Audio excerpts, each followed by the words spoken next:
I am live. Hope everyone's doing well. Hello, hello. Today is a Saturday. No, it's a Monday. Today's a Monday. And I don't know why it felt like a Saturday. I hope everyone's doing well. I am okay. Oh, hi, Jackerax. First person here. How's the volume, by the way? I might have goofed up my audio settings. There's an OBS update, which is the streaming software I use, and it changed some things, and then I tried to unchange them or like fiddle with them, and I don't know, I might have goofed something up. But I think it's pretty normal. Wait, there, no, there. Now there's music. Okay. There's that. There's that. So my plan for today is, so this, well, first of all, this is what we did last stream. We added a little location here. This location being the floating ruins place that we added to our map. So here's the location. We added a little icon for it, kind of showing this. It's very, very simple, not very, polished or anything, and that's fine. I can always do like a polishing pass later at any point. I just wanted to add something. But now I think, and then last stream we also did some sketching as we decided that there's some pink and purple fog maybe coming in this area. So maybe there's a beach here with some purple or pink. And so that's kind of what I did some sketching. And I sort of want to continue with that idea. I think I'm going to continue the idea of having pink fog on a beach or some sort of ocean scene. I'm not sure if I love this, but I can keep sketching until we figure something out. That's the plan. But yeah, that's the goal for today, is just sketch. Sketch, figure out, and basically sketch until I'm happy with one of the thumbnails, if that happens. I want to sort of continue this idea, and yeah, just sort of, it'll be the first real part 2 to the map. Because right now it's pretty much all just isolated, separate areas. That was something. 5-minute thumbnail. Go quick. Okay, well, let's start out with a quick thumbnail. Thank you for the redeem. That'll be a good warm-up. Good warm-up for the day. Let's open up the timer. I should have that open at the start of the stream, but I always forget. Also, I'm kind of hungry. I shouldn't start stream while hungry, but oh my goodness, am I gonna make it? No, I think I'll be okay. I might have to end a little early to go find food or something. But, okay, let's see. Here's this. Let's open up the countdown timer. Hit start, and then hit pause to make sure it's visible. And it's not visible. Why is it not visible?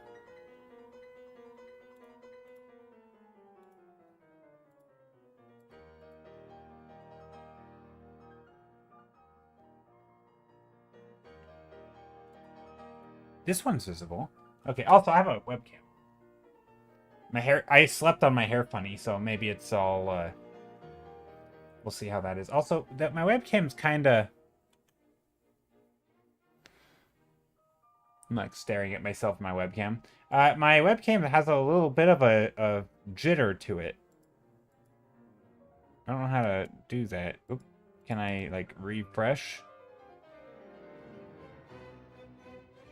Properties. Deactivate. Activate. That's better.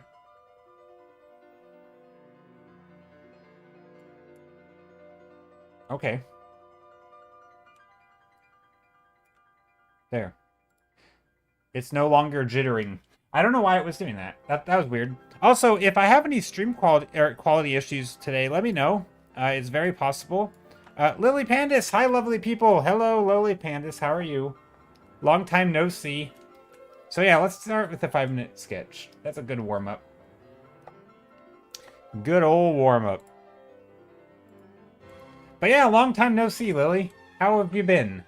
How's the day? How's the month?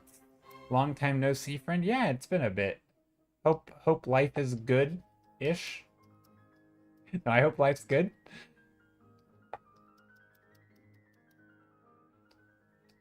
Hope all things are well. So what do I want to paint? I was gonna jump into the purple and pink, but you know what? Let's actually not do that. For the 5-minute thumbnail sketch, I do want to play around with maybe something.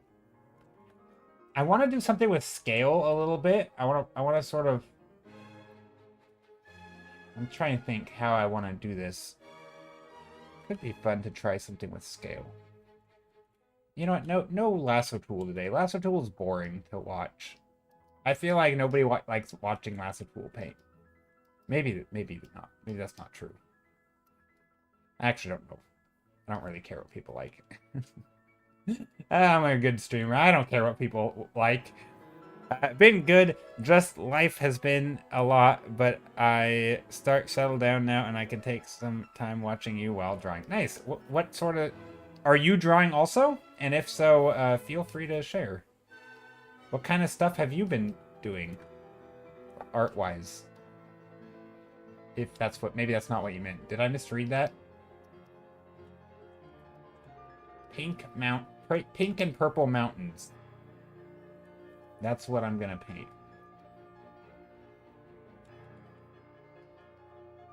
Just slap it in some colors. Maybe rocky shoreline on a coast could be fun. Because we kind of talked about that. You've been doing IRL ink landscapes. Oh, that's awesome. And then maybe here we have a dark underside of like the rocks. And then in front of that we have...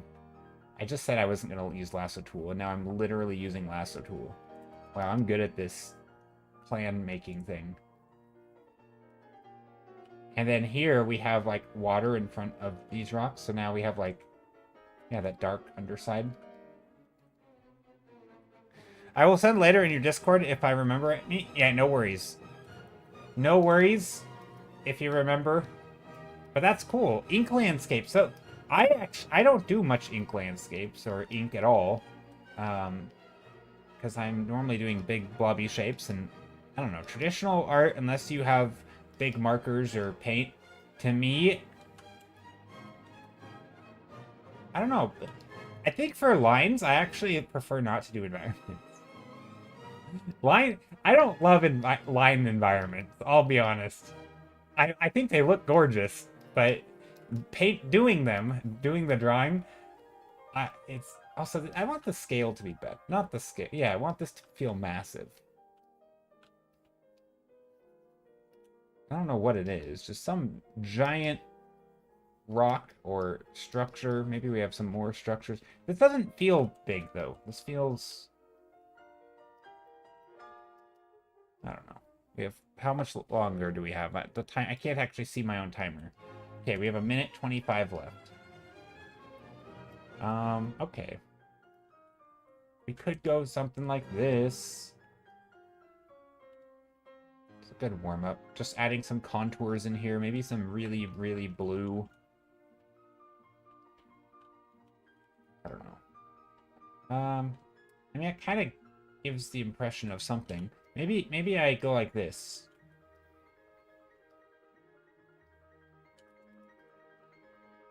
This kind of looks like a lighthouse, to be honest. So it has like a shape to it.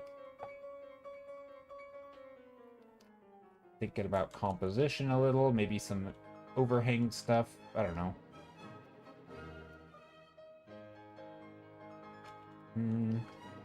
I don't know what else to do in this. Maybe in the sky we will add something in. Maybe we plop in some color that wouldn't normally be there. I don't know. Question, what traditional art medium would you like to learn to try? That's a good question.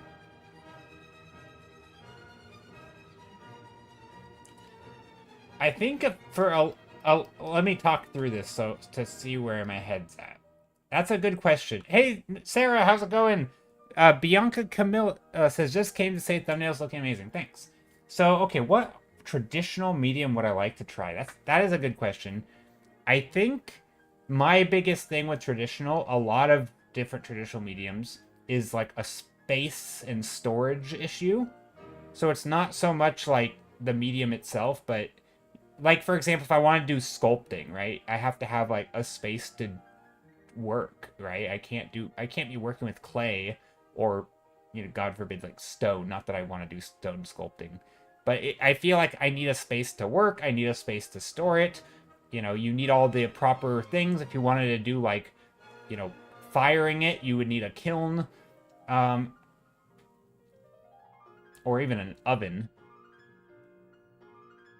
So a lot of my answers are like, they would require me to have like a place that I would want to work in, right? Because I wouldn't want to do sculpting with clay if I didn't have a place that made me enjoy sculpting with clay, and like if I didn't have the, you know, and honestly, that's kind of the situation with all traditional mediums. Like even oil paint, right? It's like, oh, now I have to make sure I have proper ventilation, and it can't be on a hot day because then it's too hot inside, and I have a tiny little, you know, if I have to open up all my windows and it's 100 degrees outside, I'm gonna, or you know, like 45 Celsius or something, like I'm gonna melt, right? It's gonna suck. So I would rather not do that, keep my windows closed.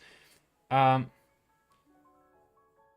I think just oil painting, just, I mean, I've oil painted before, so it's not really trying it. It would just be doing more. But just having like a separate studio, and that's not really what you asked, but it's just having a separate studio space would be the thing that would make me do more traditional art. Same with like streaming art, right? Like I would stream traditional art too if I could get a setup together in a space for it, right? If I had a good space for it and I had a good setup, I would totally think about streaming. Or streaming traditional. So yeah, that's a tough question. I don't know. I don't think there's any medium where I'm like, oh man, I really want to try that medium one day. Like, because mostly I could already, right? There's not, as far as I'm aware, there aren't any mediums that are so far out of the, you know, like out of, like a medium I could only just dream of one day trying, and, you know, it's like, not really. I could technically get whatever. Like if I wanted to paint with gouache, I could get on Amazon and order gouache paints, and I could do that tomorrow, right? So it's like, it's not that I am just like itching to try anything in particular. But I do think it would be much more enjoyable for a lot of mediums if I had a proper space. A space that I can just kind of make messy and with the materials and not have to like work around other stuff. Yeah, that would be. And maybe this gets into like me being very, I like to think of myself as experimental when it comes to art. Like I don't always know what the best way to do it is, and so I want to just be able to jump in and make a mess. And I can't, that's very hard to do with traditional. Digital, it's easy, right? You can just go in and, you know, pick random stuff and fling it against your canvas, and, you know, it's not literally flinging things against your canvas. But if you want to just make a mess on your canvas, it's not wasting materials, right? It's not making a literal mess like, oh no, I've spilled the ink off off the side of my canvas. This would have gotten on my wall, you know, or on my floor. You can do that. You can paint outside the lines and, you know, put marks that would be, you know, big, heavy paint marks. So yeah, I think a lot of it is like an environment issue for me. Okay, Sarah says, but also, hi Sarah, did I say hi? I think I did. For me, it's getting back to trying gouache again someday. Yeah, gouache would be fun. I think if I did a lot of like outdoor painting or something, gouache would be a great way to do it. I think that would be fun. You've been dabbling with watercolor again. Just because it's easy to carry around, I have a tiny portable thing to get the hang of using real paints again. Yeah, that'd be fun. but not seriously late, just whenever there's a good time. Yeah. I've been doing sketch and ink art my entire life, so I would like to try oil paint like Bob Ross. That's fair. See, if I did oil paint, I wouldn't do it like Bob Ross. I would do, and this kind of goes back to the having a room for it. Being able to let it dry, like if you actually wanted to let an oil painting dry, and it might take 3 days or 3 weeks, I don't really know, depending on the type of paint and what you're doing with it. It can take, dry enough to continue working on, at least. You don't typically just do a single painting in a sitting and let it sit. You do some and then you let it sit. And so oil painting, I think oil paint takes a month. Well, completely, yeah. If you're putting on like thick oil paint, it can take even longer than that technically. But to be dry enough to paint on, it can be anywhere from just a few days if you're doing like really thinned out paint with like not a lot of oil in it. It kind of depends on what you're doing. Or if you thin it out, it can take even longer because you're adding oil. But it can go from, multiple days to multiple weeks. And,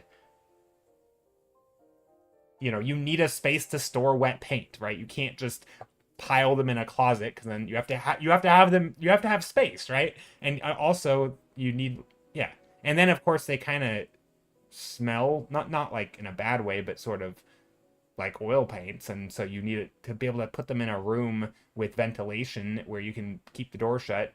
So yeah, I think if I did oil paintings, I wouldn't want to do sort of alla prima, wet on wet. Also, I don't know what I'm painting here. But Sarah, this is the first time I'm talking to you on stream. Sarah released a game just the other day on Friday, Thursday, and I've been playing a crap ton of it, and I'm kind of addicted. It's called Zoominos, and people should check it out. Yeah, it's a lot of fun. Actually, it's probably contributed to me having poor sleep. Just saying. Maybe a little bit. Anyway, I think oil paint can take a long time. Sorry I got you addicted. Yeah, it's a good time though. What's funny, because it's very similar to other games I play. Not really. I mean, the core mechanic in some way is like you wouldn't necessarily recognize it as the same game, but like drafting and Magic the Gathering, which I've rambled about, even Teamfight Tactics, where you get a new random assortment of things each turn, and then you have to make choices.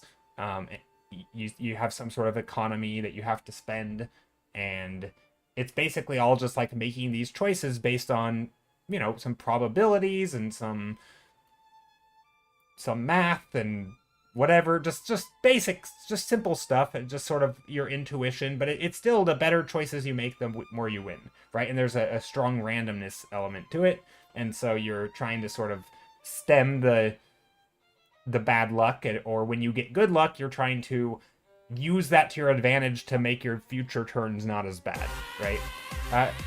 Sarah just subscribed. Thank you so much. Oh, thank you. I appreciate it.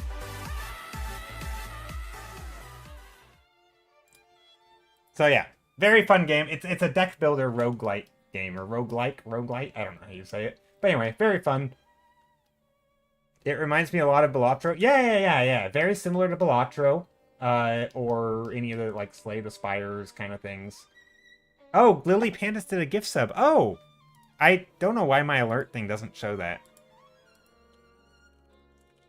Yeah, it's called Zoom Up. Anyway, I was actually thinking about playing it on stream. I don't know. A game stream isn't really something I generally would want to do. But it is a lot of fun, and yeah. Joe is... I am addicted. I'm completely addicted. I told Sarah this, or in my Discord anyway, one of the next games I was thinking about getting was Balatro, because it's just like a... But this game is like aesthetically pleasing. Balatro just looks ugly, and also it's kind of card OMG, are we going to be your new TFT? Maybe.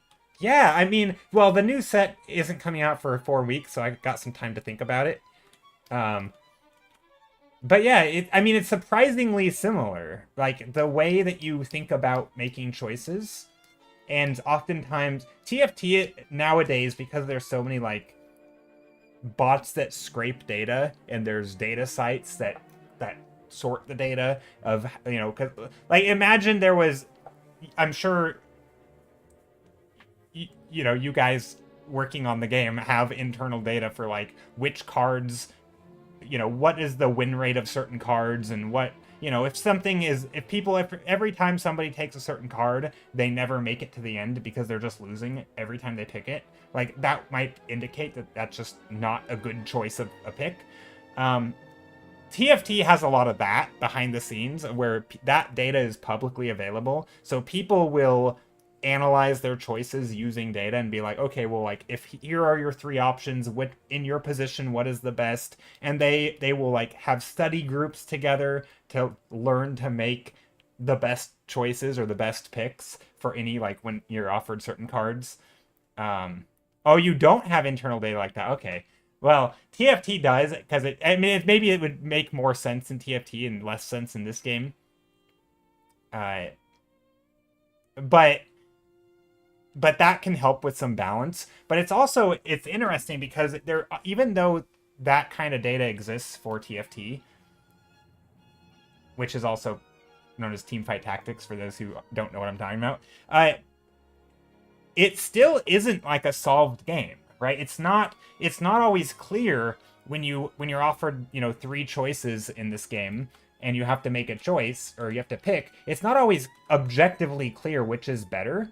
Now, obviously the pros are consistently making better choices, and their justification for why one card is better probably is mostly correct. But there are different pros who are like, I actually prefer this route because it fits my playstyle better, right? Or I like this because I think it's, you know, it's equally as strong, but I find it a little easier to assemble, right? So maybe both are equally good in terms of how strong they are, but one is, you know, more often than not, it's easier to get into, or, you know, stuff like that. But, and that's very similar to the decision making that you make in Zuminos, which is, you're offered choices and you have to make good choices, and you oftentimes don't really know for sure which one's better or worse, but you have to kind of think about it. You have to try to justify it. You have to come up with a reason that one choice is better than the other, and the more you play, the better your justification will become, basically. In TFT, there's so much data and people just follow one build path. I disagree. As somebody who's been hitting master the last two sets, I do not agree that people just follow the same paths. They end up in the same they end up in the same, they might end up with the same comps, but they don't follow the path to get there. There's a lot of, like, the choices, it's the way you get, like, you do end up with the good comps, right? The good comps are statistically the ones that are winning, right? So yes, those are the comps that are winning. So obviously you probably want to end up in those. But how you get there is the difference between like a good player and a bad player. A bad player might pivot 10 to 20 times in a game. Or they might choose straight from the start and just force a comp if their spot's good enough for it. But generally speaking, they are making a lot of choices around, like, how's my game looking, and, you know, like, what position am I in? Anyway, the reason I ramble about this and people are like, isn't this an art stream? Well, yes, it's an art stream, but it's actually similar to sometimes to how I paint.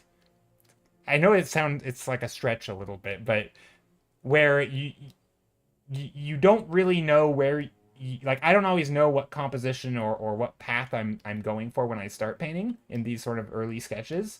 I'm open to ideas as I paint, but sometimes certain things start working and I have to lean into that because it's the thing that's working, right? And it's very similar to that kind of game where, like, if you just happen to get a few good early lucky cards, then you're like, ooh, I'm going to lean into that because that's the direction that things are taking me. And so I want to lean into that good luck early because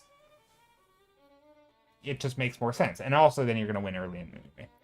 Speaking of Discord, I realized I haven't shared your art in forever because I haven't had any time and energy with work. So I posted some of your sketch explorations from last few months. Perfect. I appreciate getting the stream back on track into art. But yeah, no, but that kind of decision making is, I just feel like it's a good type of decision making to think about because it's not, I don't know how to word it. Anyway, Zuminos is a lot of fun is what I'm trying to say. I'm addicted. It's a good game. You should play it. And yeah, Yesa says, if you like TFT and haven't tried, you should check out the Guild Run demo on Steam. Oh, I haven't played Guild Run. I don't know anything about it. It's like TFT mixed with Slay the Spire. It's only PvE. Okay, great. Yeah, Slay the Spire is another roguelite deck builder. Yeah. Yeah, I'd probably like Guild Run. But yeah, those games are great.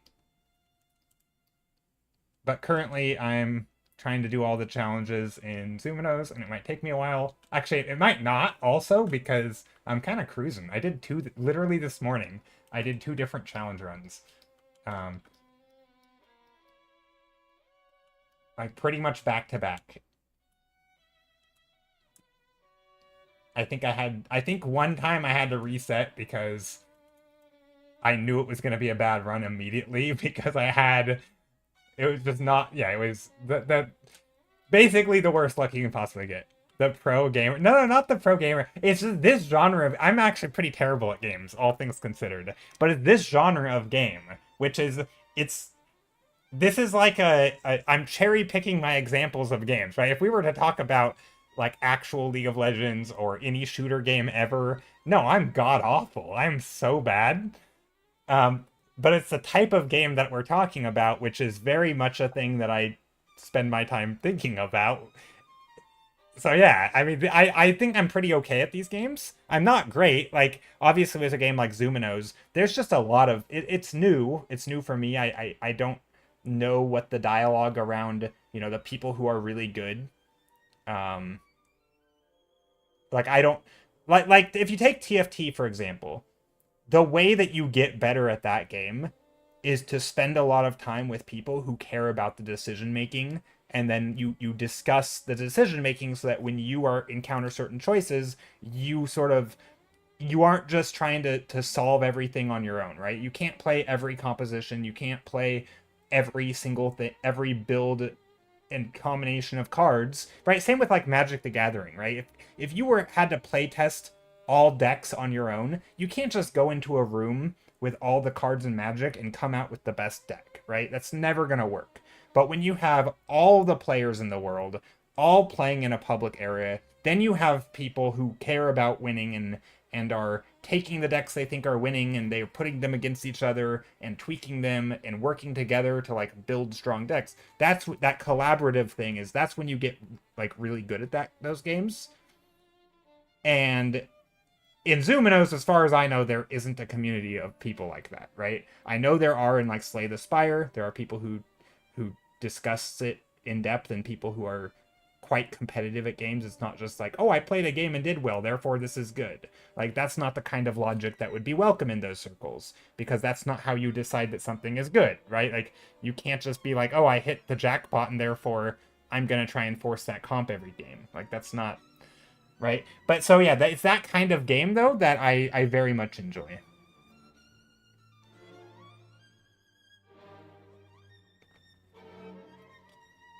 Yeah, I've seen some people talking about like their rationalization for things, and like, oh, this is like everybody talking about trying to thin your starter hands, I think is smart.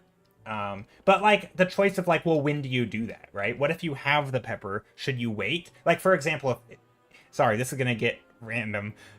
We're talking about a game called Zuminos, and you get a random hand, and you can delete cards from your hand or from your deck.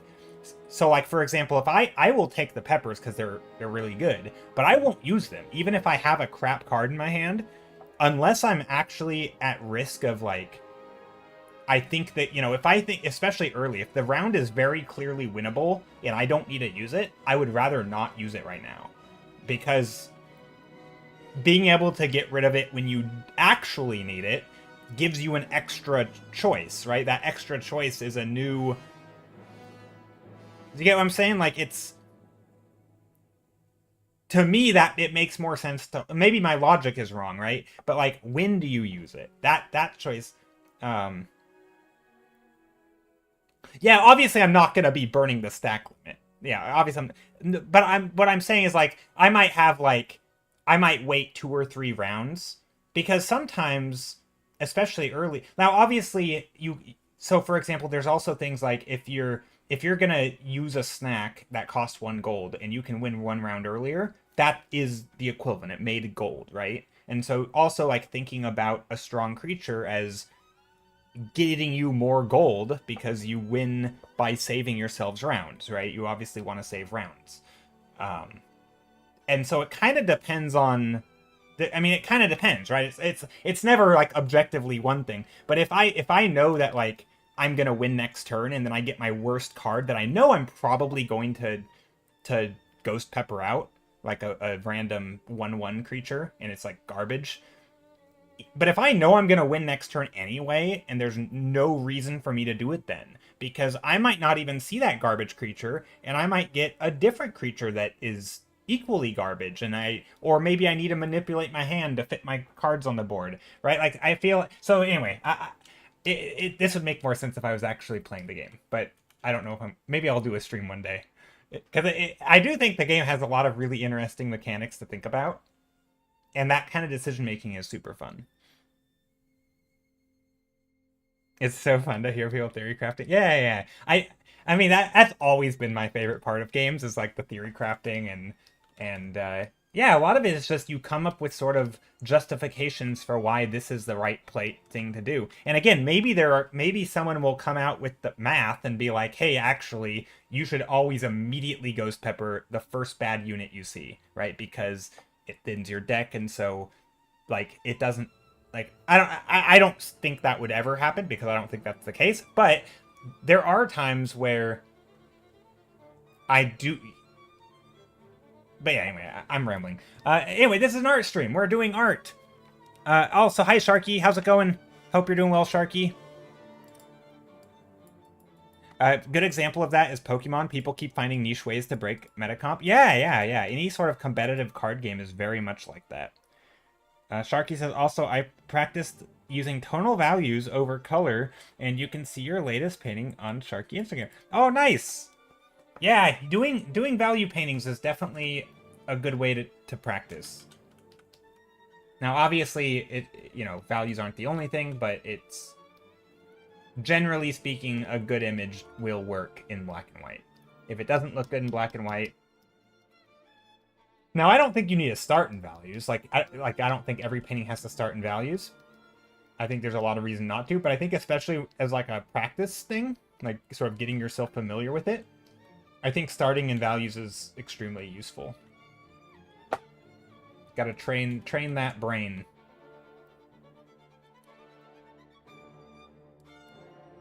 One thing let's see, hold on, let's see. Didn't even happen with Zadia that much when it was out, as far as I remember. I don't really know much of what Zadia is.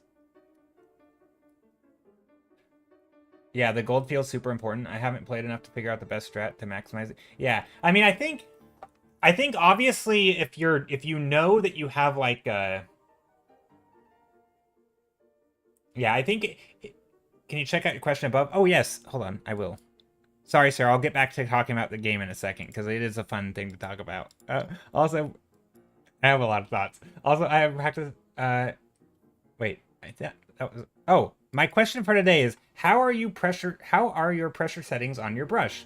You seem to create soft, equal fills, whereas mine overlap, and those overlaps are darker. Oh, yeah. So I don't know what you call it. Somebody might actually be better at answering this than me. It kind of depends on the brush. But no, this brush does it too. Like this. You're talking about... I assume you're talking about this, where every time you crisscross your own brush stroke, it gets darker.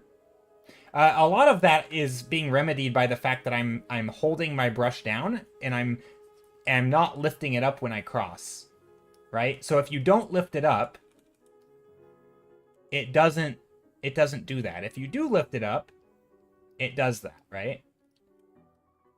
Now I'm not pressing full opacity, right?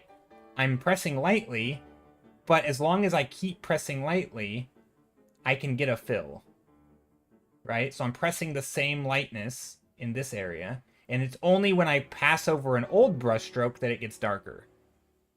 Now, if I wanted it all this color, I would just color pick that, and I would pick that new color and press hard.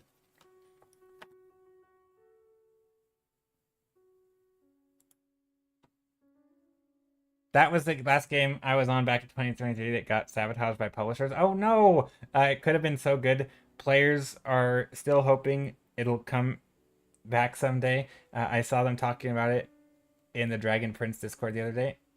Ooh, that sucks that I got sabotaged. Yeah, so I don't think every brush is like that though. Different brushes are different. Is the brush on blending mode or is it 50% opacity? So this brush is just straight up normal blending mode. If I press lightly, it's low opacity. If I press hard, it's high opacity. Are you talking about Sharky? Yeah, you might double check to see what opacity the brush is on.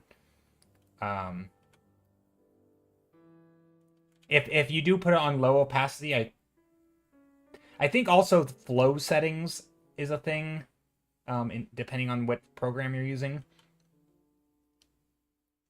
And also different brushes handle that differently. So for example, does this brush? I don't know if this brush does. Wait, hold on. Yes, well, this brush does a little bit. You know, I guess most brushes do, don't they? I guess I do a lot of like scribbly, right? When I'm painting, I'm not doing it in like chicken scratchy marks where every stroke is different. I'm filling it in. Can we see your settings? I mean, yeah, I don't know if that's going to help, though. I mean, I'm only speaking from experience here. That wouldn't help me if I saw someone's settings, because the settings are in Clip Studio are very convoluted, and how do I even get to them? If I can even remember how to find brush settings. Nope, not there. There should be a little wheel thingy. Where's the cog? There's normally like a little thingy. Why isn't it here? Did I lose it?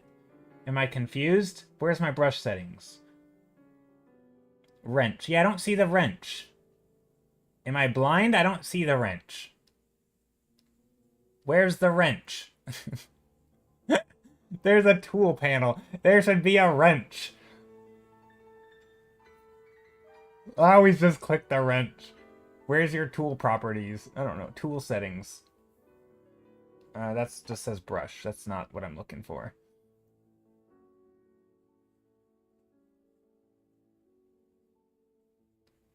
Why am I... God, I feel so dumb right now. Nope, not that.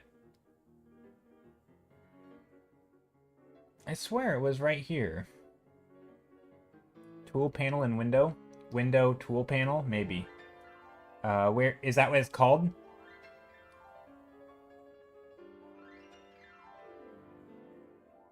Where's tool panel? Is that what it's called? There we go. Subtool detail. Okay, here we go. I found it. Thanks for the help. So yeah, we have brush size. We have ink. Opacity is at 100%. Oh, hold on. Maybe you can't see this. Sorry, here we go. So yeah, here we have opacities at 100%. Blending mode is set to normal. That's the only thing on the ink. On the stroke, we have correct velocity input. We have very little. We have a minimal gap. It's not very much. Too much of a gap and it starts spacing it. What else do we have? Brush shape is just a round. No, it's not round. What is the brush shape? It's that shape. I don't know what brush setting you want. There's nothing really fancy. Here on opacity, I have a linear pressure sensitivity. So if I press lightly, right? If I press light, it's light. If I press dark, it's dark. Right? Same with airbrush. A lot of these are all similar. There's not really anything fancy going on. I'm curious what setting you... Making brushes sounds so confusing. You should be able to see it now. It's in the middle of the screen. Yeah, I don't really know what you're looking for. It's to me, it's more about keeping my... I do a lot of, like, blocking in shapes, and only once I already kind of am where I want to be with my shapes do I really start fiddling. And so most of my shapes are just big blobs. Mostly opaque. So, like, for example, if I... like, floating here, I'll stick it right there. I don't know if that's necessary. Ink.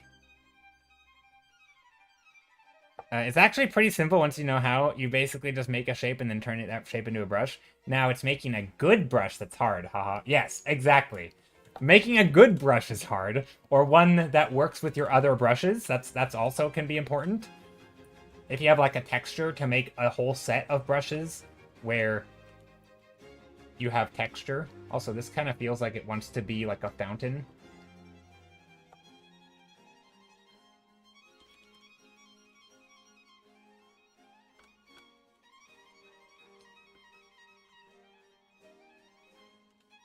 An altar or something.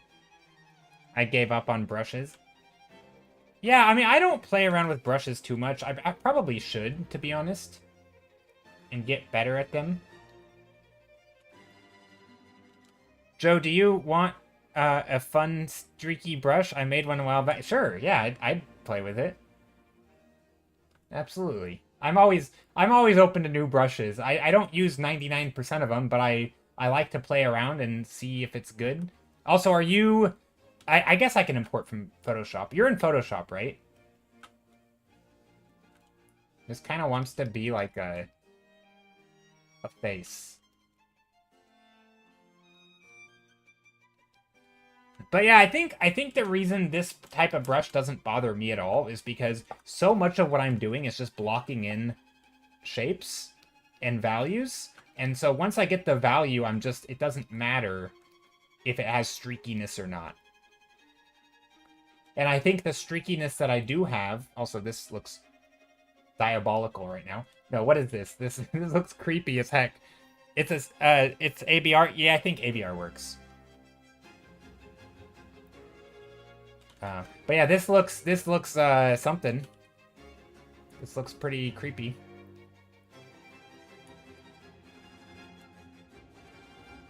It looks like it's drooling. What am I painting? This thing looks like it's drooling. A drooling environment. But it's really just a waterfall.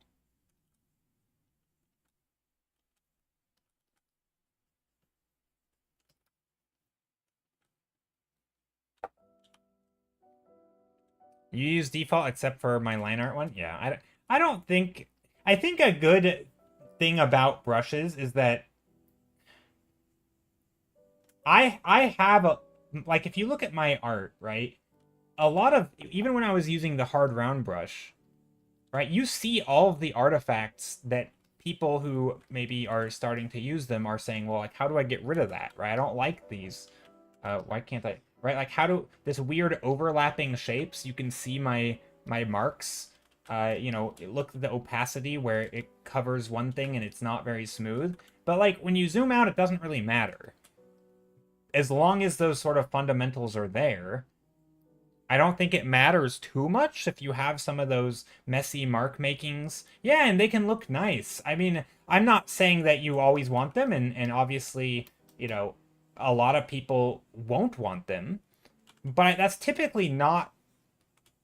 Like, you can get really good at painting without caring about the perfect mark making, right? There will be a point where mark making is important to focus in on. But generally speaking, if you're... I don't know, I feel like that's probably not the thing that... I don't know how to word this. You don't have natural artifacts, you need artificial ones. Yeah, I mean, I totally agree. I think having some artificial artifacts, yeah, I mean, digital painting is very samey, right? There's very little variance. Every stroke, if I paint it the same way, it's gonna look exactly the same. Literally no different because it's digital, right? Every airbrush stroke is identical. It's the exact same thickness, the exact same fall off, right? There's no variance at all in this.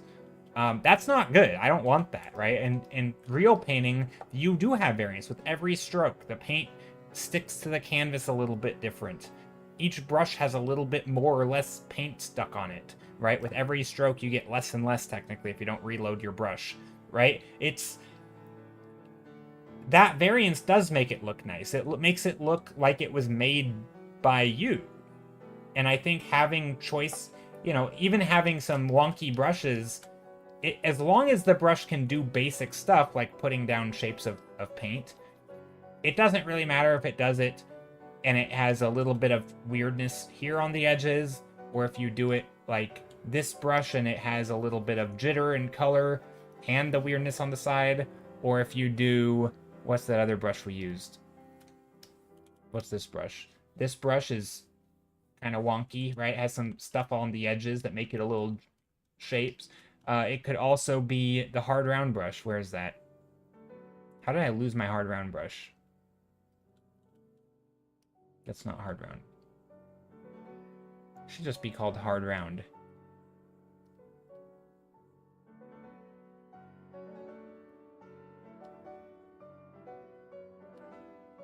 Whatever, this brush, right? Or whether it's a hard round brush and you have... Actually, this one has no opacity. This is literally opaque. See, this I wouldn't like. This is too smooth for me. Yeah, exactly. And the amount of color. Where's my other hard round brush? Did I lose it? Did I just delete it? Oh, hard round. Here we go. Or like this brush where you do have some of those overlapping shapes, right? And your edges aren't perfect and you get a little bit of this pattern in here. I like that. I think of all these shapes, this one is my least favorite for painting. It's too perfect, right? There's no jitter, no variation. If you're doing some sort of graphic style and you want that, that's obviously fine. But for general painting, I'd prefer some edges. Now, you want to be able to design your shapes, right? If it's so out of control that everything is just going to look fuzzy, right? If all of your edges, you can't make a hard edge because it's going to have this fuzz around it, that can look bad too. But generally speaking, any brush that can give you a variety of straight edges or textured or some soft or some color jitter, this kind of thing is nice, right? I like the overlaps, and I think it makes it look like you're actually placing the paint down, right? Like stroke on top of stroke is layering up, and I think it gives it a nice quality to it. Now, obviously, again, there are times and places where you don't want that. Downloading a shady link from Sarah right now.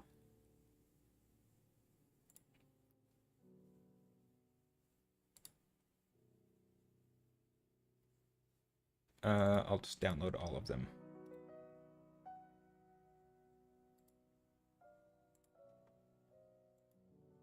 One second. Just switching my screen. It's not actually a shady link, by the way. I was kidding. Subtool settings. Uh-oh, am I lagging? No, I'm not.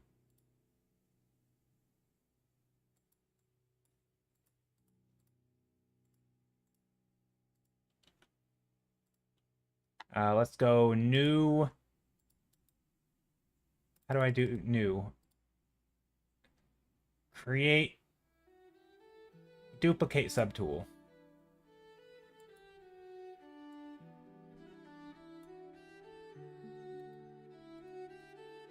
There we go.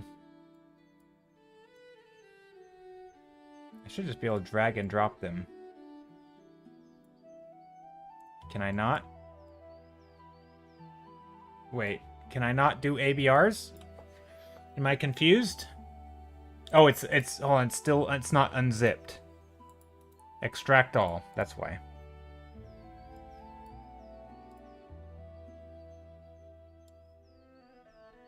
There we go.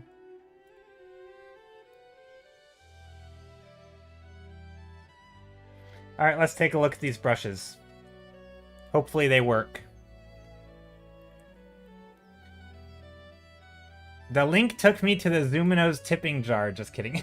It's the donations. There's fishing for donations. No, that's funny. So yeah, here's the brushes. Here, let me delete this one. This is the hard round brush. Delete subtool. Okay, flat paintbrush. So I don't know if these are going to be exactly the same. Okay, I have a brush like this already. Did you make these, Sarah? I have a brush similar to this, but yeah, this is nice. Ooh, what's that little... Ooh, what's that effect? Wait, there's oh, wait, is each stroke color jitter? Ooh, each stroke has a slight color jitter.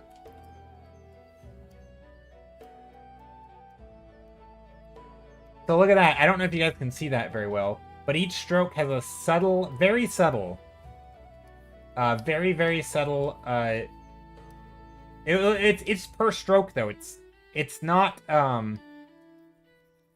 if I hold down the brush as I paint, right? If I take like a color like this and hold it down, it's the exact same, right?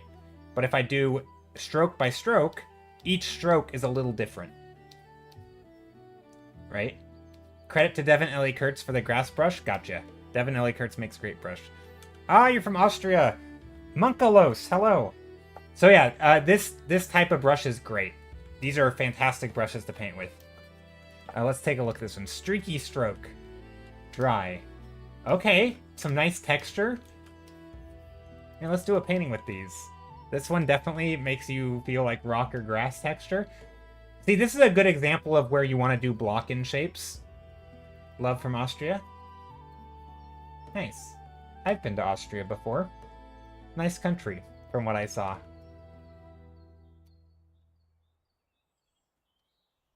Wait, you want that brush? Well, Sarah linked it right in chat. And then this one is semi-dry, so okay. I like that. So yeah, I think if we take this brush and we do our block-ins, right? So you could do an entire painting with just these brushes, where you do a block-in very loosely with this stuff, right? You have some shapes. Now, these angled shapes are great for, like, rocks and stuff.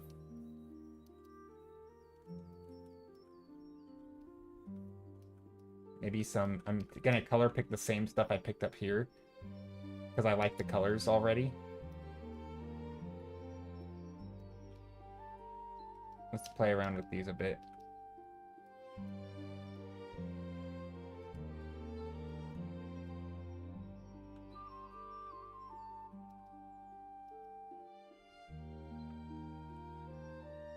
Wow, weird. I just realized ESP doesn't show you the shape of the brush at the cursor. I think you can turn it on or off. I think you can turn it on or off. Yeah, I don't know exactly how. I think... I don't actually know. I don't know how to turn it on or off. Maybe you can't? Joe's this on hard mode? No, I don't think... That's not intentional. So I think it might also be because of, like, the import. It might... I don't actually know.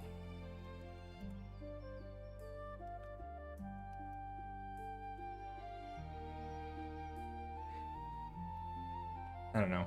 I don't have too much of an issue with it. Yeah, just hard mode. Just playing with one arm behind my back, you know. No big deal.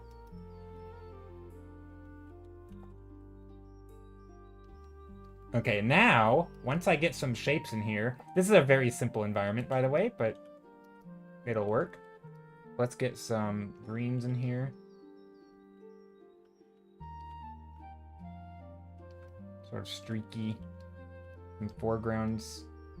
I'm gonna play with that other brush here in a second, because I with the texture. But right now,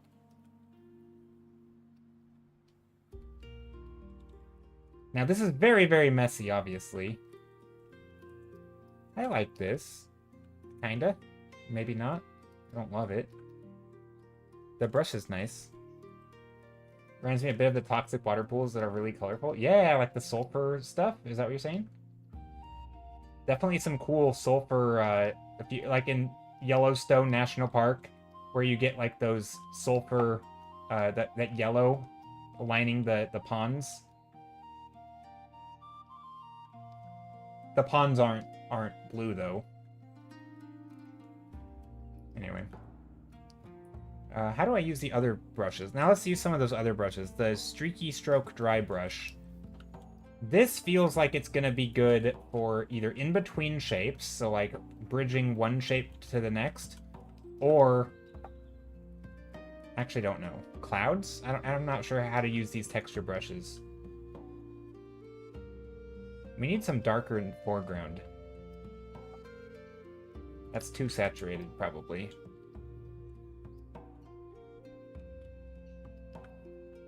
I'll be honest, I don't know how to use texture brushes. Not like this. I don't love this texture brush. This one is hard to use. But also, I think that's a skill issue. I just don't know how to use it. The driest one I use mostly for foliage. Yeah, it does seem good for foliage textures. It's hard to figure out how... I think what's cool about a lot of digital brushes is that they don't, it's not like this looks like a, foliage, right? So you have to figure out how do you want to use it. Maybe you come in here and use it just on the edges of shapes and like as like a softener. That's probably not how I want to use it. I don't know. Gotta think about it.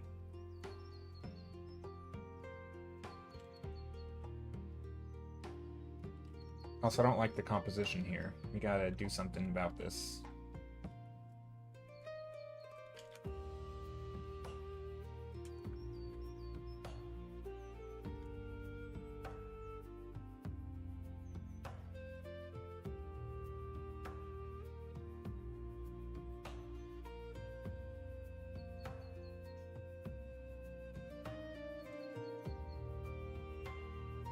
Something like that, maybe? And then we'll put some shapes.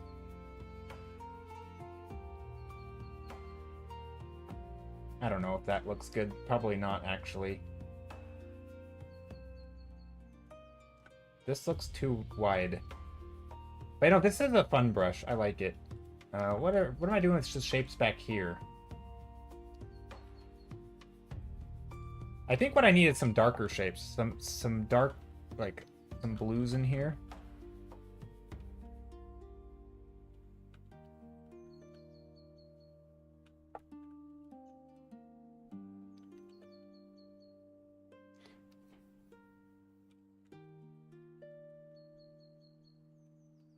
And then this can be shifted towards blues.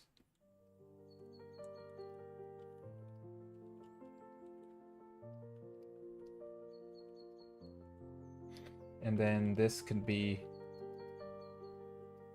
that color. And then this could be the brighter green, like saturated. And maybe this is where we play around with all these crazy dry brush strokes. Dalal Lake Volcano, Ethiopia. Oh, let me take a look.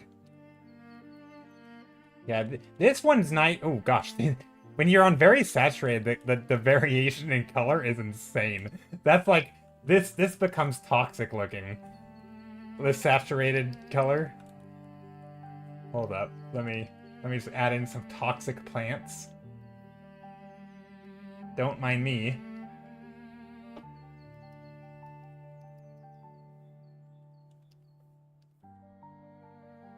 And then we're gonna get down into the dark greens. Yeah, you could turn that color jitter down. No, I think it's fun. The saturation can be turned down, though.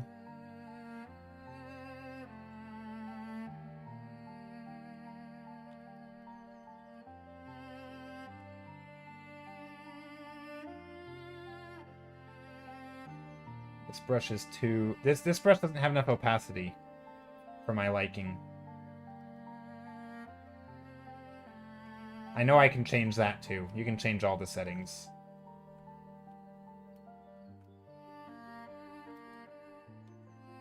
Something like that.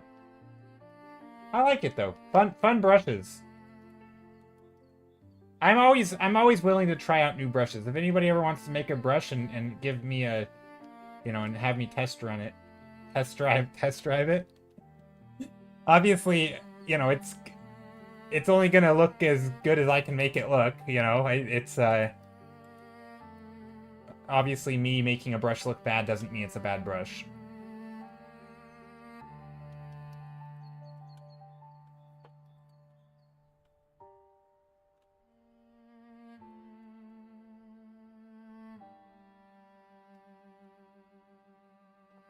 Yeah, it depends so much on how you use it. Yeah, for sure.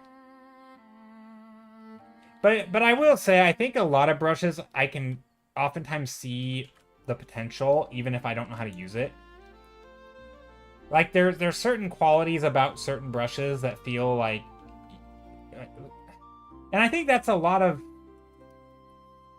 Funny, you know, we were talking about games earlier, and particularly Zuminos, but really any of these, like, decision-making games where you have a lot of randomness and variance, and you have to try and learn to make good choices. I think a lot of times when you deal with a brush, you're kind of thinking the same way, where you see a brush and you say, under what situations would this be good?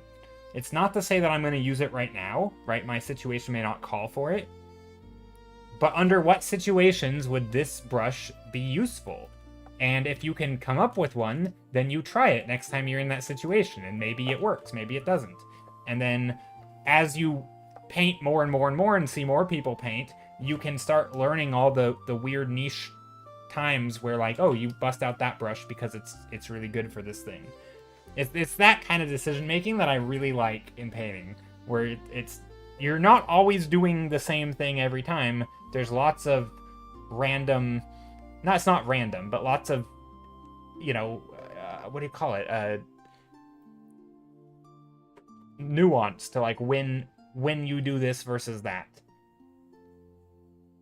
So every time someone says an art rule, like, you have to paint, you know, focus on values first. No, you don't. Like, often you do, but there's plenty of times you don't, depending on, and then you need to learn those exceptions, because that's kind of what art is about. It's that decision making, so that you can know when you do and don't want to start in a certain way.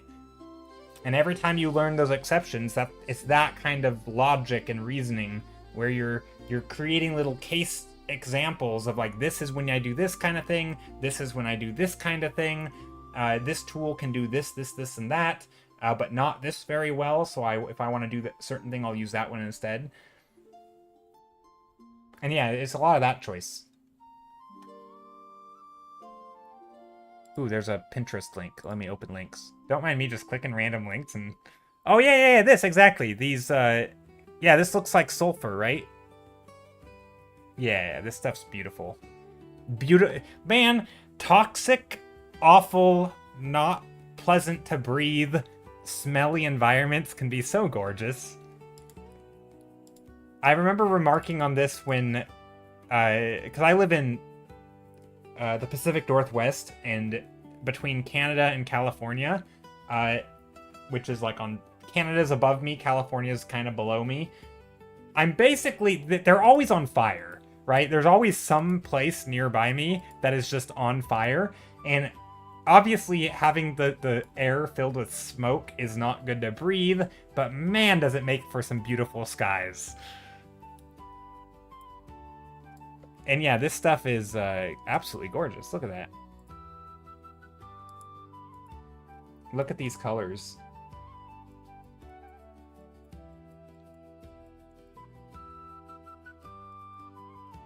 I like that this is like, I guess it's underwater, but or is this poking? That is poking up. Look at that. These little ridges are poking up. That's neat. It's little pools, mineral pools. A lot of really cool stuff there. Druffzilla says, I like my brushes to be multi-tools. Yeah, totally.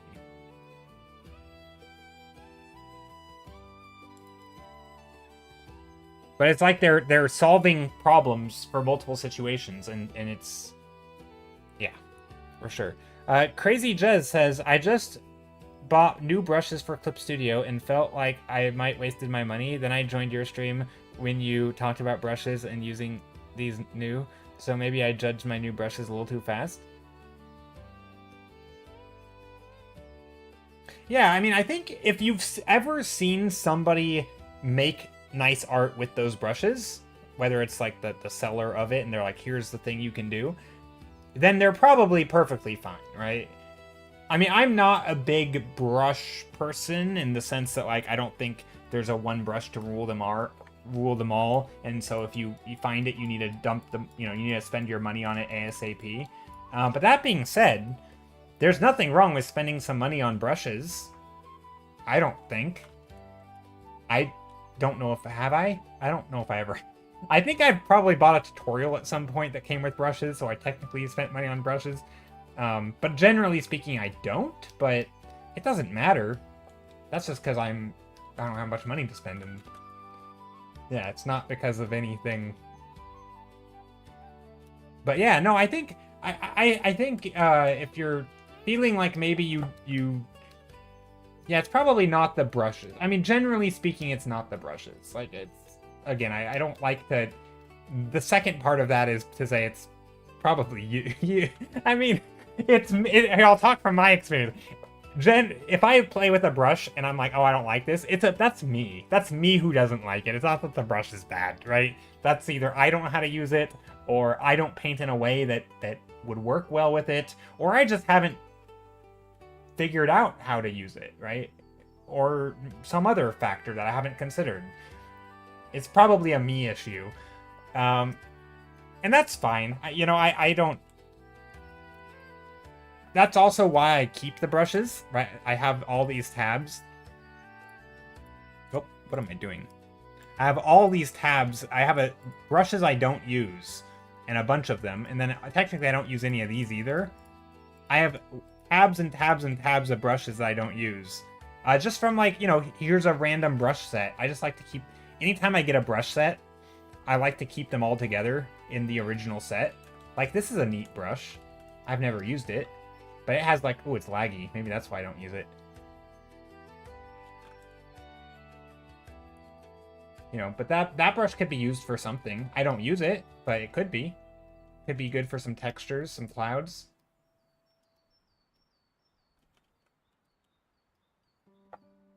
But I like that I still have them, and sometimes I'll go through and play around with a brush here and there and see... What is this? I can't tell what this does. Oh, it lags is what it does. Actually, it's probably nice. Hold up. It's a nice drawing brush.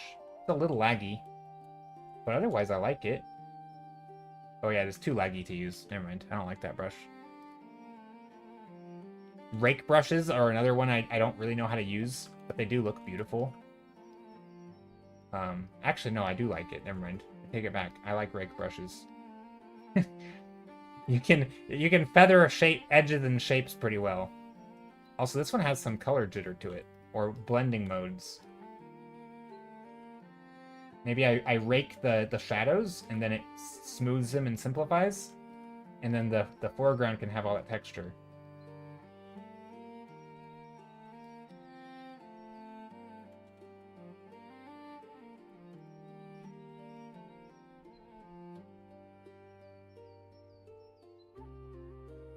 But yeah, anyway, there's a little painting with brushes. But yeah, good brushes, Sarah. Thanks for sharing.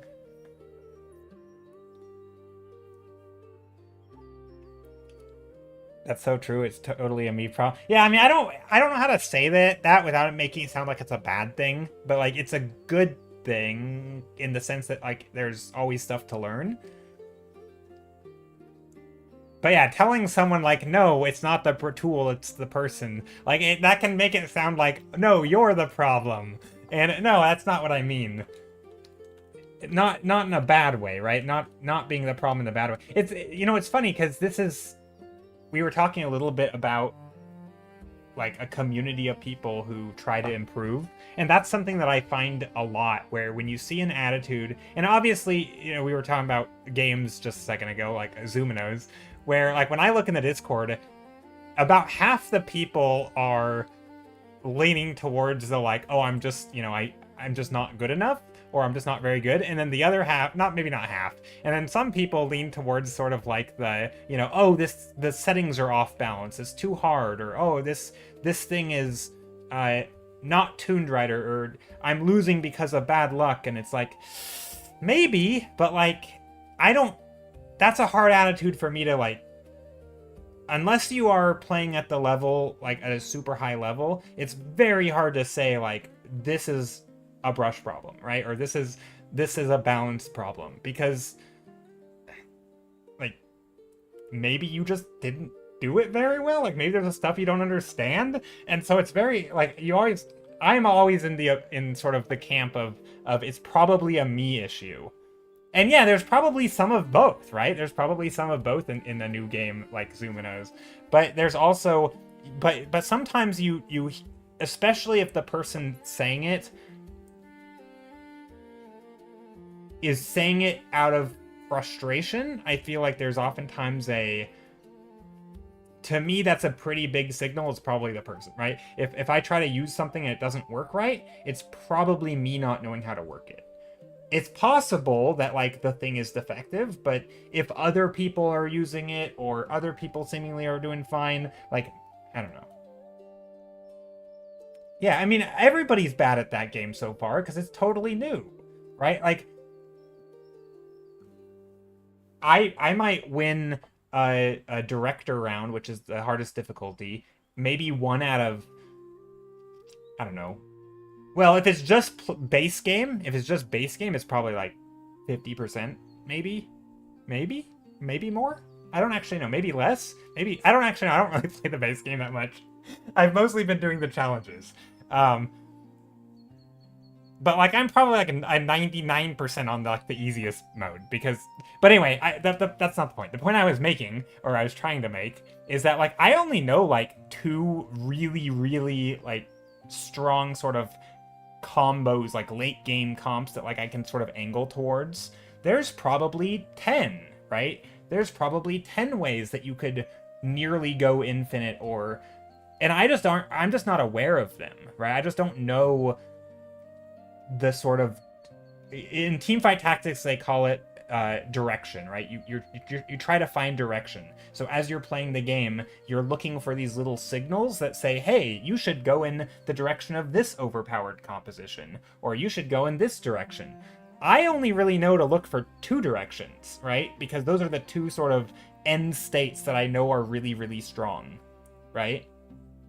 Yeah, I think on the base game, 80% sounds reasonable. I think on the challenge runs, especially some of them, are probably a lot less. Also, it's probably just me being bad.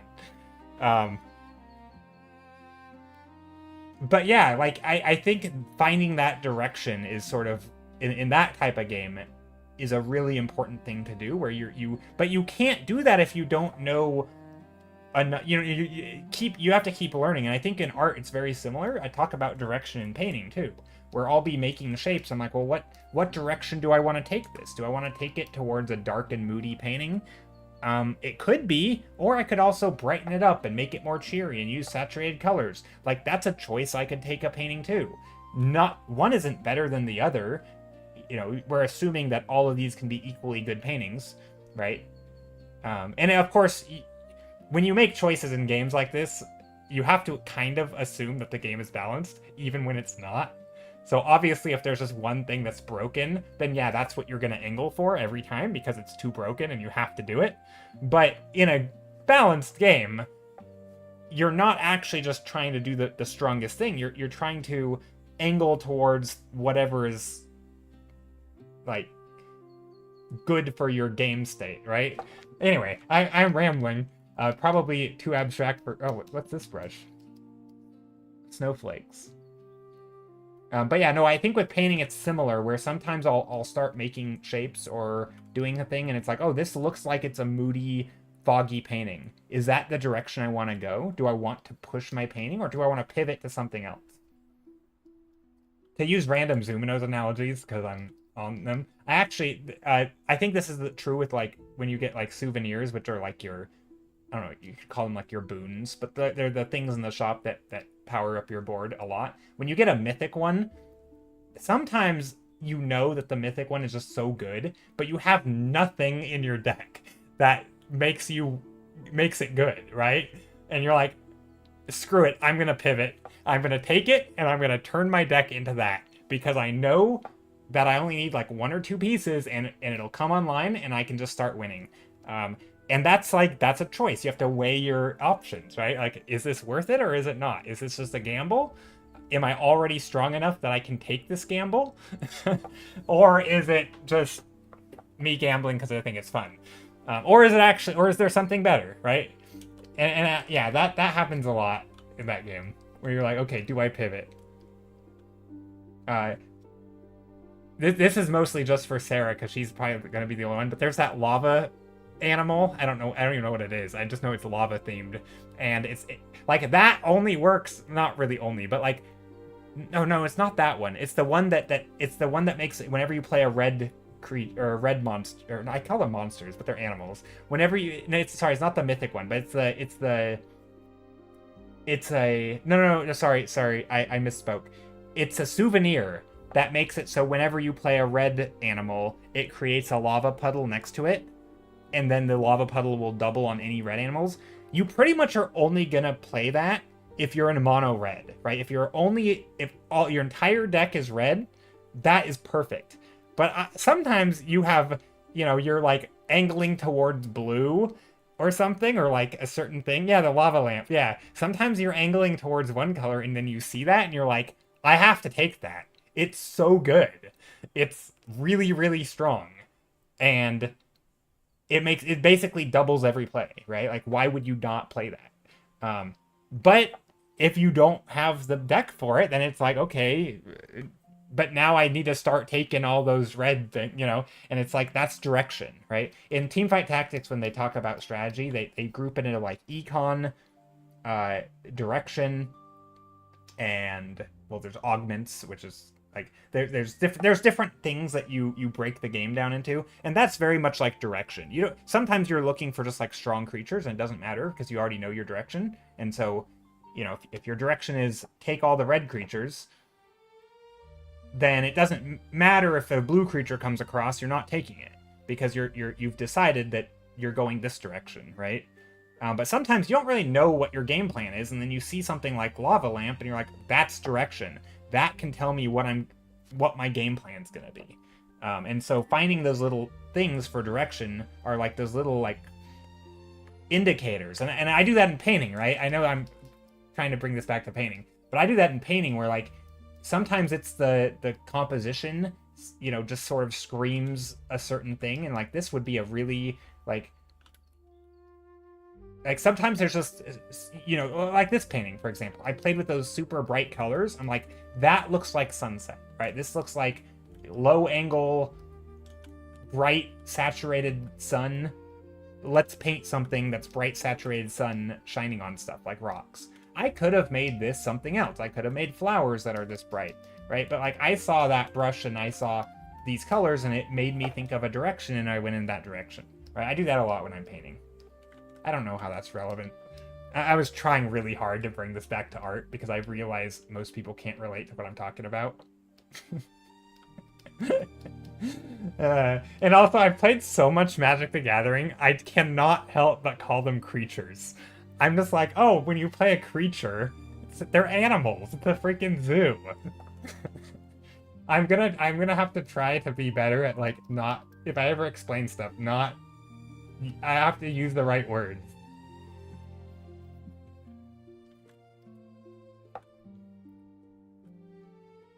Creatures and monsters. It's like, no, these are like capybaras and other things.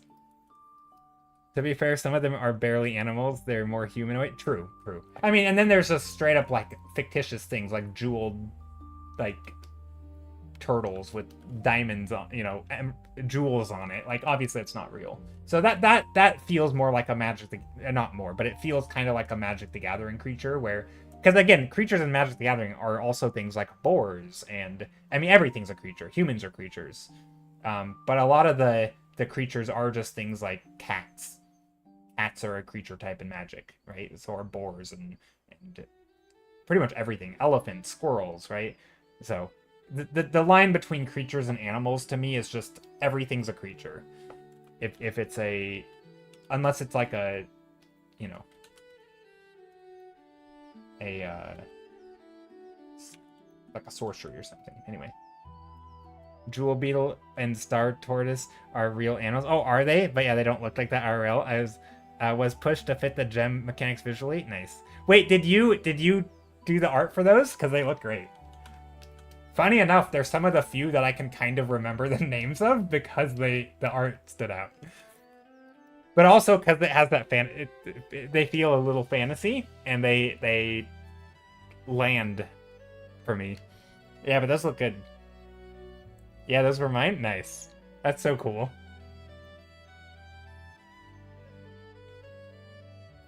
Creatures are created. What do you mean?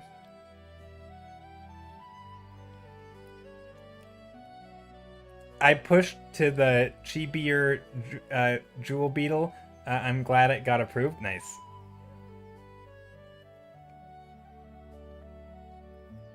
Originally, it was more long beetle shape. Nice. Yeah, so I might, at some point, I would like to play a game of Zoominos on stream. I think it would be fun. But I realize that's probably not the vibe. I might have to do like a separate stream, or like end the YouTube portion, because I am recording the VOD, and do it like after stream. I don't know. I'm not sure when I would do it.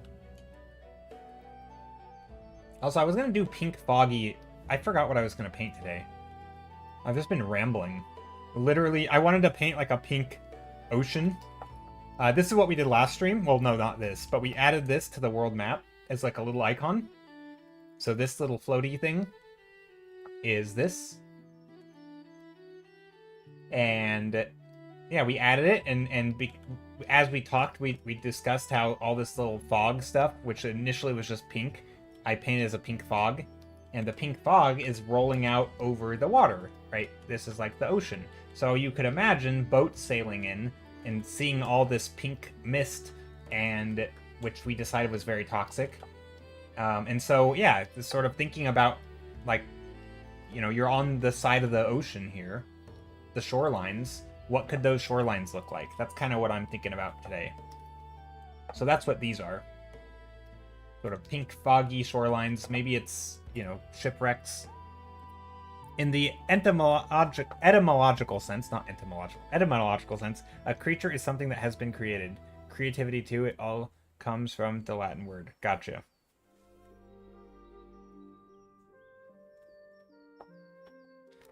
You never know. Casey does game streams sometimes. Yeah, I'm not against it completely. In fact, I actually think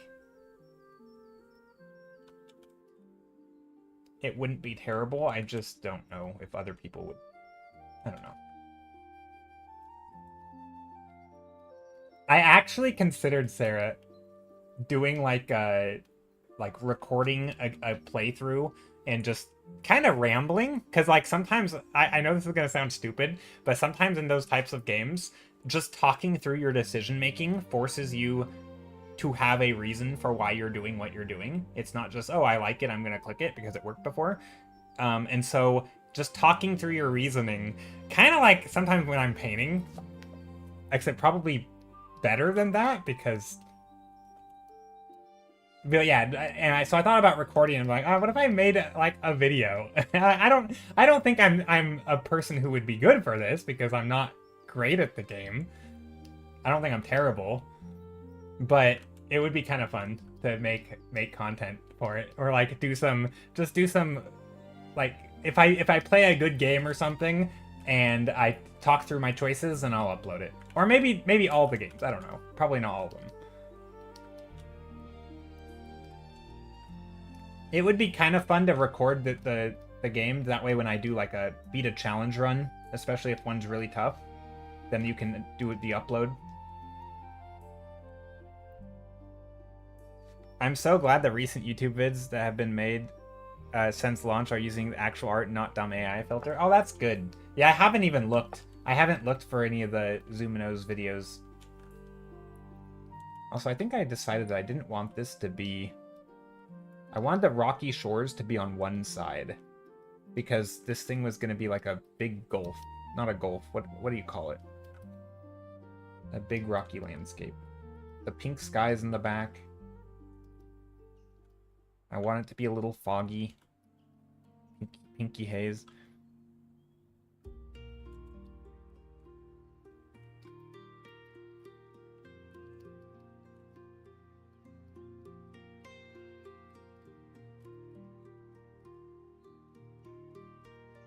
Yeah, I watched a lot of Teamfight Tactics YouTubers, or Teamfight Tactics videos.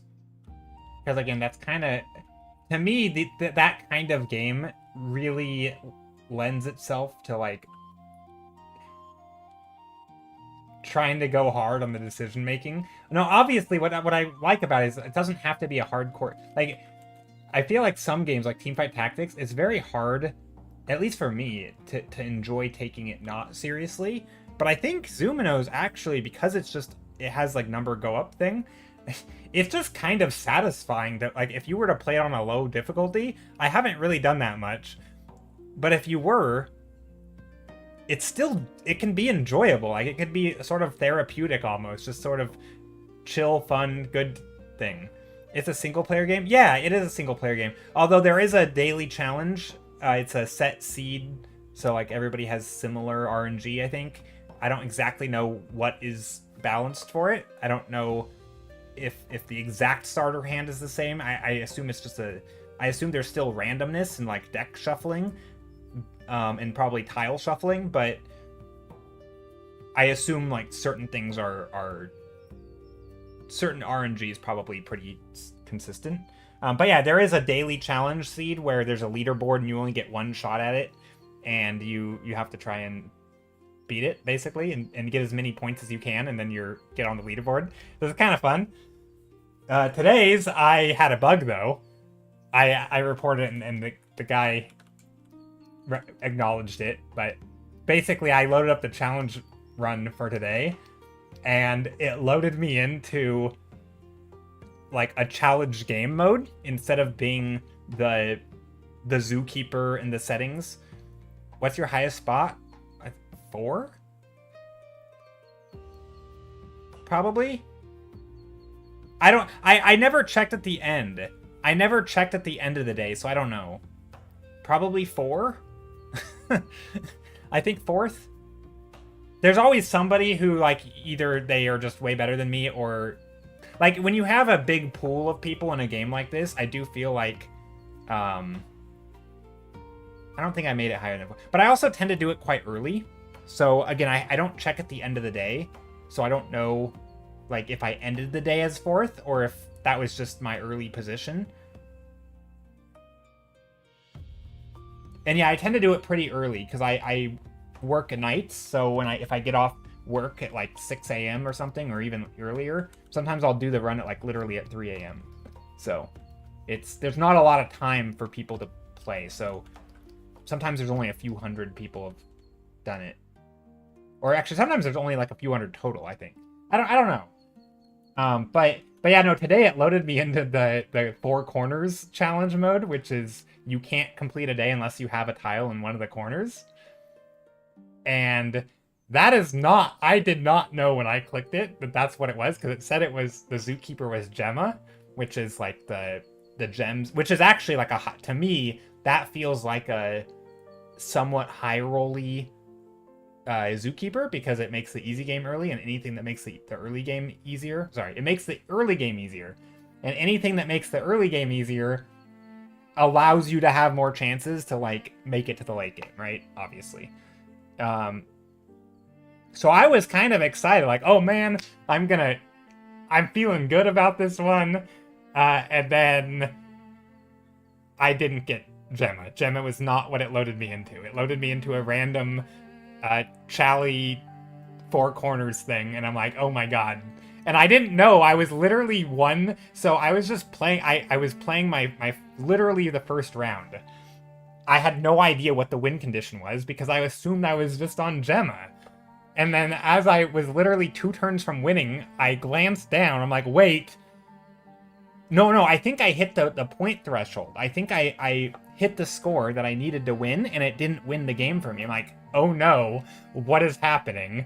And then I looked down. I'm like, must have an animal in the corner to win. I'm like, oh my god, I didn't even realize. And it was like, it just loaded me into a different game mode.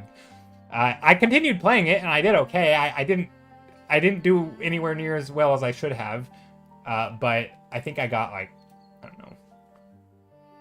know. I was on the leaderboard. I got, I was on the front. I was in top 10 when I did it, but I wasn't doing the same seed everyone else was. So I don't know if that. You can't judge yourself against others when you're playing different seeds. So yeah, I don't know. It was kind of a goofy one today. But it was fun. I don't really care about actually being on the leaderboard. It's more... But it is interesting to see, like... You can sometimes tell if a seed is really, like, high scoring. If there's a lot of people who are capping out. And then some days it's like the high score is, like, really low. And it's, like, clearly very difficult. Or maybe nearly impossible. And that's really cool to me. I like it when you see the seed and the numbers are all really low, because you're like, wow, okay, I know I'm getting into a really difficult seed, and I have to really, like, well, and actually you can use that to your advantage, right? Because you're like, if you know that nobody's succeeding, there might be just logical, obvious choices that do not lead to a win. And so maybe you have to gamble a bit, and like, I don't know, like that to me is kind of fun. Anyway, I'm rambling. You guys probably don't even know what I'm talking about.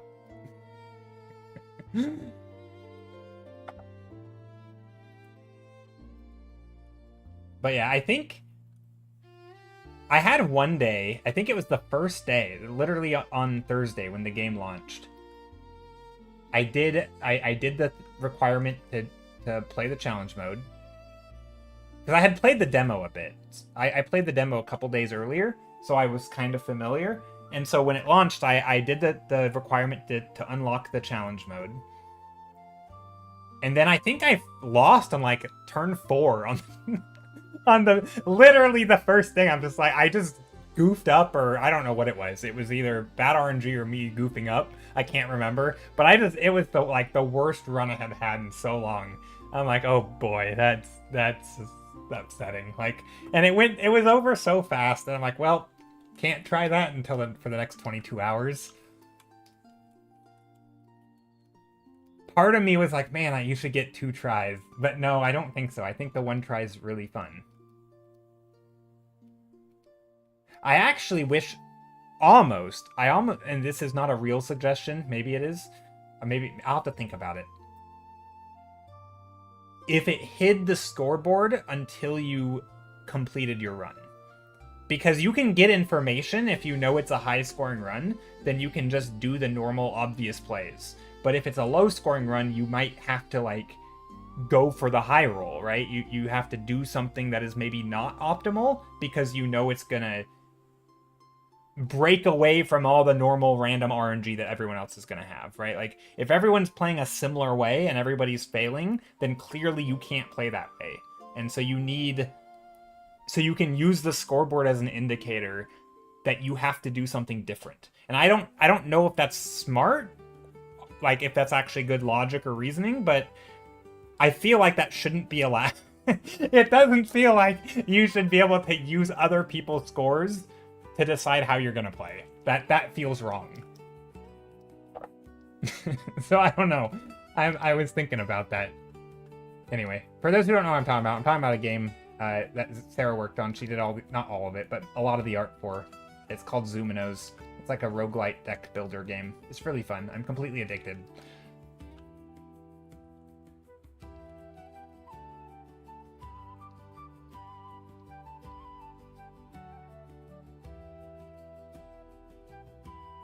Yeah, I'm not sure. Do other roguelites with leaderboards show the leaderboard? I don't know. I have no idea. I've never really played them. I'm pretty new to roguelites. Well, kind of. I mean, I wouldn't really... A lot of things that I do, like drafting in Magic the Gathering, right, is very similar, where you literally are taking a deck of cards, picking one and then passing it, and then you get another deck of cards, and you have to pick one, and you have to slowly construct your deck through random choice, but also your choices are affected by other players, right? So that's very similar, but it's not really, it's not a roguelite at all, right? It's just but it's similar. So yeah, I have no idea. I have no idea if, I haven't really played many other roguelites. I'm pretty new to them, all things considered. So yeah, I don't know. That would be interesting. Yeah, I don't think it's a real suggestion by me, though, because, like, I'm sure there's reasons that would make the game less fun. It's kind of fun to see what you're up against and hype you up for the run. I don't know. What's your best advice for an artist who loves drawing but struggles with backgrounds? Paint more backgrounds. I know it sounds stupid. I guess it depends on why you struggle, or like where you struggle. I don't know, that's a hard one to ask without seeing art, seeing your art, or knowing what you struggle with on them. I also don't really think of them as backgrounds. I don't know if that, I know that's sometimes advice that's given to people, is if you're specifically talking about like backgrounds for animation, because a lot of times backgrounds don't have a super strong focal point. They aren't the subject. They're just sort of a backdrop and setting, and they create mood and sort of environment and all that. But a lot of times what I'm doing, because it's I think of it as like environment painting, they have a strong focal point, right? There is a strong composition. It's, things might guide your eye towards the focal point. That's not always something that's present in backgrounds, so I think it kind of depends. I'm assuming you just mean environments, and yes, you can have characters in environments, obviously, but I still wouldn't always call them backgrounds. And I sometimes I've heard people talk about not thinking of them as backgrounds because you do want to think of them as subjects with focal points and all the things that like a character would have, right? They have story, they have design, they have, right? It's not just, oh, let me paint some nature. And I think once you start thinking of them as designed things that you, as the artists, are designing, you're designing the focal points, you're designing the foreground, midground, backgrounds, you're designing the shapes, right? You set all the things about it. I don't know if that's helpful to think of it that way. I think in most simple terms, though, it helps to think of things like groupings of objects, like trees, as not a bunch of trees, but just as one solid mass that is trees, right?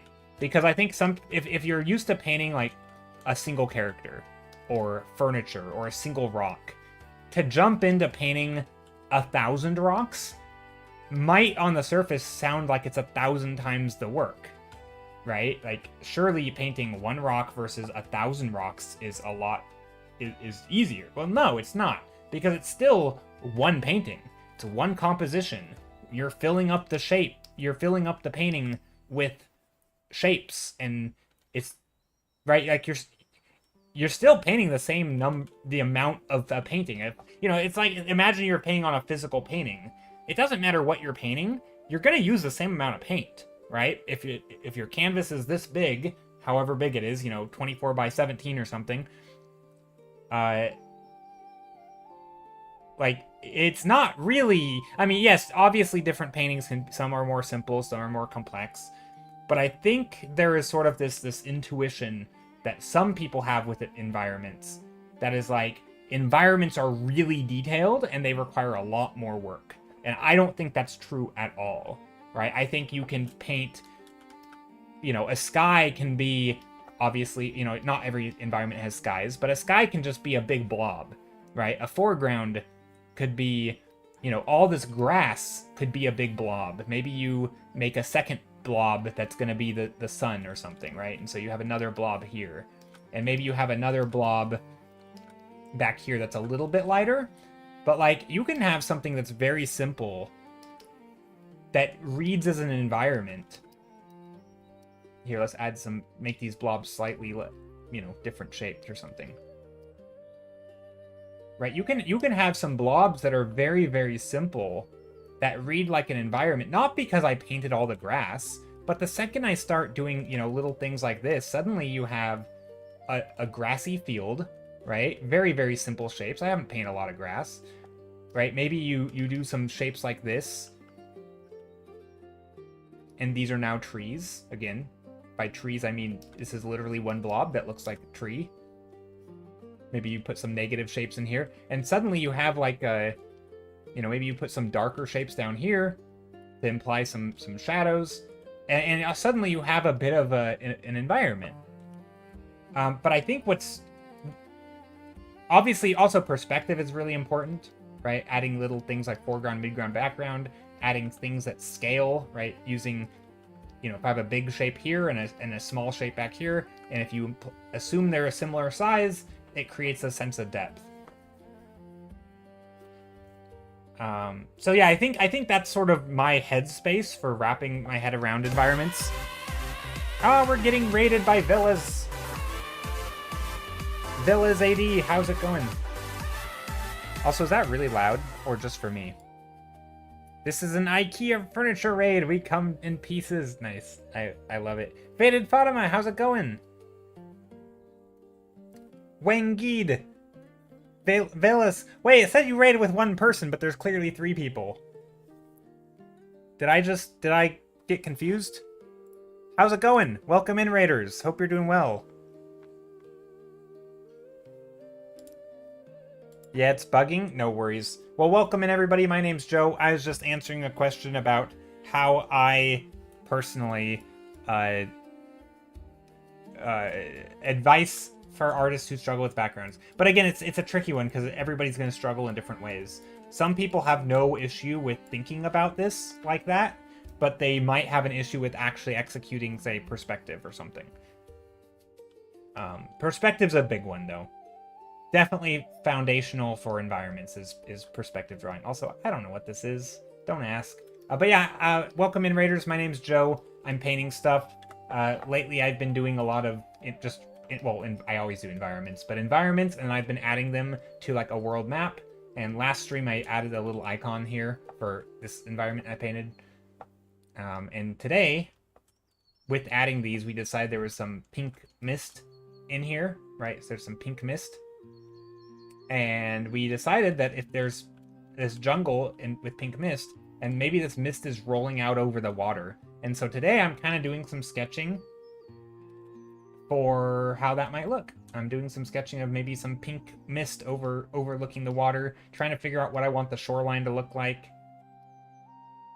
Not this one. This is me playing around with brushes.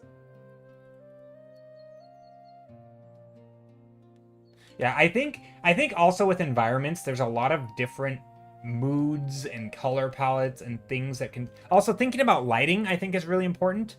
I feel like you can get away with quite a bit in character art. And maybe, like, really, obviously, high-end character art, if you're really skilled, they absolutely... You know, character artists are absolutely going to think about lighting and the color of the light and multiple light sources.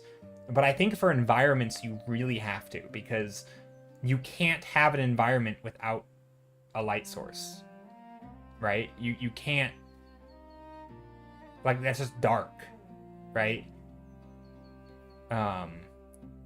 And typically in environments, you have a very distinct shadow color and a very distinct direct light color, right? The sun has qualities that are going to make it feel warm typically, and it's going to blow out your colors because it can be very bright if you want it.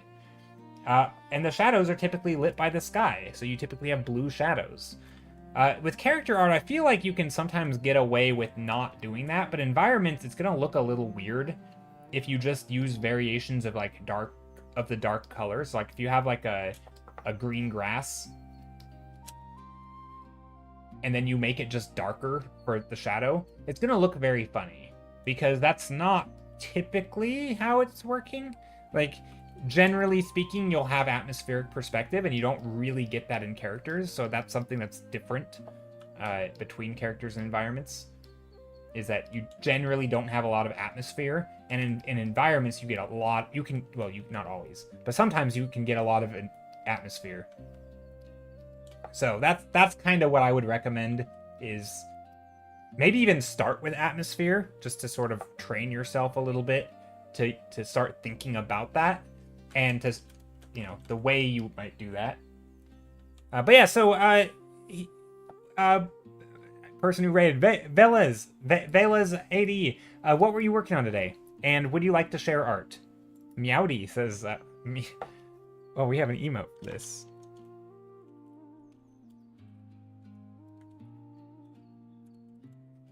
Meowdy. Yeah, if you'd like to share any art from the raid, please do. Art tax. I'd love it. Perspective can make or break an artwork? Yeah, for sure. But yeah, I think if you were just starting... if you were just starting environments and weren't used to sort of atmospheric perspective, I do think you can do this really simply. You can either do it in color or in grayscale. If you're doing it in grayscale, it would just be a light background and a dark foreground, or a bluish background and a darker foreground. But basically, things get lighter and bluer. Not always, but whatever your atmosphere is. If you have a pink alien planet sky or a pink fog, things are gonna get pinker as they go further back, right? If you have a blue sky, and everything's gonna get bluer as you go further back. And so making a simple gradient, literally just lines, and then you use those lines and you just kind of pull up and you make shapes. So something in the background is gonna be these colors, something in the foreground is gonna be these colors. Now, not every environment's gonna have this structure, right? You can do lots of things with it, but this isn't a bad way to start to get an environment looking like an environment, right? Like you can kind of see. And also you can play around with shape design and make interesting shapes.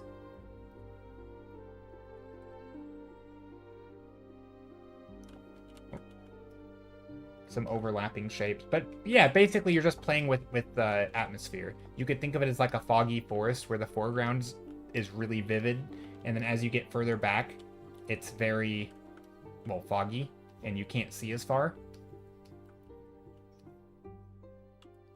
So you can do a lot very, very simply with just using atmosphere. Now, I would do more to this. I would add lighting, and I would do all, a bunch of stuff. You can add variation in values of the objects, right? A dark rock or a light rock is going to be a different value. But this is not a bad way to start if you're just beginning, just to get your brain thinking about depth and layering, and as things go further back, you're layering those shapes. Anyone who's been in my stream much will be very familiar with this little quick, 30-second demo. But that I'd recommend for, if you're totally a beginner to environments, just to sort of get yourself thinking about those concepts. Valis says, I've done an underpainting for a portrait. I can show you a previous portrait I finished, because this one is still a bit messy. Yeah, no worries. No worries. I get it. I do the same. Somebody's like, so what did you do today? I'm like, here's this art, and then I share the art that I want to share instead of the art that I actually did, because sometimes you're like, I don't want to share this. Oh, I like this. This is a really nice portrait. Ooh, is this digital or this is traditional, right? I'm assuming it's traditional. It looks traditional. Oils, nice. Well, it's fair though, yeah. There's like that self-conscious thing, right? It definitely creeps in. That's a real canvas. It does look like a real canvas. You can see the specular light highlights from the camera, but... Or is that? No, that's... I think so, yeah. This is great. I like it. Portraits are hard. Faded Fatima says, hi, Druff. Yeah, this looks great. It's a stretch canvas. Nice. Yeah, this is great. Awesome. So do you only do oil? I'm not really that familiar with you, I don't think. Am I? Have I been to your channel before? We're probably going to hear your voice here. Also, here's a sulfur pond thingy. Do you only do traditional? Ooh, these are nice.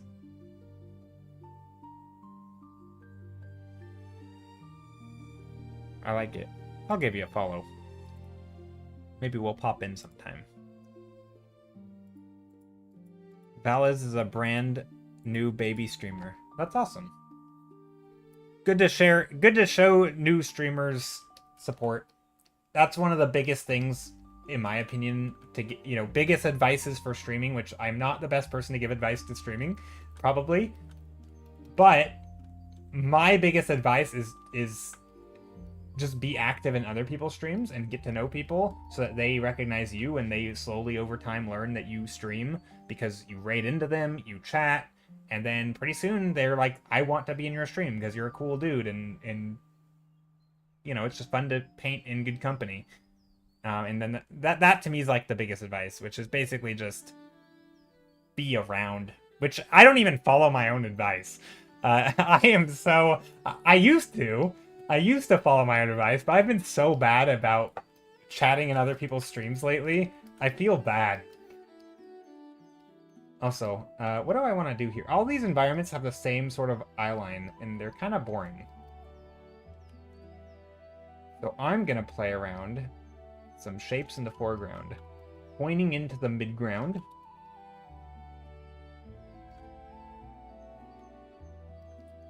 Now this doesn't feel very...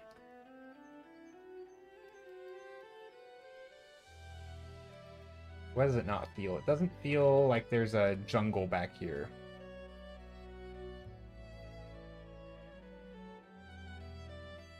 You're taking your time, focusing on enjoying the process. Yeah. I mean, it's funny. I actually think art streamers have a leg up in the streaming world.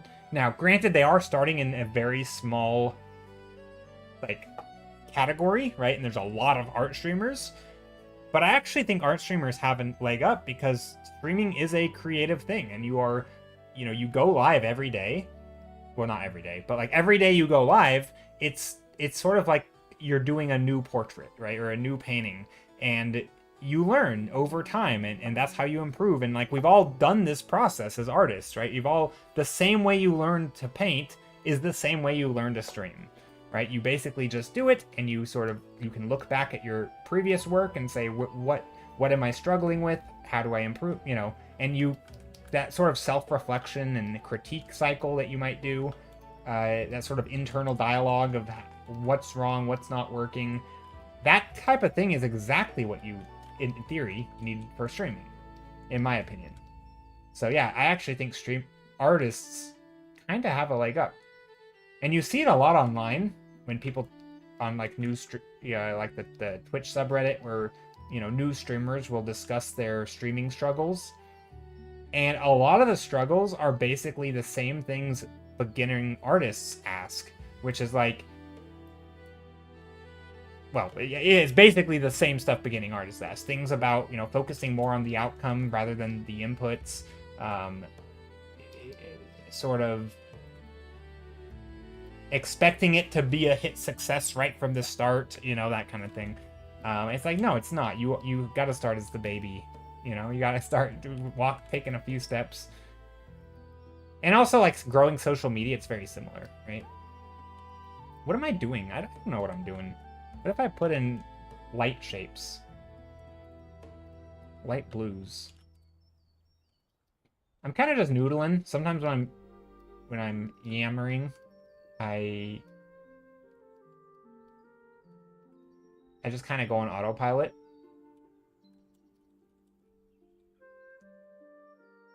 Ooh, you know what we could do? We could do like rocky cliffs. Oh, I have an idea. Okay, I'm going to change perspective here. So, one thing that you can't do with environments, and I'm sure everyone knows this who's ever drawn in perspective, if you draw something in perspective, let's say you have your eyeline is here, and then you draw a box, right? So, here's a box. Or maybe it's a mountain, right? So it's a cliff or something, right? So here's a big giant bluff. You can't just move it up, right? You can't just move the shape up because now we should see the underside of this, right? We should be seeing this side, right? Not this. You can't just move the shape in perspective, right? So that's one of the reasons why I like to play around with big blobs is because you kind of can, right? If I want to move this blob up, I can kind of move it up. I can sort of just move it up higher and it works because I haven't really drawn it in perspective yet. So that's one benefit of starting with shapes, is that if you want to fiddle with things, you can. Thinking in pictures has its drawbacks. I didn't like the visual I imagined. Oh gosh, I could ramble about this. Ron, we're getting a raid by Ron. Ronald P. Maxwell, welcome in. Let me switch to something that I'm more happy with. Actually, to world building stuff. Here we go. Welcome in, Ron. How's it going? Oh my gosh, this is I could ramble about this. The idea of in your head, you know, you not matching your vision, right? This is the same thing with stream, right? You have a vision when you start streaming. A lot of people think that they know what their stream's gonna be. I'm gonna do comedy stream, or I'm gonna do high energy gaming, and then you start and you're like, oh, I don't like this. It's not fun. You know, it's like, oh, it's not going the way I thought it was gonna be. Or I'm not getting the response I thought it would have, you know? Yeah, that's not, it never is. It's never the vision that you had. Very rarely. And over time, part of that skill, right, is your vision becomes you learn how to envision things, right? Because your expectations and understandings are more realistic and they're more grounded on, you know, the medium you're working in. Flamingo check, thanks. Yeah, I need to sit up straight. But yeah, Ron, how's it going? What were you working on? Ron does a lot of world building, so anyone who likes this kind of thing where, you know, designing environments and putting them on worlds and painting stuff, Ron does that, but to the extreme. Ron's great. Going really well. Just finished our grasslands biome and moved into the fernlands. Nice. That sounds awesome. I'm doing a foggy, pink, foggy, misty shore ocean thing. And I just had an idea of what if I raised up, like made a ledge in the water, some rocky shorelines, and then the water would be down below. And yeah, using the lasso tool is fun. I use it a lot for anytime I want really hard edges, because the brush I'm using is very soft, kind of. So it can be nice to have some rocky shorelines.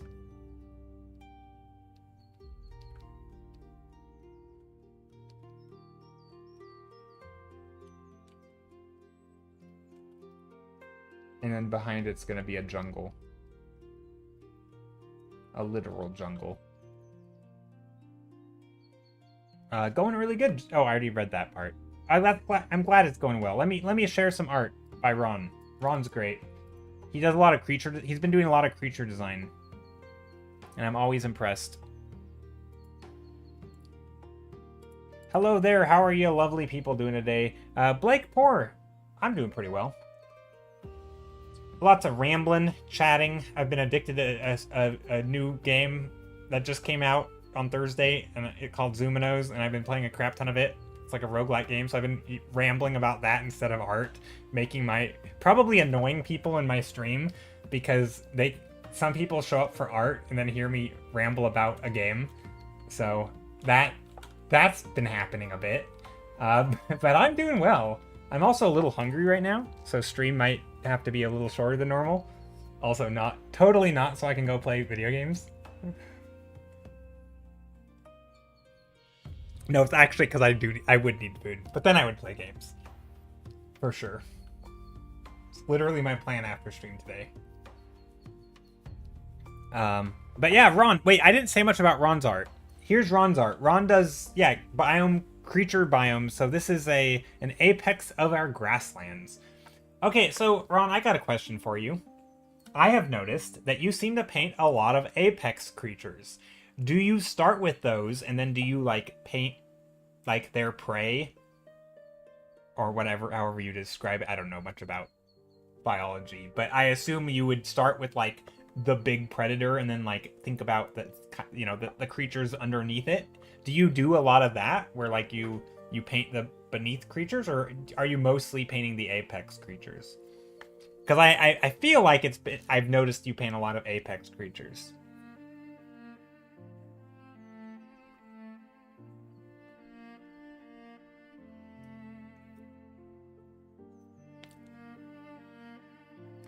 Because I could kind of see that being a good strategy for designing, where you start at the top. Because then you would know when you're drawing, but like, I mean, not everything is super, has to be completely predator-prey, but if you were thinking in lines of that, right, it'd be much easier to design a prey creature if you know what it has to avoid, right? Like if you knew there was a predator who lived on the rocks or something, and you need to design on a cliff face or something, and you knew you needed to design a prey creature that lived on the cliffs, then maybe you're like, okay, well, maybe this prey creature can burrow into the cliffs, right? Or maybe it can scurry along the face of the cliffs faster than the predator, because the predator is big and cumbersome. Or maybe it can camouflage itself to look like rocks, right?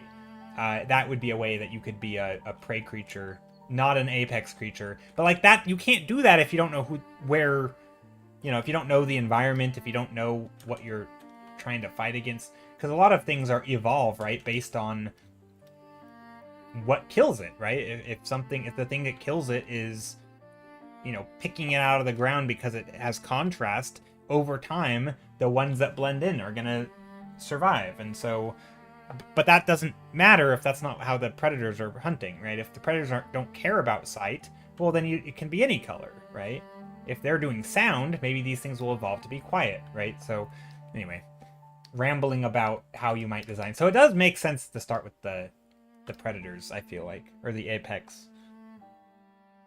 Ronald says, so I always do a paint early version of the apex, but then usually save them till the end because I savor doing them up. Nice. You draw creatures for each and every niche? I see.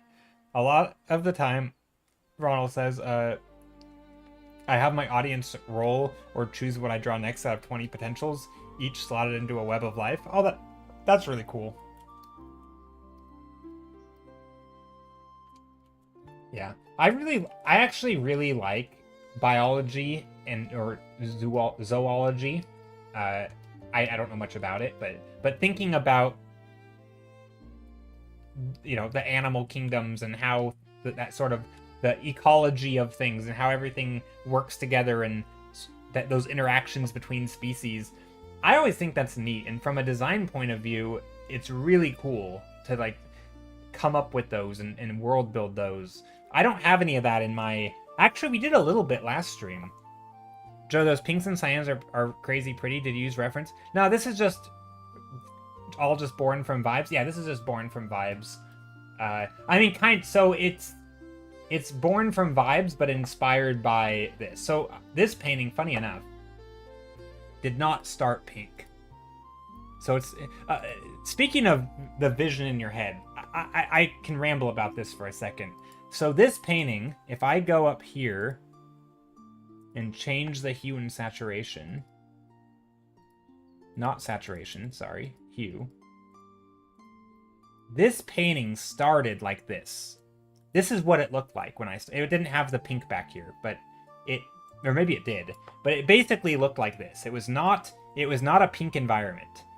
But I went up into the hue sliders towards the end. I mean, I added stuff since then, so this isn't quite what it looked like. But I went into the slider and changed it, and I'm like, I like this. And so I kept painting on it. I decided that these crystals are going to be red. I don't think it had the red, or... I changed it a lot, basically, is what I'm saying. And at some point, I had decided that this pink stuff was actually going to be mist. And that was not my initial idea. That kind of came because of the pink color, right? Again, if you go back... Oh, I can't show you. Edit. Right, if you go back to the hue here, where it's blue, this looks foggy, but it doesn't look like it's some... it could just be water vapor. It doesn't have to imply that it's something that's gonna, like, linger around. It could just be a... but the second you make it pink, you're like, this is unnatural, right? There's something here. And so when I was painting in the world map, right, and adding in this little environment here that represented this one, I decided to add the pink mist. So that informed me that I needed, if you were a boat traveling this way, and you saw into this pink cloud of stuff in the back, right? Fog can get really saturated if you look through it in distances. Or if it's like a pink fog, right? Think of like a pink smoke bomb or something, or a smoke grenade that are pink. You know, those colorful things that, like, I don't know, people use them all. I don't know what you use them for, but anyway, you've probably seen that. But yeah, if you had, or like a forest fire on the horizon, it can get very vivid and colorful. So I'm like, what if we did that, but on the horizon? You know, you're a boat traveling along here. You have a shoreline. You're traveling along the shoreline, but it gets this pink horizon off in the distance, being illuminated by the sun. Oops. Being illuminated by the sun coming over here. So you have this, basically this cloud of pink being backlit by a warm sun. And so, yeah, you're going to get this sort of pinky color. And so that's kind of how it was. You know, I didn't like imagine it initially. It was more through logic, not really logic, but through sort of a form of reasoning, right? Sort of this leads to this, leads to this, leads to that. And pretty soon it's like, okay, I have a pink sky. I know I have a pink sky. And so, yeah, I just picked pink. And from there, it was basically vibes. You know, different shades of pink, all could work.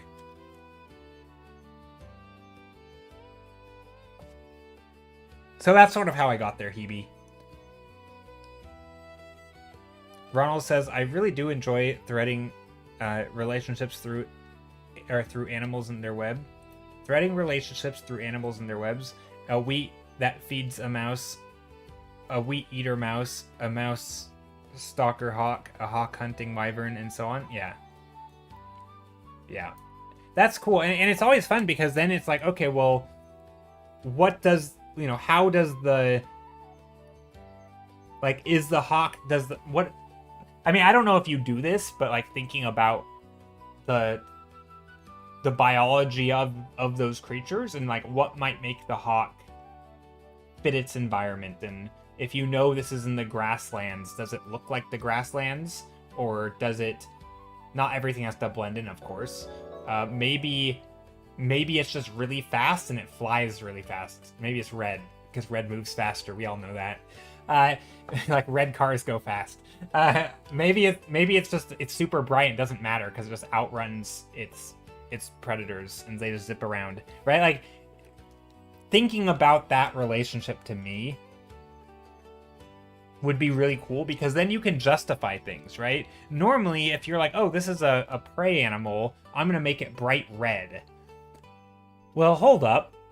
That's not very good if you're trying to not get eaten. But then maybe because it's a very fast type of animal, maybe that would justify it being a color. You know, like, that kind of... I like those sort of...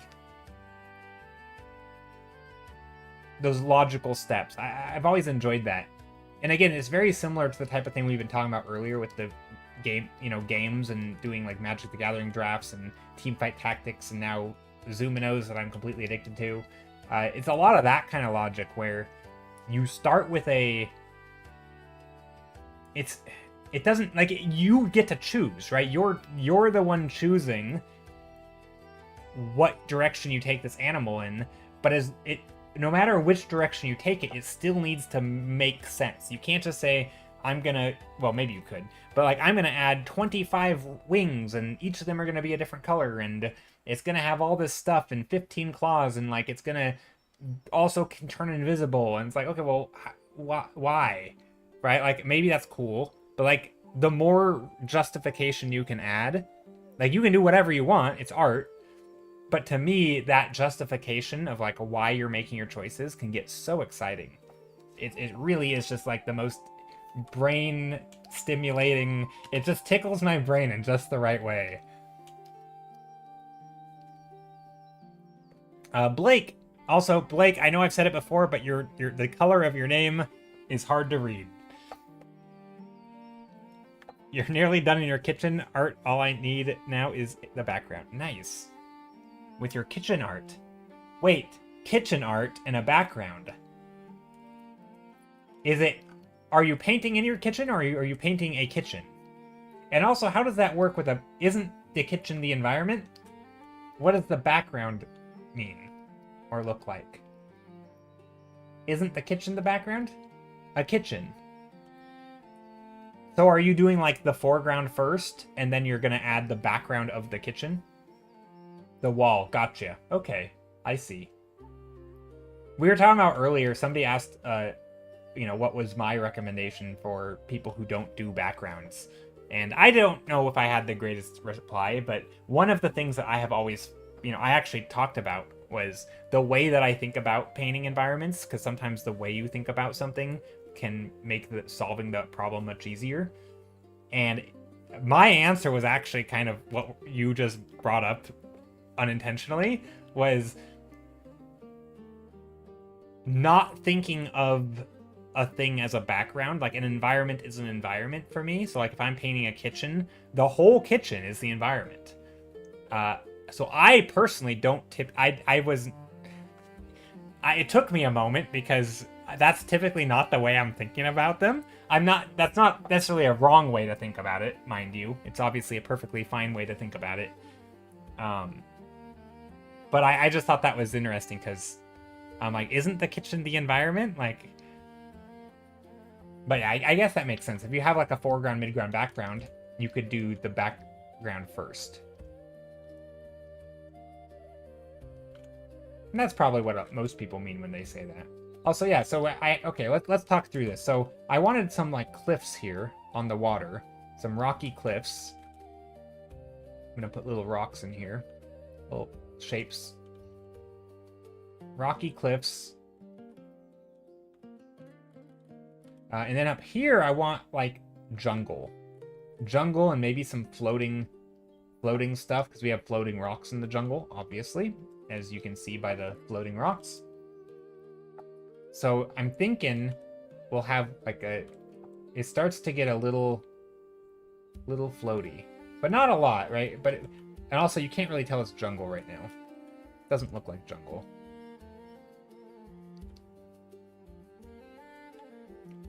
The painting kitchen wall with unicorns. Oh, nice. Ooh, I'm excited to see this. If you ever want to share, feel free. I'd love to see.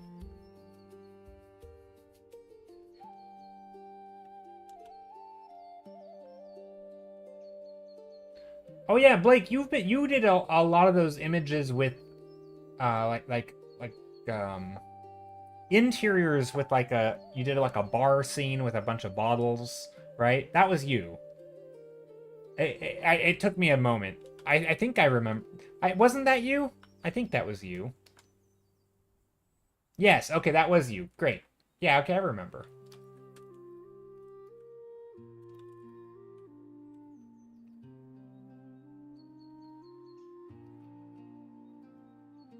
But yeah, I don't know why, but for me, as I started painting, one of the things I always, I guess for me, painting changed how I think a lot.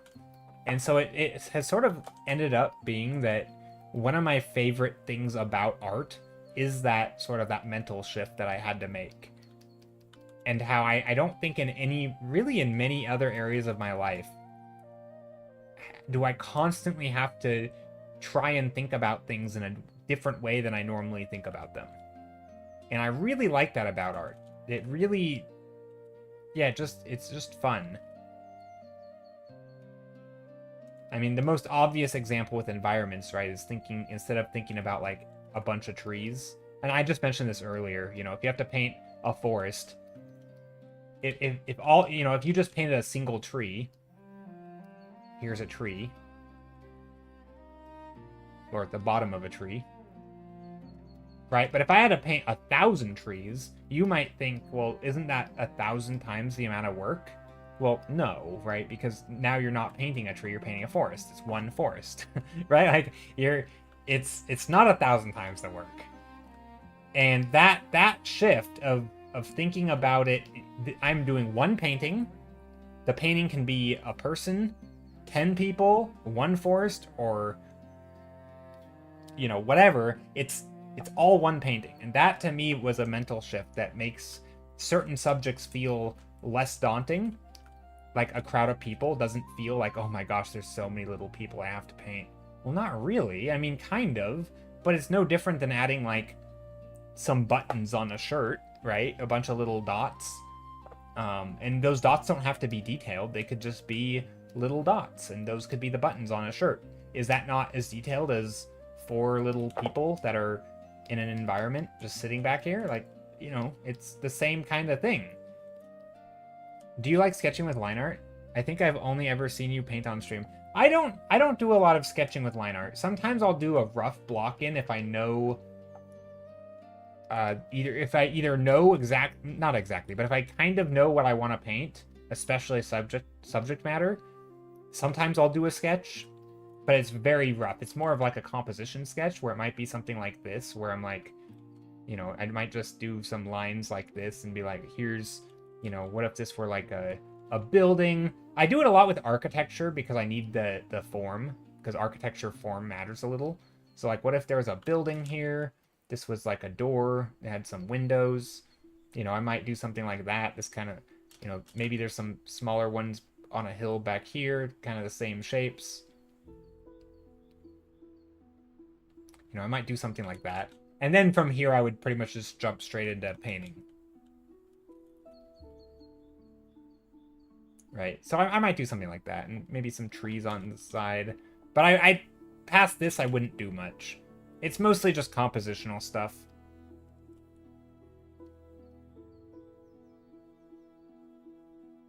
I don't typically do, like, actual line art. From here, I would just start, like, blocking in shapes. I'd be like, okay, let's block this in.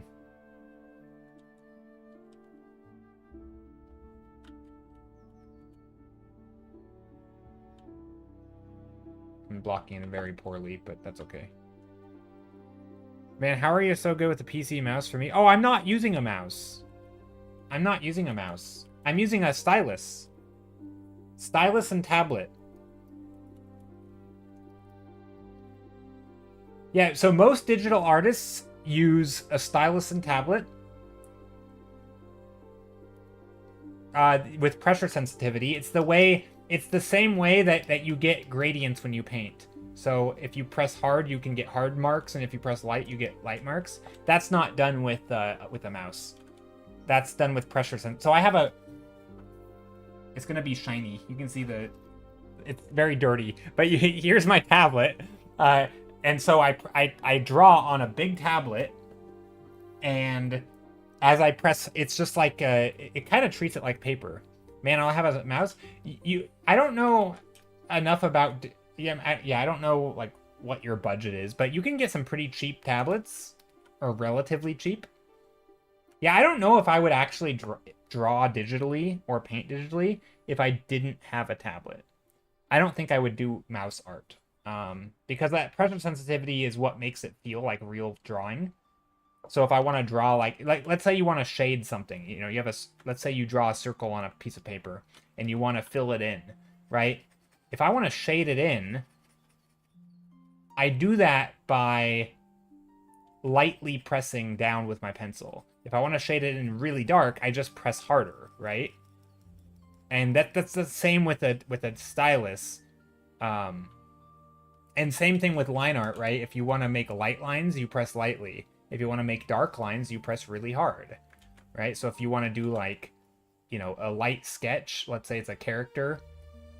How do I draw characters? Let's do this. You know, if you want to do like a character like this or something. No, hold on. Let's do the Loomis method. Okay. So you the ball of the head, drop it down, side planes. Right, and then from here, what if you say, you know, this is going to be the hairline, and here's the hair. Okay, now I'm going to start drawing the hair. Obviously, these are like pixels, right? And now I can start drawing hard. I didn't change the color of my brush. I'm using the same color.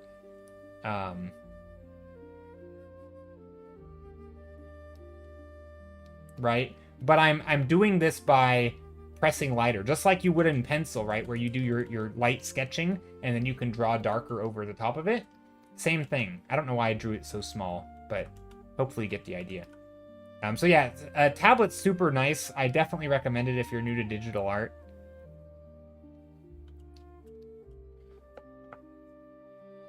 It would be, I think it would probably, Normally I don't say that like, oh, if you get this tool, it'll change how your art is. But I think with the basics, just like getting a tablet, I don't think it matters which tablet, but something with pressure sensitivity, something that allows you to press hard with your stylus. That makes a lot of difference, because it's just drawing skills, right? It's the same thing. If you can draw it on the paper, you should be able to draw it digitally. You know, if it's like a cylinder, right? If you can draw something on paper, you can draw it on tablet. But yeah, no, I could not do this with a mouse. A mouse drawing would be so difficult. Like, when I write, like, if I write my name, or if I sign my name, here, I'll do my signature. I don't even know. I'm just writing scribbles. Right? If I write my name, like, right? This is the same. That's actually not how I write an S. I write bigger. Anyway, if I write my name, if I try that with a mouse, I can't even write.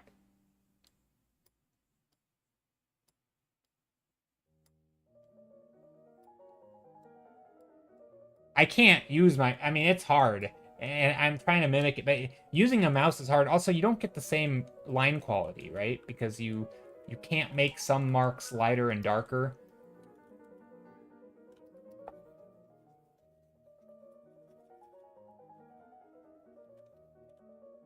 So hard, but yeah, you will get used to it. That's true. You'll get used to it. But it's hard because a lot of art skills, you know, are kind of muscle memory. I mean, I don't like using that word because sometimes I like to think I like to focus more on the sort of the mental side, the decision making side. Like, obviously, yes, you'll get used to your tools and you'll get used to things, but that's not ultimately going to make you way better at art.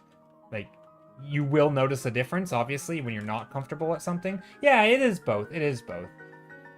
But, like, no amount of being familiar with your tools is going to make you understand how to draw environments or characters, right? Like, none of that's going to change. It's not going to even make it easier, really. It's if you don't know how anatomy works, or if you don't know how architecture works, or you don't know how to draw in perspective, it doesn't matter if you're painting with a mouse or not, right? I could do an environment with a mouse, and it would be mostly the same, like, because the choice, you know, my lines might suck, but like, you know, I could, you know, if I wanted a tree, like the things that I put in places, I can make my brush sizes bigger, which is nice. I'm drawing with my mouse right now.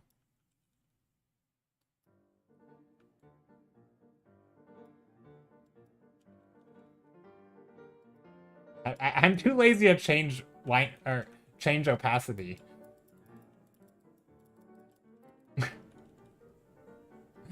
I don't know how to change opacity. Can I use an airbrush? I have actually no idea how to lower opacity. No, I'm not doing it. I'm not doing it. It's too hard. But like, but the same the skills though. Like, if I wanted to draw like a shape up here, right? Like a block or something. Like, that's still gonna. I could logic that through with with a stylus or with a mouse, right? So yeah. Anyway, I kind of like this. Where am I going with this? Hydrate. Thank you. Thank you. Thank you for the hydrate. You're learning art lessons by lessons. Now I'm thinking of learning line art now. Nice. Also, posture check. Also, I just realized my webcam sizing is different on each one. There's this. And there's... Don't mind me with my Jed talk. Don't mind me. Just rambling. No, I misclicked the scene.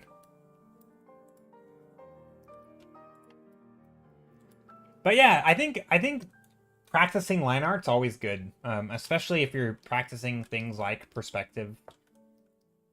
Perspective is by far, to me, the biggest one, because it's It's in every, not in every painting, but it's, well, actually, I would even argue it is in every painting. If it's anything representational, even if if it's a flat 2D image, there's still gonna be things that perspective, like, you know, like scaling perspective, right? So you have, you know, shapes that get smaller as they get further away. Even if you're doing a comic strip panel type thing where it's just straight two-dimensional stick figures, right? If you have a character who's small, they can still imply, right, this is perspective. Or let's do this, right? This is perspective. I'm not drawing, even if there's nothing in 3 dimensions, it's just, you know, trees, big trees, right? I know this is not how trees look, but like this is just, this is perspective, right? It might look stupid here, but it's, you know, you get the idea. The worst shape design ever. That's perspective. You don't have to draw, like, it doesn't have to feel 3D, if that makes sense. It could literally just be shapes that overlap. And there's still perspective. So even when you're just drawing scaling objects, you know, stuff in the background is small, stuff in the foreground is, you know, if you draw a cloud in the sky, that's perspective, right? Character, flat environment. The second you draw a cloud, which is a small object, that to me is part of perspective. That you knew to draw it small because it's far, not you weren't drawing it in the, you know. So that's, you know, we take it for granted, I think, just how common perspective is. And you might say, well, that's not what I mean by perspective. But it is. It's part of it, right? It's obviously, you know, most of the time people are talking about linear perspective, right? Sort of things getting further. You have an object, you know, like floating, or if an object's on the ground, right? It might look like that. People mean that a lot. Also, this is not in scale.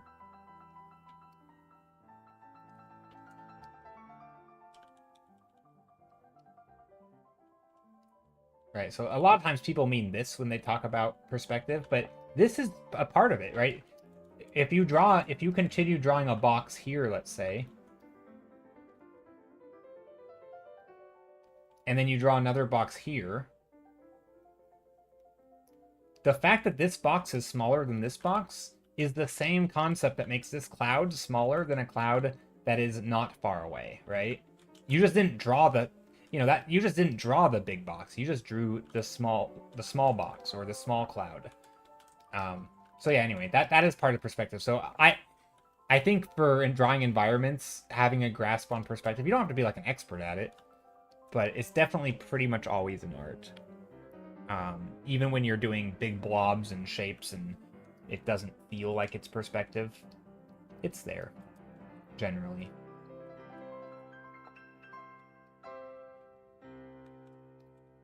At the very least, it's a tool that you have access to that maybe you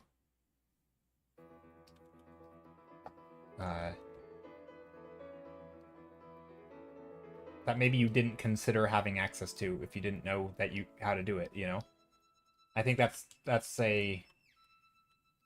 it's not that you have to use it every time. You might draw paintings without perspective, but having that tool is so important, I think.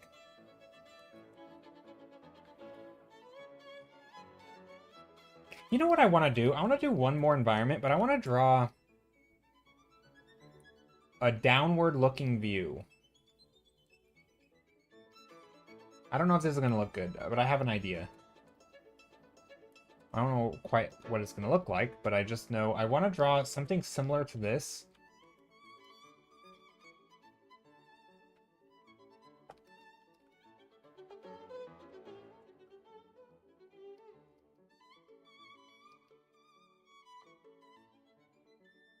Just blocking in shapes. I'm basically making, so we're going to do some horizon stuff.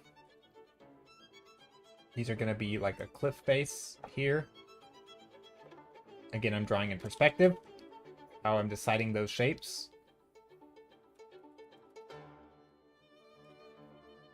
Now, these are not all going to be like this. These shapes are also... Oops. These shapes are also going to be in perspective. Hopefully.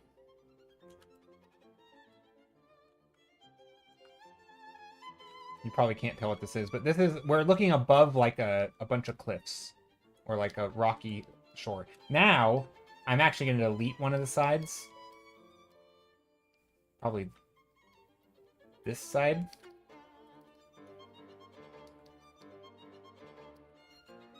And where this is sea level.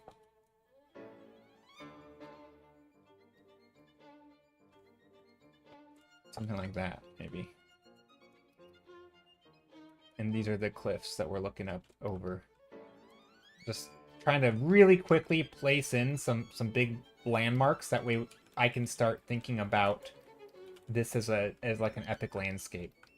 And then up here, we're going to have the forests. So I'm trying to draw this environment from a distance. So it'll be like coming in from here. And it's not this exact... I'm trying to figure out what this shoreline looks like. So I'm kind of thinking maybe we're up a little higher. And maybe we get a vantage point of like these rocky shores. And maybe these rocky shores...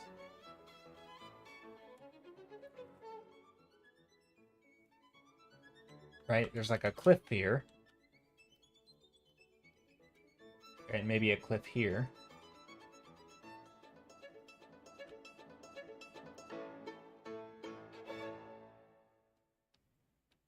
Right? So that's kind of what I'm thinking, is maybe there's a... I don't know what shape this is. Not a good shape. That's not a good shape. But I'm thinking this is going to be a rocky cliff face where we are... You know, sailing down here in a boat. And so I'm thinking about how might this cliff face look? And that's kind of what I'm doing here, where maybe I make these like that. And then from here I can start thinking about, okay, well, what if there's like a forest up top? Maybe there's some greenery. Maybe that greenery is seeping into the land. So actually, what if we did... I'm going to do the other side. Okay, I'm going to do this side. This side's going to go here. Now I'm thinking about composition.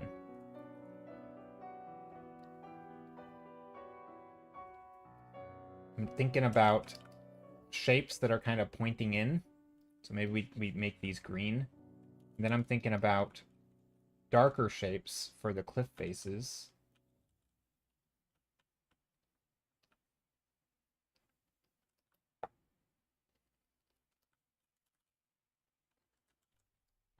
And then here, now, this can all be water or something. And then now up here, we can start putting... Actually, maybe this goes out a little bit. It jets out. And I'll need to bake this pink as well. Because we decided that there's a pink sky. I'm going to use an airbrush to just soften it up. Any tips on backgrounds? I mean, a lot of what I was just talking about is sort of trying to think about it differently. And I know this is not like direct tips. A lot of those tips are going to depend on what you're personally struggling with, right? It's sort of like if you went to an art teacher and like, hey teacher, what do I practice on? Or, you know, what should I work on, right? They could have an entire curriculum and they could pick assignments from it. And so like, it's going to depend on the student, right? But I think in general terms, art is... I mean, I always compare art to video games, but art's just a whole bunch of choices and decisions, right? The more informed you are, the better choices you can make. And a lot of times when you get stuck on a problem, it's not about just having the information. Sometimes the way to solve the problem in art, or the way to learn new skills that you seemingly are struggling with, are just to think about it differently. Because it's not like a physical... I mean, it is a kind of a physical skill, but not really. It's a mental skill. Right? And this is why I always compare it to, like, chess. Yeah, I think the best starting point is to stop thinking of it as a background and think of it as environment. Yeah, because environments have focal points. They have composition. backgrounds are just, the character's the focal point. The character, the background is, I guess what I'm trying to get at is I think, and this isn't necessarily for you, because maybe you do want to do backgrounds, right? Backgrounds for like animation or something. But I guess what I'm trying to get at is similar to, maybe this isn't going to make sense, but maybe it'll make sense to one person out there. So like in chess, right? Chess is a game where if I play against the best player, there's nothing about the board, there's nothing about their tools, there's nothing about their, if you think of the board as the painting, there's nothing about what they're doing that I'm not doing. Where we both are sitting at the same board playing the same game. The only difference is their knowledge and their how they think about it, right? It's their knowledge, their practice, the choices they make. Their choices are obviously more informed than mine because they're better than I am. It's not about how hard you try, really. It's more about, like, sometimes if you just don't know a concept, you have to go learn it. And I think with painting, it's very similar, where it's just, a lot of it's sometimes you just don't know what you don't know, or if you think that this is a thing. Like, I remember playing this is a bit of a tangent, but I remember playing a game against my nephew, and he kept moving the corner pieces. Like, in chess, you have the board, right? And then you have 2 rows of pieces, and your opponent has 2 rows of pieces. Ignore my bad chessboard. I didn't draw enough squares, right? I'm not going to actually draw the full chessboard. Ignore my not accurate chessboard. But he would always move this. I know there's not enough squares on this chessboard. Anyway, there should be another layer here. But anyway, he would always move this piece, these corner pieces, first thing. He'd love to move the corner pieces. And I'm like, that's not good. Like, stop doing that. Don't just move the pawns in front of the rooks, right? Like, and I explained to him why, there was a fundamental principle that he was basically violating. And one of that principle is develop your pieces, meaning get your pieces out and opened access to the center and control the center of the board, right? That's a common principle in chess. But if he didn't know this principle, it was a foreign concept to him. But in his mind, he was like, I want to move the corner pieces because I think that's good. I've won games like that, he thought. And he had won games like that. But he wasn't thinking about the same concepts. He was like, this is how I want to do it.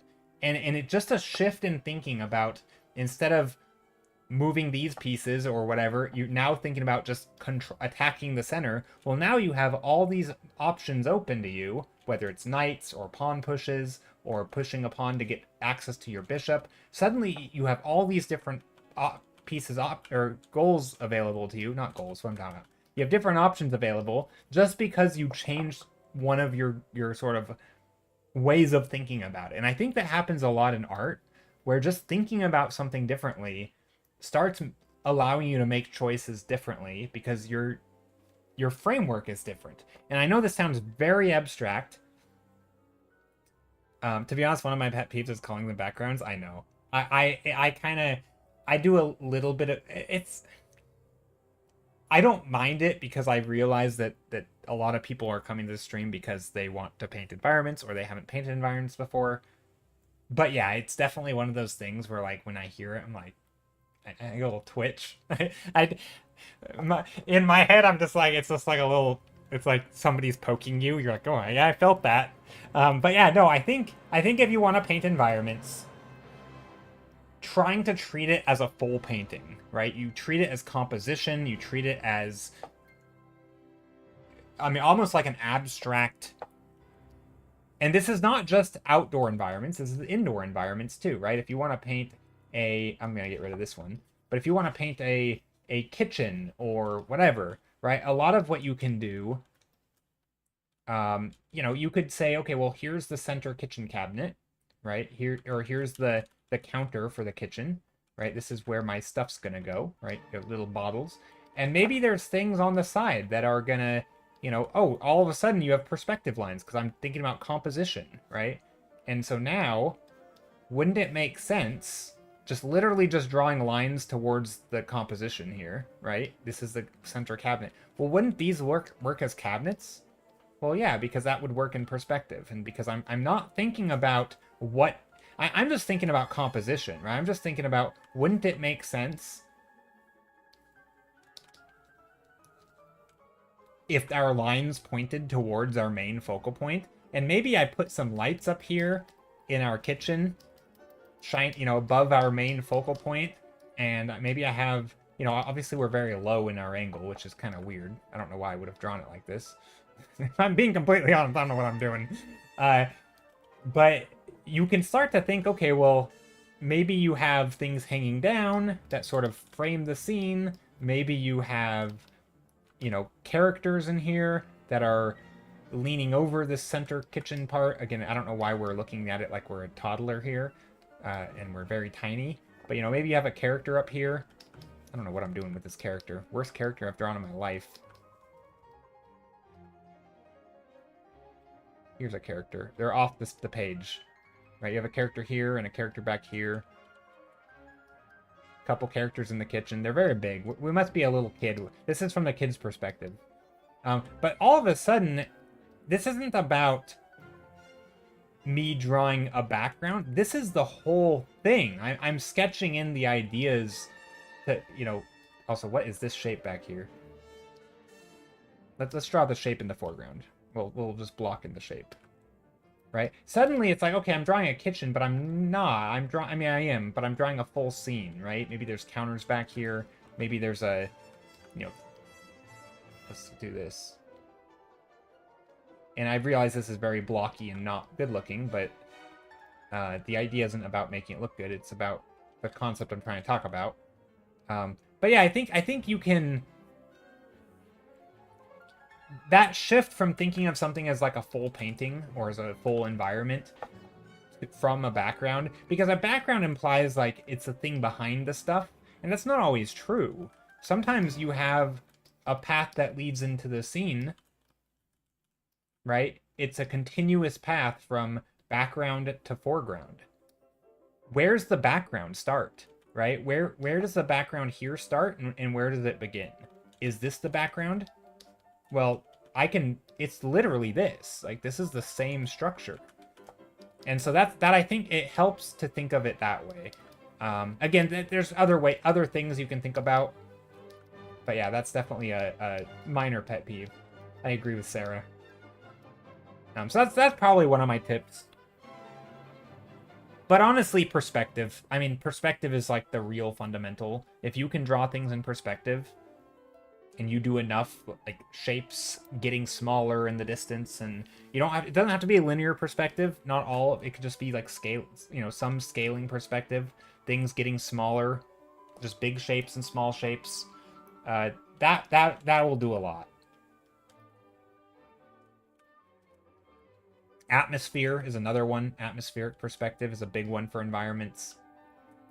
I would say, actually, that was my advice earlier today. If you're talking about actual skills to practice, start with atmosphere. But again, if you said you're using a mouse, you said you're not using a tablet. That's really hard. I mean, I would advise to use a pencil. Just, you bust out the pencil and draw shapes getting smaller, basically. I think that's what I would do. Sarah says, oh, looks like another hotfix just got pushed for Zuminos. I fixed the daily challenge mix-up. Oh, that's good. That means tomorrow, if I make it onto the leaderboard or don't, it'll be because I played the seed poorly or well, not because I played a different seed. That's good. Yeah, pencil over mouse. If you don't have a stylus and a tablet, I would say draw with pencil. Because that's how you're going to actually practice the skills that you learn about, right? If you learn about... Because, like, then... I remember when I first started digital painting, I started... Well, that was I was starting painting, so I started digitally. Granted, I had a stylus, but because I ran into this problem, and this kind of goes into my whole, like, learning how to think and learning decision-making... My problem was that when I drew something in Photoshop, and it sucked, inevitably, because I was new, I didn't know why it sucked. Did it suck because I didn't know how to use Photoshop? Or did it suck because I don't know art skills? How do I know what I need to work on when I don't know when my tools are making my paintings ugly because I don't have a, you know, if I don't know how to use the tool, right? And if everything you draw has like this, and that's how I think of mouse. Sorry, I'm not trying to say everything that you're gonna draw with a mouse is gonna look ugly. It's not true. But when you're doing something like drawing with a mouse, it's gonna be hard to tease apart, like, is this a limitation that I'm putting on myself? Like, is this because I'm playing on hard mode? Or is this because I'm just not good at the game, right? Or art, right? Am I not good at art? Or is it because I'm playing, the difficulty's too hard? It's kind of hard to know when you're mixing those things. And I think pencils, just going to traditional is a really good way to just, like, if you can't draw something in traditional, it's because you don't know it, right? It's not because your technique is wrong. It's almost certainly because there's an art skill you're missing. So I do think pencil is... Yeah, pencil and IRL / digital mouse. Yeah, I mean, I would do pencil and IRL. If you're doing digital, I would strongly advise getting a tablet. You don't need an expensive one. You can probably get one for $50 somewhere, maybe even less. I know that can be a lot of money still, but it could last you literal years, and you could use it every day. Highly recommend a digital tablet. Or not a digital tablet, yeah, a painting tablet. Something with pressure sensitivity. The main, actually, you could, some people have talked about painting on your phone, which I don't know if that's a good idea. I don't actually have any advice for it, but is it pressure is with 2 S's or 1 S? Pressure sensitivity. If whatever tablet you get, make sure it has this. It doesn't matter if it's a screen or a tablet without a screen like mine or a phone. Make sure it has, whoops, make sure it has pressure sensitivity. That's I think the thing that you need. Maybe not need, but again, traditional art has this, right? With a pencil paper, that has pressure sensitivity. If you press hard, it's going to make a hard mark. If you press light, it's going to make a light stroke. Same thing. That's the only thing I think is super important. I don't think it matters what kind of tool you're using. It could be, yeah, maybe even your phone. I don't know. I wouldn't advise it, but that's only because I'm unfamiliar. And I can't, in good faith, recommend something that I've never have any experience with. But yeah, I don't think it matters what tablet you get, really. Anyway, so here's this. We're gonna make a pink foggy thing. But Sarah, that's so good though that they've done a hotfix for that, because I didn't bother me too much, but I really thought it was. I was very confused when I ran that today. I'm like, did I misclick? Like, how did I clicked something else? Why am I playing this mode? And I didn't really. It was funny because I didn't actually want to play that challenge mode because I had literally just beaten it. Like, it was literally the last challenge that I had beaten, and then it loaded me back into the same challenge. I'm like, I don't want to play this challenge again. I'm done with it. Like, I want to move on to a different one. Why did you put me in this one? And yeah, so I thought maybe I had misclicked it because I had literally just played it.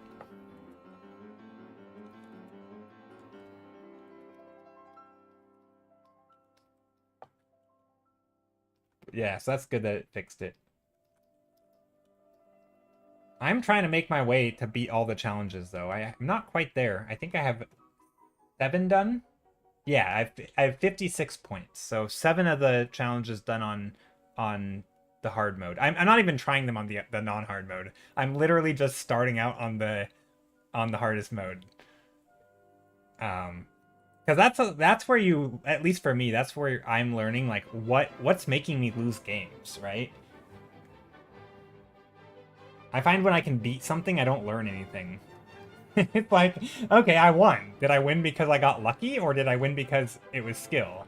Whereas when you lose, you're like, okay, clearly it's a skill issue, because, you know, like, I mean, I guess you could have lost because you're unlucky, but, like, obviously if you keep losing, then there's a pattern there. So it's hard. I feel like it's hard to push your skills when you're playing on the easier modes. That's my take. I don't know, but I have a different mindset towards those types of games than some people. How many of the environment thumbnails do you usually paint a day? So I don't always do thumbnails. I'm just doing it today. I mean, I do normally do thumbnails because I think they're fun and it's like the sketching phase. This is just a sketch to me. This is just sketching. I do. I mean, I'll just paint until I find something that I want to paint. So if I land on a thumbnail that I really like, then next stream I will paint on it and I will turn it into an actual painting, right? So a lot of it's just exploration. A lot of it's me trying to... Oops. What am I doing here? A lot of it's just me playing around with different ideas. There's a little bit of world building going on, so I don't really know... You know, I moved from, for example, this thing where I had, like, these rocky shorelines with boats crashed to what if I made these big cliffs, right? And these cliffs are... Yes, they're still rocky down at the bottom, but... they're more cliff-like. That's a different that I'm playing it. I'm testing that out, right? That's something that is much easier to test in thumbnail form than having to do an entire painting, and you know. So that's kind of why I'm doing it. And so it could vary. Sometimes I just do a one and done painting. But also today I'm a little tired, and also I started stream hungry, and I'm still hungry. And so I should probably eat soon, and so I didn't want to jump into, like, I don't know. I didn't feel like I had a lot of brain power to, what do you call it? To start a painting and be confident I'm going to be happy with it. 30% of Steam is drawing, 58% is taking extra, is talking extra something else. Yeah, and then I don't know what the other 22% is, or 12% is, but 12% is something else. I'm not quite sure the other 20% or 12% is, but yeah, for sure. Most of stream is not drawing. Thanks for the follow, I appreciate it. So yeah, I'm thinking we're gonna have the jungle back here. Kind of like the entrance to a place. So we can have some rocky shorelines. I do sort of want there to be a bit of a glow behind it. So like a reddish, pinkish glow. That looked not right.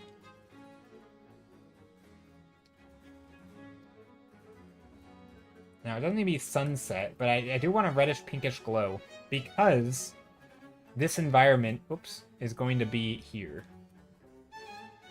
We'll see you next time. Yeah, take care, Blake, and good conversations, by the way. And I don't, hopefully I didn't make you feel uncomfortable by using your conversation as like a springboard for a rant. But I just sometimes, you know, I think it's really interesting topics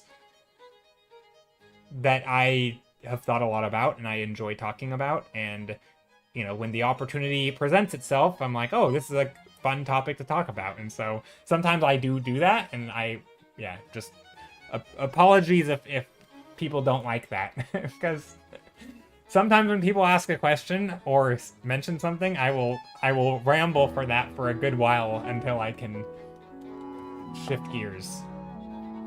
Posture check, thanks. I was slouching like crazy. I was shrimping hardcore.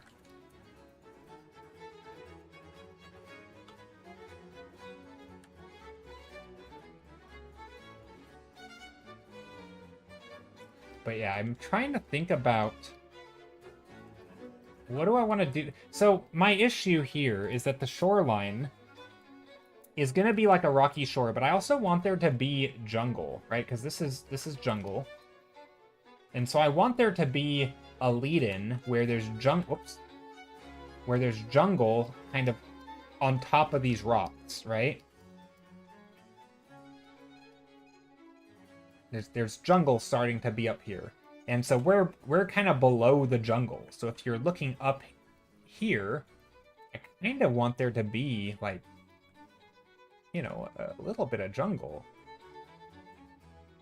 Something like that.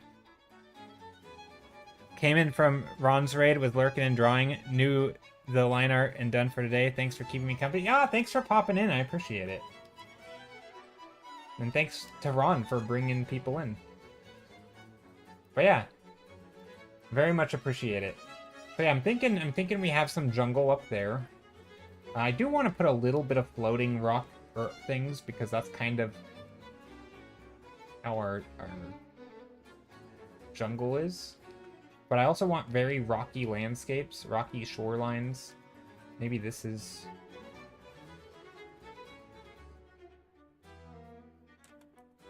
Whoops. I keep hitting the wrong buttons.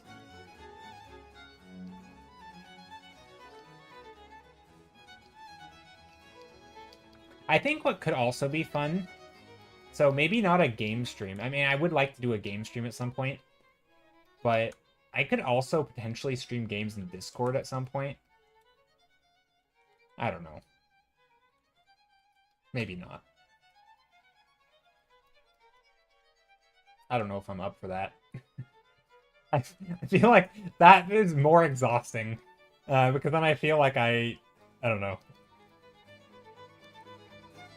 Ooh, I like these. I like these lines here. Nice compositional lines. We were talking about environments versus backgrounds, right? I think this is a good example where an environment, because you can think about composition a little bit more, because you have this strong focal point, you can start drawing lines that lead your eye. You can draw shapes that push things in one way or that lead you in with compositional elements. That's very... It feels like it's a hard shift to make if you're doing it backgrounds. Or if you think of it as backgrounds. Streaming games is so hard. I feel like I have to think and play way better when people are watching. Well, funny enough, what I like about... Well, so I as some people would say, I am a sweaty gamer. When I game, I try my very best. And I like that. I like the pressure is on to make good choices and to play well. And lately, especially, a lot of the games I've been playing are basically decision-making games. They're not real-time games against an opponent or anything. It's not like a League of Legends or something. And so it's very much like... And I actually like the analytical side of gaming streams like that, where you can talk through your choices, maybe discuss it with chat, maybe chat has input. And I actually think you can get quite good at those types of games. Like, I imagine streaming Zoominos would make me better at Zoominos. Because I think people could be like, why don't you take this? Right? Or if I'm presented with 3 options, we could be like, let's discuss it. Which one of these for my position is better? We could look at the calendar and we could be like, okay, there's an event coming up where you have double the score but double the turns. And if you add up my deck, it's like, okay, I literally don't have the points, so maybe I need a high point value creature as opposed to a low point take an extra turn creature, because that's not going to be good if I don't have enough points, right? Like, there might be decisions you have to make, and talking it through with chat could absolutely give me a perspective that I just hadn't considered, right? And I actually think if you watch Teamfight Tactics streamers, that there's a lot of that conversation going on, where it's like people are... I mean, most of the time at like the high level, chat's just terrible, like, I'll admit. I'm not saying you guys would be, because I'm not at a high level, so you're probably equally as good as me. But Teamfight Tactics streams, there's a lot of, like, input. Like, people are like... Especially when you have pros in other people's streams. So you'll have like a pro player in another pro player stream, and they'll be like, I think you should have done this. And they're like, this is really good. They're like, is it? And then they'll like look up the stats and like, oh wow, turns out it is good. And like, then next time they play, that's what they do, because they learn, and that kind of collaborative learning and looking things up and theory crafting, it just makes you a better decision maker. And I think those types of games would be fun to stream, but it's hard because you'd have to... I think those communities work best because everybody who's watching also plays the game, right? When you have a Teamfight Tactics stream and everybody plays Teamfight Tactics, you can have that kind of conversation. I feel like if I were to randomly stream a game, that's not the vibe of I don't know how that vibe would ever exist, because most of the viewers would be people who are from art, right? And so it's a hard dynamic, I think, but it would be fun. And I do think it relates to art a lot. A lot of those kinds of decisions, at least in the way I paint.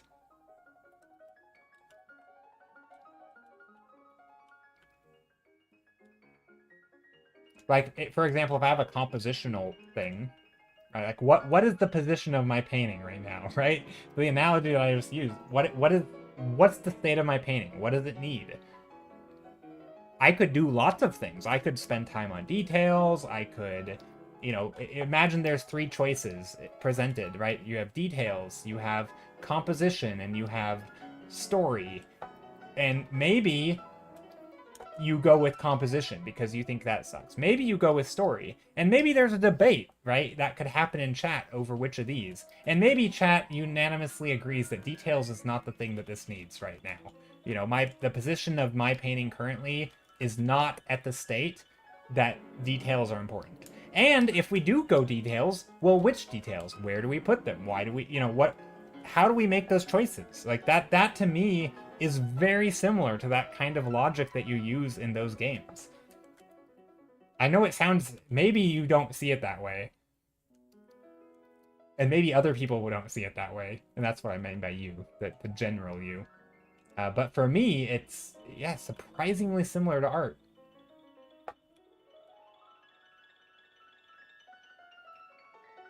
Because there isn't always a right choice. I mean, you can argue there is a mathematically right choice, but not really, because I don't think the game's solved. Right? A lot of these games, like Teamfight Tactics, is not a solved game.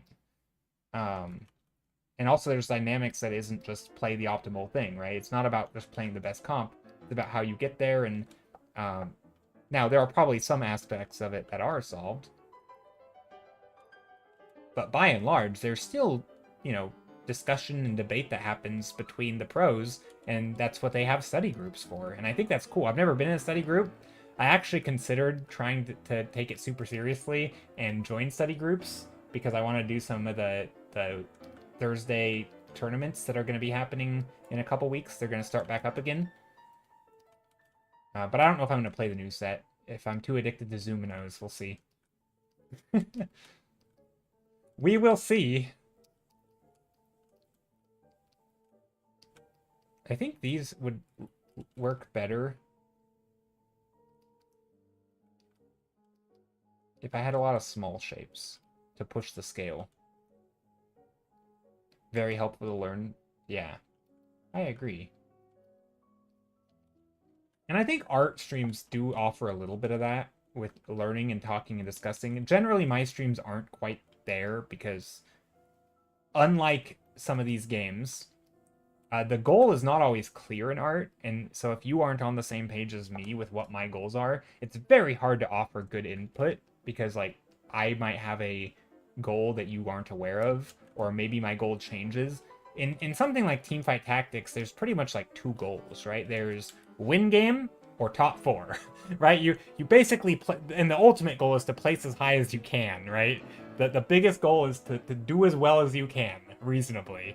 And sometimes you have to pivot your goal to be like, okay, I'm just aiming for a top 4. But sometimes your goal is, I can win the lobby, and I'm going to make choices that try to win the lobby, right? And painting isn't like that, right? You have way more goals than just those. And so, and I would even argue the goal of making a good painting isn't really the goal. So, I think it's not a perfect analogy. But if everybody knew what kind of art you're doing, if you're doing character design and you had a prompt of like, this is what the goal is, I think you could have an art stream that is very sort of analytical and people discussing and talking about things in a sort of a somewhat high level. I don't quite know how that would work, but I could kind of see it. Anyway, here's my latest. I'm actually thinking this might be, maybe we add some lighting here. Let me try something. A little trick that I learned. Not really a trick. Taking a multiply layer and darkening my whole canvas. Actually, I'm going to do two things. First, I'm going to duplicate my whole painting. Then I'm going to merge all my layers because they're an untidy mess. Then I'm going to cut this thumbnail out. I'm doing this very destructively, but that's okay. I'm going to make two layers. Layer number 1, I'm going to add a multiple... What am I doing? Layer number 2, the one below it, I'm going to lighten it up. I'm going to edit. I don't know if this is smart, but tonal shift. I'm going to make the not hue shift, color balance. I'm going to do a color balance. I'm going to take my brights, my highlights, and shift them towards reds and yellows. And greens. Not greens. That looked bad. Reds. And I'm mostly looking at these yellows right here. These yellow greens.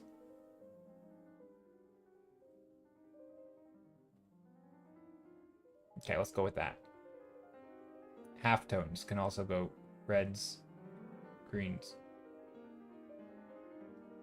There. So now I have this. Right? So now we have like a warm one and a cool one. Now I'm going to take the cool one and I'm going to airbrush in a multiply layer. Nope, not like that. I'm going to airbrush in a very light multiply layer that just darkens it a little bit. Right? Because I didn't change the values in this, right? These values between this one and that one are basically the same. I mean, this one's a little lighter, admittedly, but no. So I'm going to take this and I'm going to... The cool one, I am using like a cool blue. It's basically just gray. And now, the sky can probably stay like that.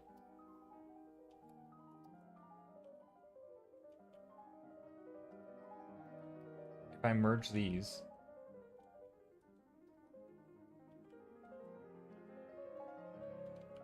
okay, now I can mask. So now I do this. Layer mask. And I can paint in the light, the warm. Right? So I already have my layer, so I'm literally just erasing here. And I can erase with a hard brush, or, you know, if I want defined shapes. Anywhere I want the light to hit. So it took a bit of setup, and I don't normally do it this way, but the setup is nice because then if I want to put like a light, if I want to put lighting, we love airbrush lighting, yeah. So if I want to like put lighting on these rocks, it'll be warm. But I can just paint it in because I'm on a layer mask. Yeah, I don't typically do it this way. Also, hi Link, how are you?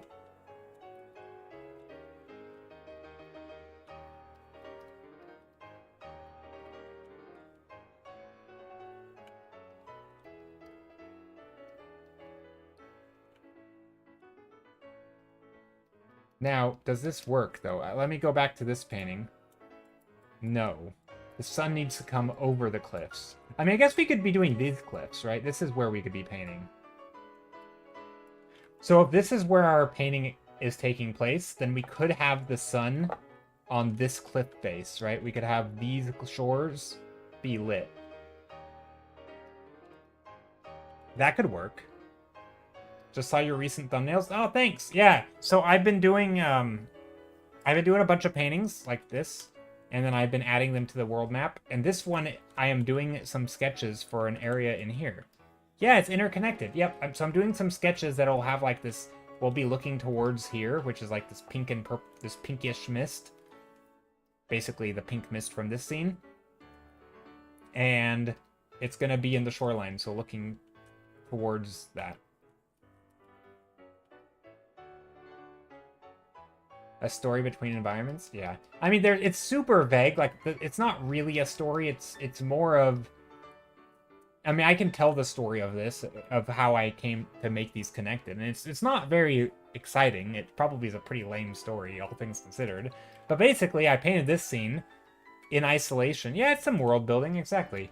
But I painted this scene in isolation, and I was treating a lot of these locations that I was designing mostly in isolation, right? I kind of had some themes, and I knew that this side of the world was going to be in light, and this side was going to be in dark, and it's tidally locked, so any spot I painted in the dark is going to be over here. Right? I knew that. I knew that I have some sort of magic system, or some sort of energy, volatile energy, because I painted it in this scene. This was my first painting. But I didn't really know much about it, and I kind of just drew some random spots. I obviously now have some cities and stuff. Cities in different locations. But at the time, I didn't know that. But so I was mostly treating these initial sketches, or these initial environments, as just almost like a biome. Like sort of... I basically treated them as biomes, where they were far enough removed from each other that they're just different spots, right? This different cultures, different styles of architecture, different environments, totally. Almost no connection, right? Maybe there's a hint of a connection of like a tiny bit of glowing magic that sort of is similar to another thing, but pretty much no connection. But I knew that as I fill it in, what happens when I have an environment here and an environment here? Well, then what's the in-between? Is it a mix between them? Well, perhaps. And that's kind of what led me to the painting that I'm working on. This is the first real in-between painting of all of these. And so this one, I painted this pinkish mist thing. And I happened to decide that, I don't know if there's for sure going to be water here. There doesn't have to be. But I was like, okay, well, if there's a bunch of mist here, what if it's like rolling out over the ocean, What if this pink mist in the valley is sort of, as you approach it by boat, you can see the pink mist. Because we painted pink mist over here. And so I was like, okay, well, let's paint a shoreline with pink mist. Makes sense, right? We're in the water. We can see, here's the water. Here's the pink mist. We're seeing it in the distance, right? This was the first sketch I did. Then we decided that maybe the pink mist is like dangerous and toxic, and a bunch of boats, end up on the shoreline, and they can't go any further, so they have to abandon boat, and you have all these abandoned boats and stuff. And yeah, so we basically, that's how we ended up here. And it's not because, yeah, it's just world building, just slowly making them interconnected. It's not crazy. It's not, some big grand plan. It's really just like, okay, we need the connecting area to a spot that has a bunch of mist and it's in the water. Let's put misty water. And maybe we decide that there's something here, like a city or a lighthouse, or maybe it's the last stop before the mist, maybe there's a little old dwelling where this person got shipwrecked and stranded and they've been living here for years. I don't know. You come up with all sorts of stuff. We do know there's a jungle here, though, so we should probably put some jungle. But yeah, no, it's a lot of fun. I really enjoy this kind of thing.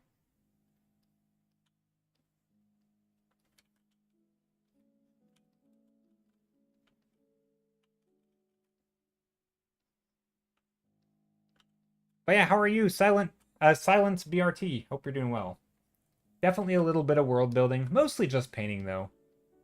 I think world building can be a little bit, I don't know, maybe this isn't true, but I feel it can be a little alienating for people, for viewers on stream, because you can't always know the whole story, right? And streaming, yes, I do repeat myself a lot, and I'm happy to repeat myself a lot. But with something like a world where you're building on idea on idea on idea, it's very hard to fill the person in or fill the stream in on the whole backstory. And even if it's not much, right? It's not like I have a lot of backstory, but it can get a little lengthy. It's on Twitter. Oh, that's awesome. First time watching a stream. Well, I'm glad you're here. I'm happy to ramble about anything art related. Although I'm actually getting pretty tired, so I'll probably be ending stream here in a bit. But yeah, mostly here I'm just kind of trying to add some light. Painting in some light. Anti-Link says, I'm trying to figure out how to do thumbnails.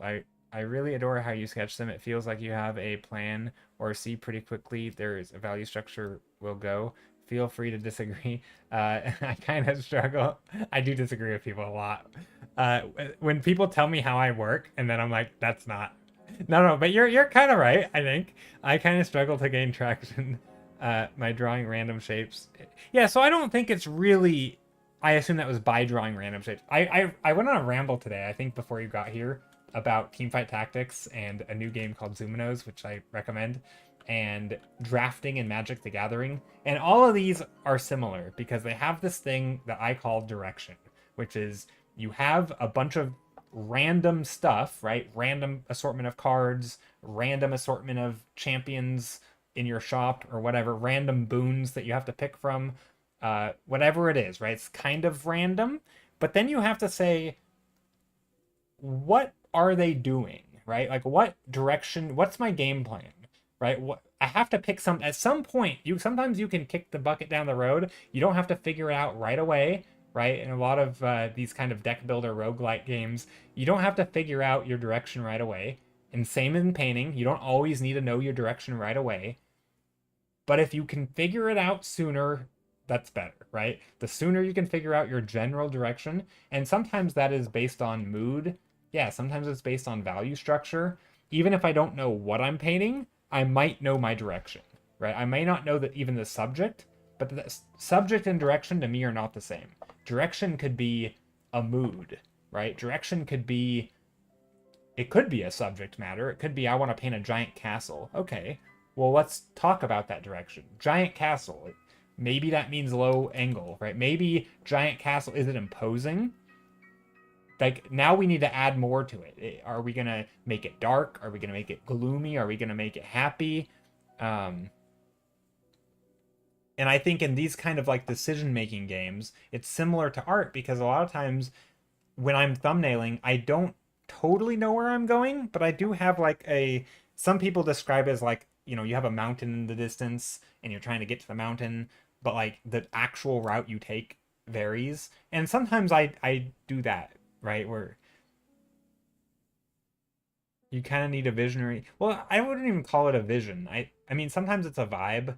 Sometimes the goal is to play with shapes, for example. There's not really a direction there.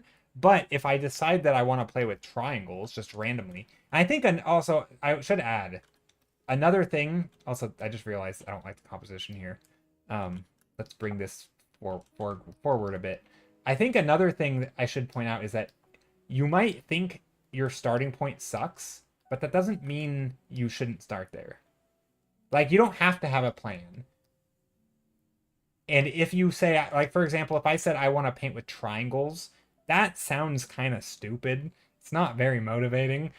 That doesn't mean it's not a good starting point, right? It could be a perfectly fine starting point, because then you might start saying like, okay, well, what about, I mean, some of this is like shape design stuff. So like, okay, so what about triangles? Maybe you lean on knowledge that you have around, feeling off balance, or maybe it's, I don't really do that. I don't, that's not really how I think about it. But, maybe it's, they look like trees. So maybe you paint a bunch of tree shapes. Maybe they're flags that are triangle flags, right? What kinds of things could you paint with triangles, right? What sort of shapes graphically might triangle shape? Maybe and this is where sometimes you combine two things, right? What about if it was ocean and triangles? Well, maybe you start thinking, well, there's like some seashells that kind of look like triangles, like big conch shells, right? However they look, don't they have like spirals or something? That's probably not how they look. No, I think they're like this, right? I don't know. But like, maybe you have, triangular shapes in the water, and they're these big shell-shaped things. So now it's not really triangles, I'm pivoting, right? But it's from triangle shapes to shell shapes, which are pretty similar. And sometimes that's enough to be exciting, right? So sometimes the initial sort of impetus, right? The initial thing that gets me started isn't good. It could just be a color. The color could be anything. Just because it's a yellow doesn't mean it has to be happy colors.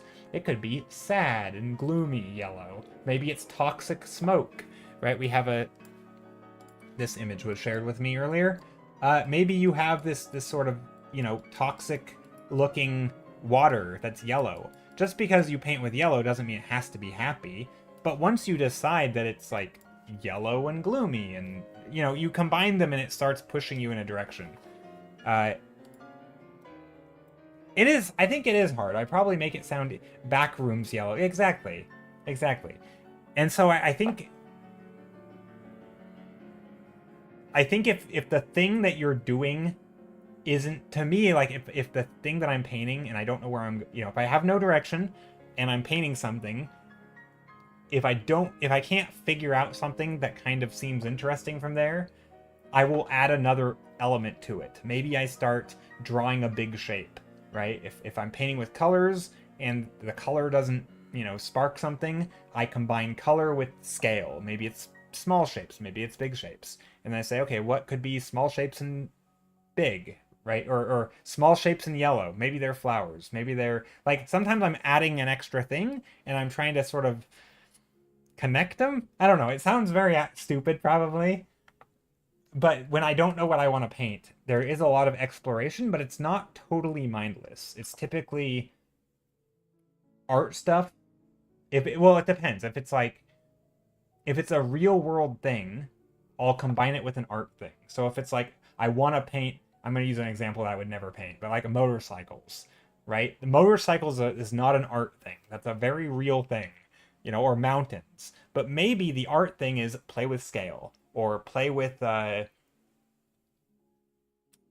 like compositions. Maybe I do a vertical composition, so vertical mountains, or maybe I play with very flat horizontal compositions. That's different. So it doesn't really, like, sometimes you take a thing that is real or a subject, or you take a mood, but then you combine it with something. And I kind of think of mood as an art thing, right? I don't know. When you said motorcycles, the first time I heard of lotus flowers, well, that too. You could take lotus flowers. But yeah, it's I don't know. It's hard because it is sort of abstract and weird and some lateral thinking, I guess, where you take like a thing and you try to combine it in a way that's a little new. But it's not random, right? There's a logic to it. And a lot of times the logic, and I think writers do a good job of this, right? You've probably heard of, when you're writing a story, you want to subvert expectations. Not always, but maybe, right? And so sometimes that's the thing you use, right? Maybe, again, using the example of bright sunny yellow, well, maybe you want to make it toxic, right? Instead of painting a bright sunny yellow scene, your intuition might say, ooh, this feels very warm and welcoming. But you can say, hold up, what if I try to make it feel as unwelcoming as possible? What if instead of this yellow, I had a toxic looking smog in the distance, and I, made it really putrid looking, just this gross yellow, toxic looking environment. That's right. That's intentionally doing the opposite of what my intuition said, right? My intuition said, oh, I'm painting yellow, it's going to be happy sunny. Or maybe if you think of triangles or trees, what if you said, I'm going to paint the sky as a triangular shape? What does that even mean, right? I don't know, but let's try it. Let's try to solve that problem, right? Sometimes you do the thing that is not obvious, and sometimes you do the thing that's very obvious, right? I don't think there's a right or wrong way. I would argue you want a little bit of both, right? You'd probably want some stuff that is obvious and some stuff that isn't obvious. If everything is unobvious, it's going to be unrelatable, right? You're going to have like characters that you can't understand what they're about or who they are, because every single thing about them is breaking your expectations, right? There's literally nothing to ground you in the familiar. So like you don't want to just completely break expectations. But sometimes that's a good starting point for creative ideas. What if I told a horror story in broad daylight and then you get The Shining or whatever, you know? Well, I don't even think it's really subconscious. It's more of like a web of decision making. I don't think any of the ideas are that unfamiliar. Like, for example, if I want to paint something small, I have skills and knowledge of how to show small scale. And so sometimes when I'm thinking of like, shapes that are triangular, and then I want the scale to be massive or tiny maybe, there might be things that I can just do in the meantime. So for example, just this is sort of a random example, but let's say I have I have a triangle. And what if I say I want this, I don't know what it is yet, but I want to paint a triangle. I want it to be yellow and I want it to be massive. Well, I know how to make things feel really massive. Maybe I, put some, foreground here, or background and foreground both, and I push it into the distance, right? Maybe I put some lines in the foreground. Maybe I want there to be a lot of atmosphere, right? And so I'm gonna push it into the distance even more with some atmosphere. But then I have to decide, okay, well, what color is the atmosphere? Is it a blue sky? Do I want just like a blue sky back here? I could. Maybe I do. So let's try it. I don't know. Why not? Blue sky. Is it dark? Is it light? I don't know. Let's make a choice. Doesn't matter. Okay, let's push it back, right? Pushing it back as far as possible. It's going to be massive. That's what we've decided. It's not very yellow anymore, but that's okay. Right, so now we have a big shape. Also, let's make it more yellow. That was not good. A big shape. It's supposed to be massive, so maybe we want the, again, I know how to do that, right? I'm not trying to decide what it is yet. Not really. I'm just adding these lines to help show scale. These things, right, I'm showing scale in my obvious, intuitive sense. I'm not trying to break from the norm here, right? I could try to show scale and say, what if I showed scale in a way that doesn't put horizontal lines and push it in the distance like that? Well, what if I put characters in here? What if I put a lot of smaller shapes that are recognizable, like a house, right? What if I put a bunch of little houses in here? Now that's going to make this thing feel bigger still, because now we can see the scale, right?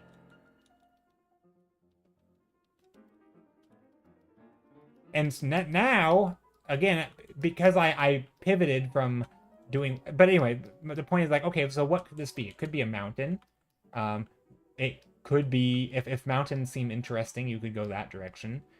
Sometimes I'll pivot to things, like I'll take a break from that and I'll say, okay, what if I play with the shape more? I started with a triangle, but it didn't have to be a triangle. What if I made just the shape interesting? What if I put little holes in here?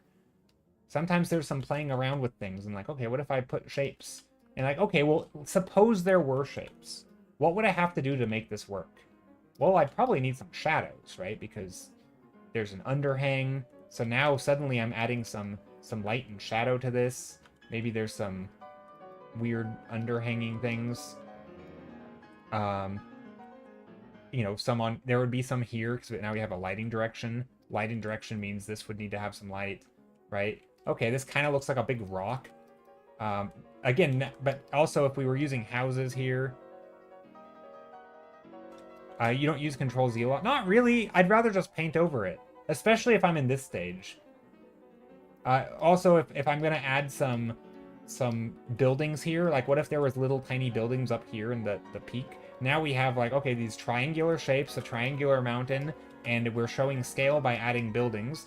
But now we're starting to get into story, right? It's not random, because now there's buildings up here. Well, suppose, let's just ask random questions. How do they get up there? Maybe there's a path.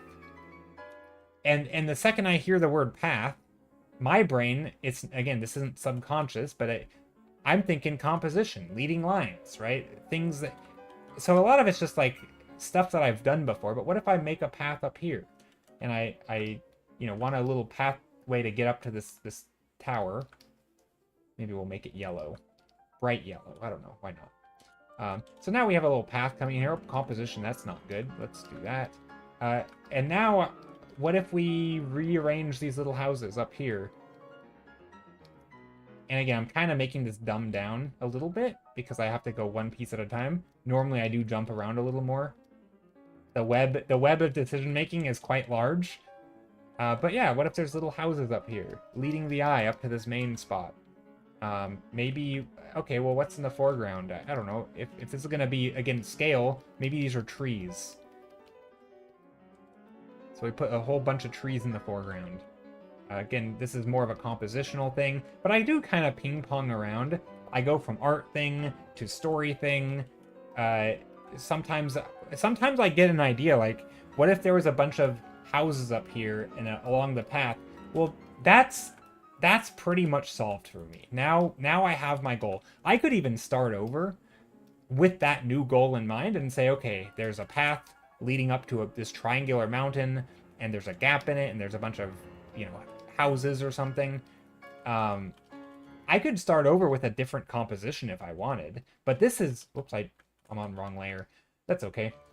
I'll just paint over. But like that to me is direction. I pretty much know my direction, and now it's just a matter of exploring things like composition, design, right? Once you know kind of sort of what you're painting, it's no longer about trying to figure out what you're painting, and now it's about all the art stuff that you've learned, right? It's leaning on, well, again, your scale because you've decided that it was going to be large. Maybe it's you want to push that idea of scale, so you want to put some more distant mountains or something. Again, this doesn't look that great. And then maybe you say, okay, well, this thing doesn't have any light. There's no lighting. Well, that's where maybe you do the stuff about digital painting of how to add light and shadow. Again, all stuff I've done before. I've practiced adding light and shadow. Maybe you do your, tried and true multiply layer, bring in the light, you start adding some stuff like that. That could potentially give you some, that's going to start making this feel a little better, I think. Maybe you decide that the colors are all very desaturated, even in the light, and you don't have any saturation, so you have to make a choice. Do I want my saturated colors in the shadow or in the foreground, or in the light? Maybe in this one, it's going to be in the shadows, so I'm going to take a color, I'm going to put, I also have some sort of rules, not rules, but like things that I think about, concepts that I have done before with shadows. For example, if I feel like there's a color in the shadow that isn't actually there, like this red, I'm allowed to crank up the saturation and make it feel like the color. So if I want to use a red, I can use a bright red here. Even though this red doesn't exist in my painting yet, right? But because they look like they're red in the shadow, like my brain tells me these are red, I can use that red. So I brought up the saturation, made it more red. I'm gonna put some red in the shadows. That's just, again, that's a color skill that has nothing to do with like intuition or anything really. So maybe I put some red in there. Maybe I want some of those green neon colors. Oop, not that. I want the same value. Maybe I want to play with some weird neons in the shadows or something. Or just up the saturation. I don't know. Now I'm just messing with colors. But maybe all of this is going to be more saturated. And again, I have another way of working that I might do that. I might add in some green. Again, I don't know if it's going to look good. Probably actually doesn't. Looks objectively bad, actually. Or subjectively bad. But yeah, sometimes things don't work out and you try stuff and you have an idea and you go for it and you learn. But maybe this is what I want to do. This green triangle or whatever. I don't know. It doesn't look great. Maybe more saturation along the edges of the light and shadow. Again, this isn't nothing about what I'm talking about now is. Notice how I'm not talking about what my painting is. I already know. It's now about like designing and doing the fundamentals and telling the idea. The idea, I did kind of figure out some direction, and it was cool enough because it was still an unsolved design problem, right? It's like I gave myself a design prompt, but it didn't come about totally by random. It came about because I said, let's paint with triangles. That sounds fun. Or let's do something else, right? And eventually it kind of came about. I don't know. Sorry, that was a that was a long, what do you call it? a long-winded explanation, but hopefully that, yeah, I wouldn't call it subconscious. I just think it's more of like a, I remember there's a Hank Green video. I don't know why I'm going on this. You enjoyed the TED Talk? Thanks. Thanks for coming to the TED Talk. But no, there's I don't know if you guys know who Hank Green is, but Hank Green, he's fun. He's like a science communicator. He's on YouTube. He runs or made or initially made SciShow. But anyway, he does a bunch of stuff. But I remember him talking about, somebody had asked him if he thinks in words or something to that extent. He's like, no, I think in clouds.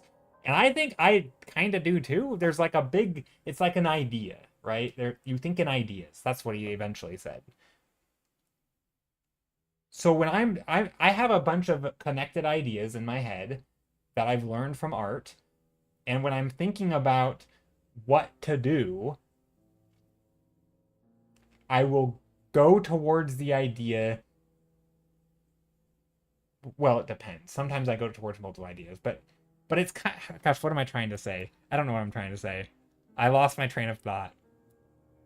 But it's very, it doesn't feel like it's subconscious. It feels like I just am, there's a bunch of different ideas and I have to pick one. And so I pick an idea and I use it based on what is the idea that's supported by the most things. Like, or what is my clearest, what idea works best with my current position on this painting, right? So if I am struggling with something, I might very quickly think about all the types of things that I know how to solve in paintings. Maybe it's composition, maybe it's colors, maybe it's story, maybe it's something else, right? Maybe there's a scale issue, maybe it's a, you know, something weird is off with my tangents and I've learned how to, you know, I figuring out, you know, go over and solve some of those tangent issues. But they're kind of all those ideas are up in my head, right? And under the umbrella of painting stuff.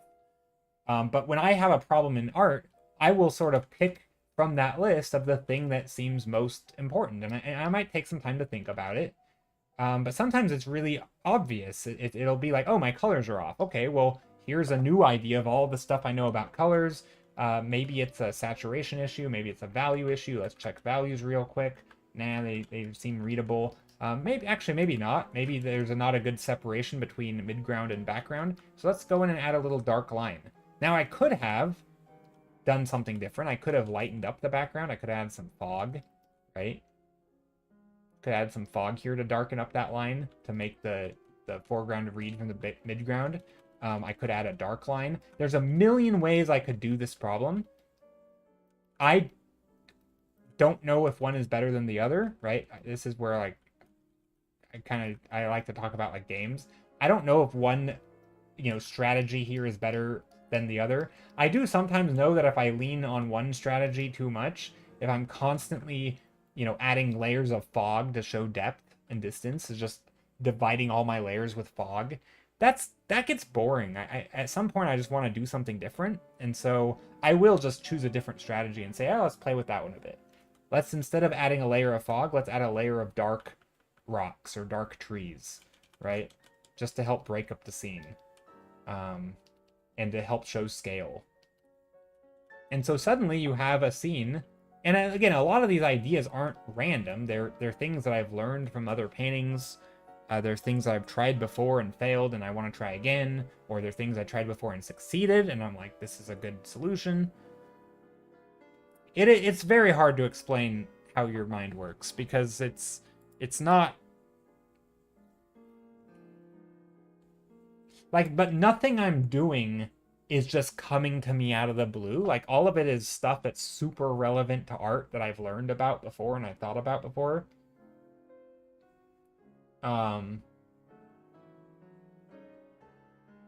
Like, I do paint fast, and sometimes I think also it's kind of like with talking, right? Again, this is shifting your perspective here for a second. When you think of art as communication, I probably have the equivalence of like filler words. When I'm painting, there are probably things I'm doing, and not even probably, there are things I'm doing where while I'm thinking of what I'm gonna do next, I just do the filler thing, right? It might be add in depth, add in layers of depth. It might be compositional stuff. But some of these things are things that come pretty easily. So maybe it's things like bringing in some clouds, some big shapes that kind of point towards your composition. You don't really need to, you don't have to be, you can just kind of add those things, right? Because maybe you've done them before. Maybe you rely on these patterns. So sometimes when I'm painting quickly, especially on stream, I'm just doing, foreground stuff. Let's darken it up, dark foreground, larger shapes. And meanwhile, I can be thinking and talking about something else. This is like my filler word, right? This is kind of what sometimes I have to pause and be like, oh, hold up. I do this way too much. I need to stop doing that. I'm going to try to come up with a better way to do a foreground, or maybe I want my foreground to be light this time because I keep putting a super dark foreground, right? So it's not so in this case, it's not the idea that I thought a super light foreground would look good. It was, I'm just trying to break from my habits because I'm trying to become a better communicator, and good communicators practice using a variety of examples, or they practice communicating the same thing in different ways. And so you could view it in that. You could view art as an exercise. It's like talking. And so a lot of times when I'm making a choice of what to say, it might be because it's a slightly different way of saying it than I normally say it, and it makes the point land better. Yeah, there is. Yeah, I think there is a bit of experience. And yeah, I do remember what I've done to some degree. But it's not even just what I've done. It's also what other people have done. If I see art, especially now, I mean, this certainly wasn't the case when I started, but when I see art now, if I like it, I have the language, the verbal language, not the picture language, but the verbal language to sort of, and the visual language, I guess, to break down what I like about it. I can say, okay, well, I like their colors, but what about their colors? Is it their values that they use? What's their value range look like? Is it their warm and cool contrast? Where are their warms? Are there warms in the shadows, or in their cools in the shadows, or is it a mix of both? Or are they doing something that breaks sort of what I understand about how to use colors in that way? Like, are they... Does their painting that I like align with my knowledge of what makes good paintings? Because if there's something they're doing different, maybe I could take note of that and try that in my painting, right? So sometimes it's... I do think there's a point where you have some sort of analytical skill. We talked about this on stream before with dissecting style, which I don't love this topic because I think style is a big topic that people focus too much on. But I think some of it's like, trying to figure out how someone made a soup by tasting it. Well, it doesn't tell you anything about how they prepared their potatoes, or what they put into the stew or the soup first. What did they cook first? Did they pre-cook some things and not other things? You don't know. You might be able to say, oh, there's potatoes in that soup, or oh, there's some meat, but you don't actually know how they prepared it. But if you have experience cooking potatoes, you can say, oh, they almost certainly put those in first, because potatoes need to be cooked first. You may not know their actual recipe, but there are probably, with experience, you can more or less dissect what someone... Right, and I think a lot of that's happening where, yeah, experience plays a big role. Again, I'm not saying I'm super duper experienced, or the experience I have makes me really good. I'm just saying that there is a big web of thought up there in my brain somewhere that isn't just random. It is very much based on some experience. But again, going back to our conversation about video games and like roguelite deck builders, or Magic the Gathering, or Zuminos, which I've been addicted to lately, all these things, you could be practicing decision making that is just flawed. You could have a bad idea in your head about what is a good strategy, and it might just not be good, right? You hear this a lot of times with artists, are like, they thought to use colors they had to do a certain thing, but then they realized all of their art was way too saturated, and what they thought was good color theory was just not looking good, not compared to what they could have been, right? And so that's like a miscalibration of your strategy or something, right? You're doing a thing because you think it's a good choice, but it's not a good choice. And I could having experience doesn't mean that you're making good choices. You could just be very experienced at making bad choices. Lots and lots of bad choices. And so I'm not claiming that what I'm doing is good.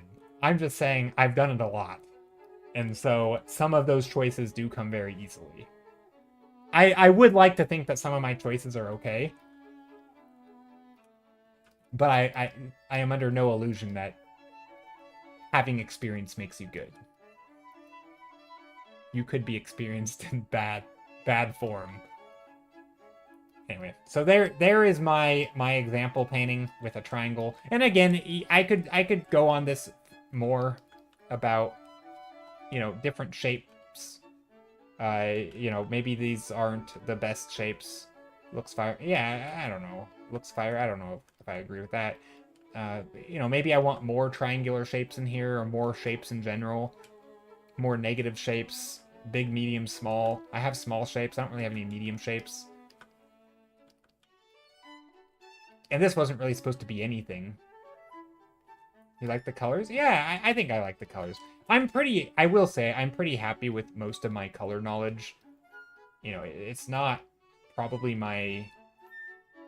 I don't know, I think it's a strong suit of mine. I'm pretty happy with colors.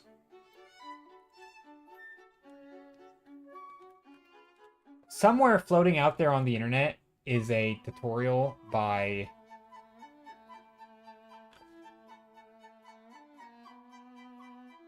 Craig Mullins, who's like an old timer when it comes to digital painting. One of the OGs, you might know the name. But there is a tutorial out there floating on the internet somewhere. Or maybe it's not on the internet, maybe it's paid, I don't know. I have it actually on my computer somewhere. But he starts the first, like, I think it's like a 6-part series. I think it might be on Schoolism. He starts with like a 6-part series. Each video is like 30 minutes, maybe 40 minutes. And the first 2 parts are basically color theory, but not color theory as in warm and cool or values. It is almost like a history of color, which it might sound weird, but it's sort of a different way of thinking about colors. And he points out that it's not the way that most people arrange colors. Typically, like for example, I'm doing it in a very cinematic way with strong light and shadow.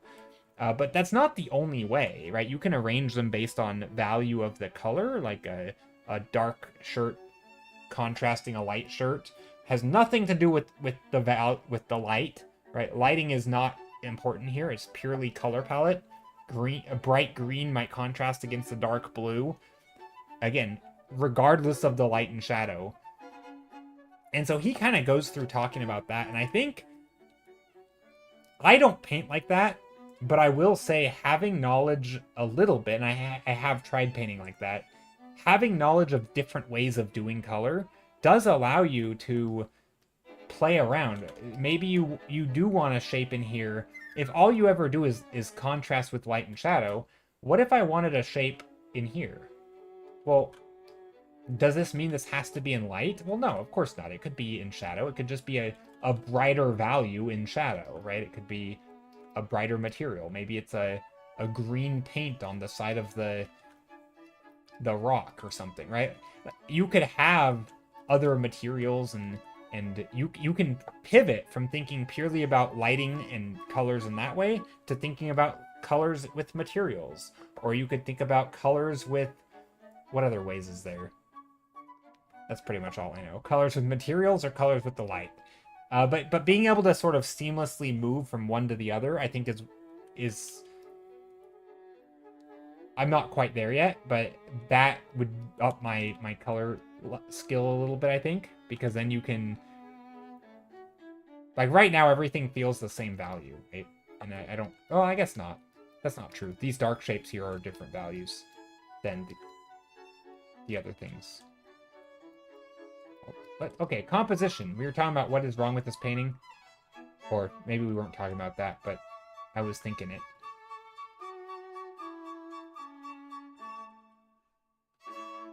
So I'm thinking about composition here. I don't like that this is a straight line. I'm thinking it needs to go like this.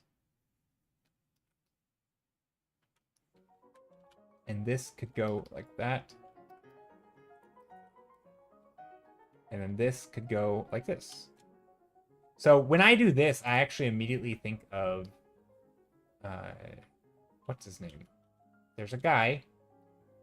His name is Andreas Roca, one of my favorite artists. And favorite because I've learned so much from him and I really like his paintings. When you think about composition, do you think about leading? Oh, absolutely. But I mean, not in like a super...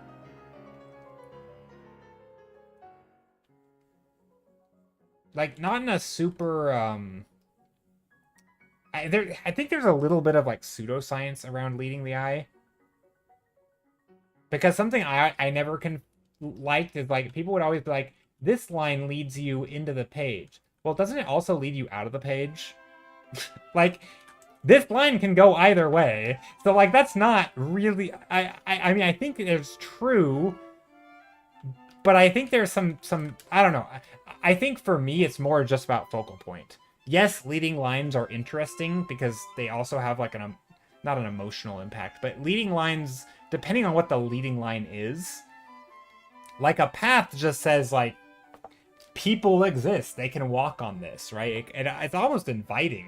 A path is something that invites you to walk down it. To me, it's not even really about leading the eye. As long as you have a strong focal point,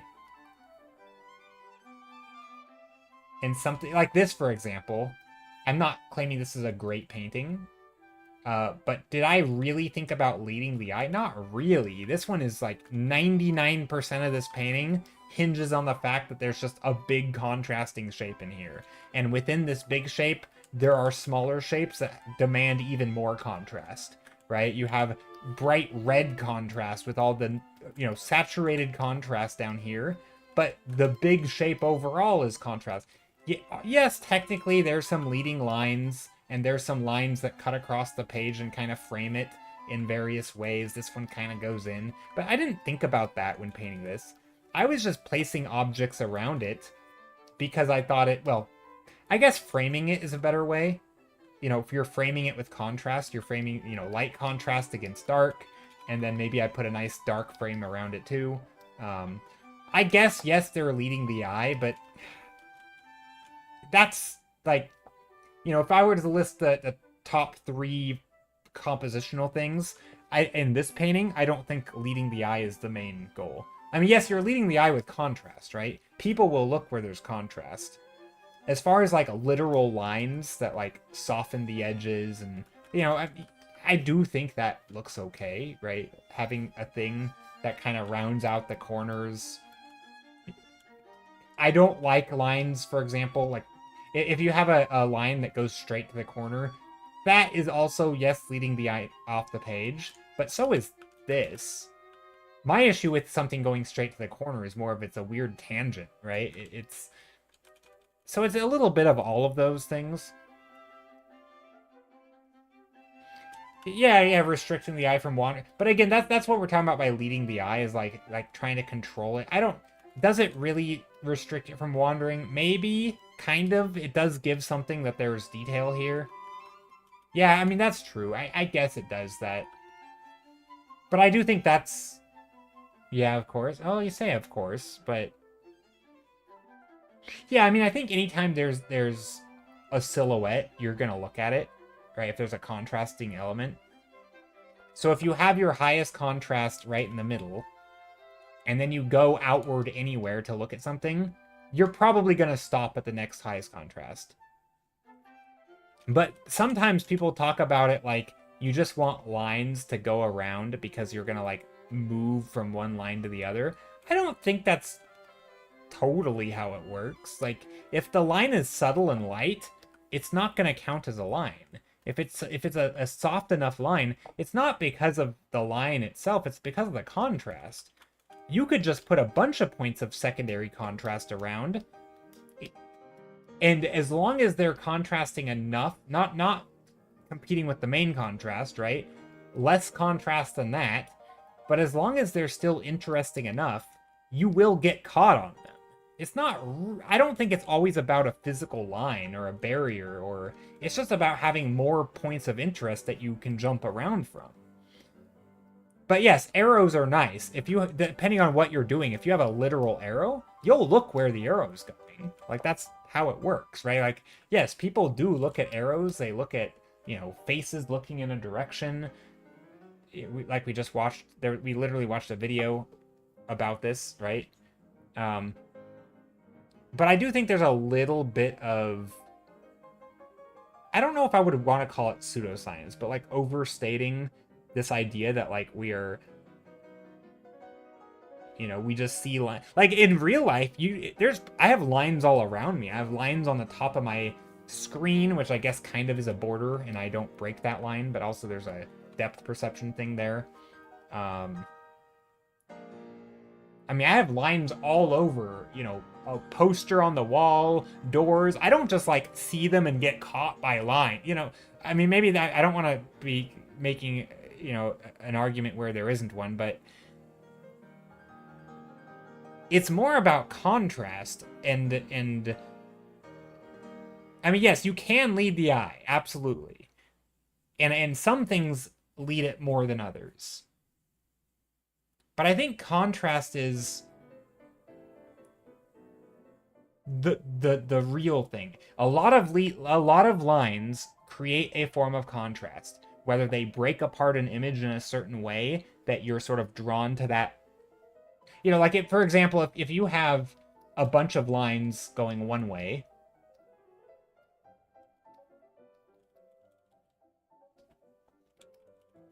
and then you have another line going the other way, are you drawn off the page from these lines? Well, no, because you're drawn to this page. This line's the one that's important. You're stuck in an ad. What's up? Hey, Cosmic, hello. So I think the idea that lines always lead your eye is not correct. I think it's the contrast of lines can create contrast with direction. They can create contrast with value. They can create contrast with texture.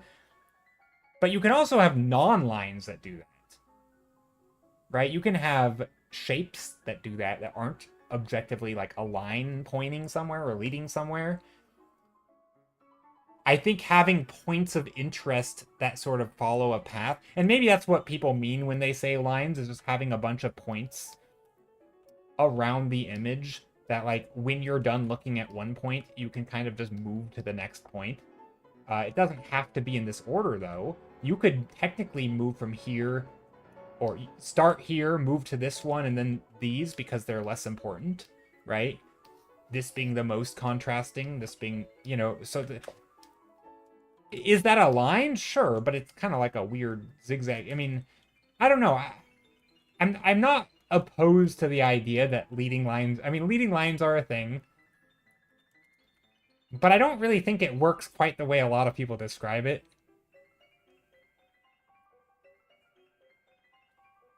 You pay attention to composition so much, now you see composition. I mean, a lot of real life, though, doesn't have any composition, right? Composition's a very human-made thing. I thought you were just gonna deadass have a bunch of bright red masses on your thumbnail. No, I was just talking about contrast.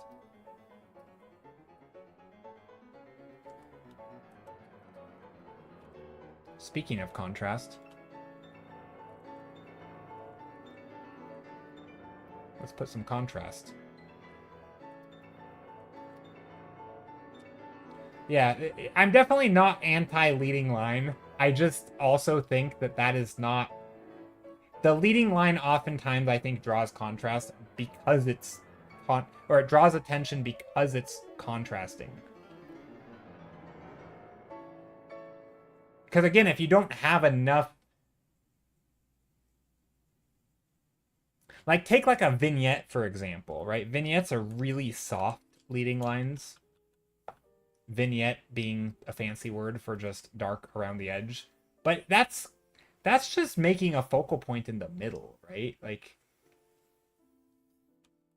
it's not like you're getting caught on the softness and moving around, right? That's just making this stuff low contrast, and this stuff is high contrast. And so you look here. It keeps you in the page because there's only one point of high contrast.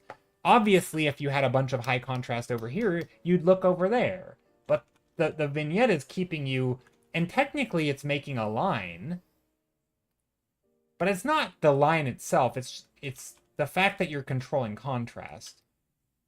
And I think compositional like framing devices do a lot. Like this is low contrast. Ronnie the Zombie, how's it going? How's it going, Ronnie the Zombie? Welcome in, Raiders. And I think for composition, this is a high contrast point, right? This line. And so, yes, you will stay on the higher contrast part. But I don't think it's inherently because it's a line. Lines sometimes do that, but sometimes they don't, right? Sometimes you have lines that will fade into nothing,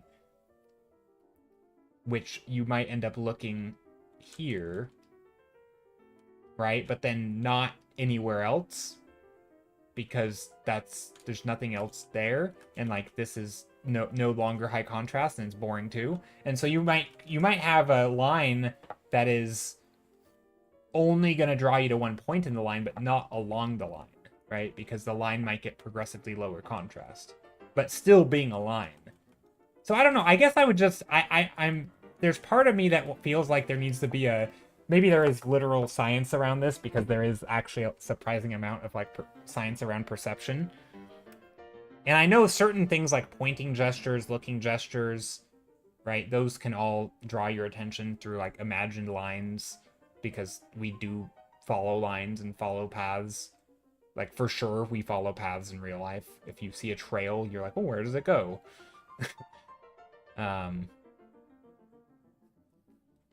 But we don't talk about this, like, why am I not getting pulled off the page here? Well, it's because it's low contrast, right? This is higher contrast. I don't know. So, yeah, I have thoughts on composition. It's just not a thing that I think about too much with leading lines. I do think about paths. I draw a lot of paths in my art. But typically the lines have points along them, or they are higher contrast, or the lines that want you to lead have sort of focal points along them. There's typically something.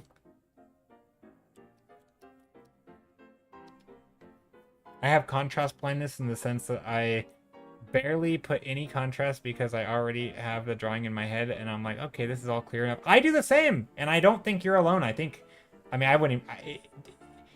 Yeah, I've never thought of it as contrast blindness. I mean, that's certainly tunnel vision. But yeah, no, I think we all do that. I don't think this is a you problem. I think this is a human art problem. And I think you see it in artists. Obviously, the better you get, the more you learn that you have that, right? Like, you're aware that you have this, you do this thing, and so you can account for it, right? You can sort of self-correct. But yeah, no, I think that's absolutely a thing that happens. And not just in art either. This happens in just conversation. I mean, we've all probably, maybe I'm the only one who's ever had this example, but we've all probably seen the kid who is excited to tell you a story about something, but it never actually gets around to giving you enough information for you to know what the story's about. They're just excited about something, and they're telling you things that are so incoherent because they're excited, and they aren't remembering to give you, like, okay, well, wait, who are we talking about again? Oh, it's this person. I forgot to tell you. Well, because in their head, they already know who it is. They know who it's about. They know where it took place. They know the who, what, when, where, why, and how. So they're just telling you random crap that has nothing, they're not giving you enough context. In art, it's the same, right? In art, we have to give you that context.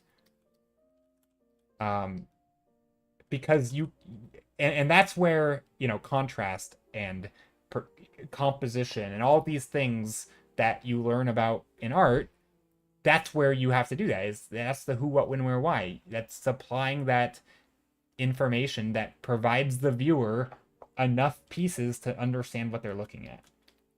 If stuff's too low contrast, you look at it and you're like, what am I looking at? What is this story about? What are you saying? It's kind of like that. Or like in speaking, maybe you have a speaker who does tell you the who, what, when, where, why, but maybe they're really good and they put emphasis on certain words that change the meaning a little bit.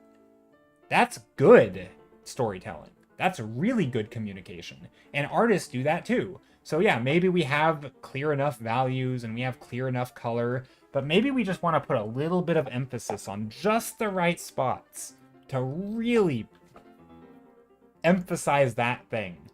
That's better storytelling. So I think I think art as communication is one of my favorite analogies to art because it makes a lot of these concepts extremely simple. Because I think most of us have a pretty intuitive sense for how to tell a story or what needs to be said for someone to know what they're talking about. Because we all have experience talking. Bad signal to noise ratio, something like that. Dude, I take 5 hours to get to the main point because I keep going off side dish stories.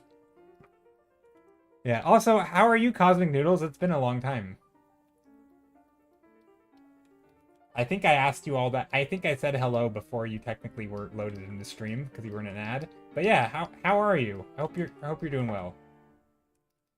Side dish stories. Yeah, I like that.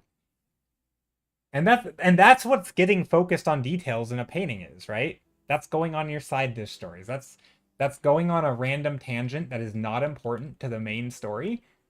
But you like it. You already know what your painting's about. So you can dig into the details all day because for you that's the juicy stuff, right? That's the details that but only you care about that until the audience, they have to know what the story's about.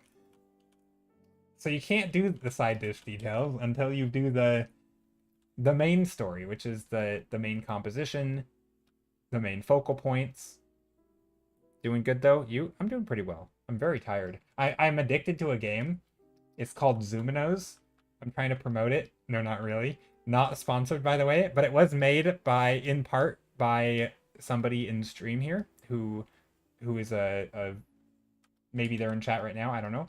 But they did not all of it. They did a lot of the art. One of 2 artists on it, as far as I know.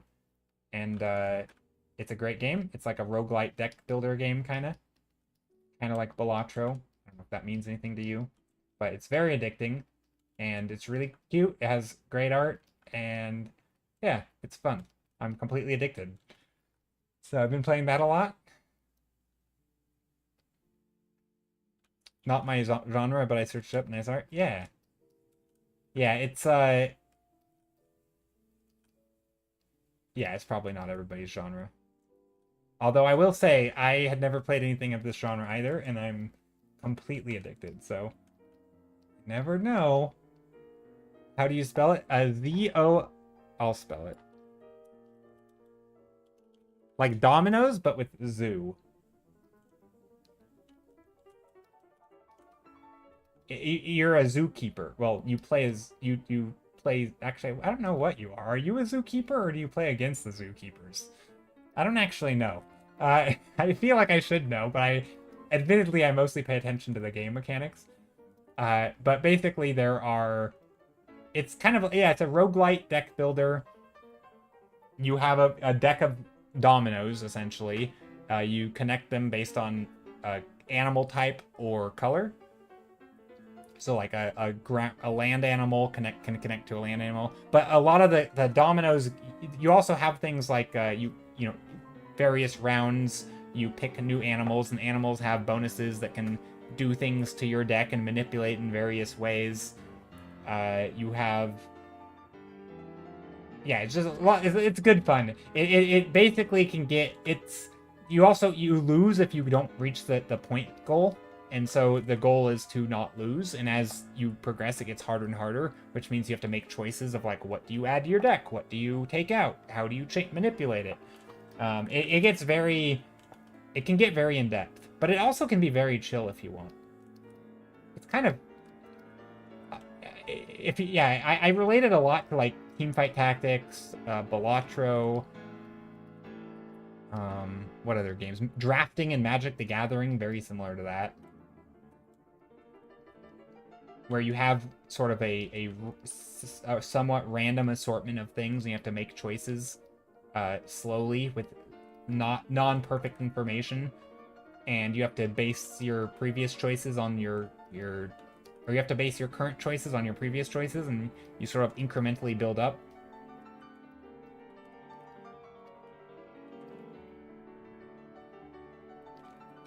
Do I like this? Something's wonky with this environment. I can't quite figure it out. But yeah, very fun game. And also, the challenge modes are so extremely difficult. Or some of them. Some of them are actually easy, but some of them are very, very difficult. And I've been trying to, yeah. It might be a game that I go for 100% achievements on Steam. Very well could be. Okay, let's add, before I end stream here, gonna add some funky textures.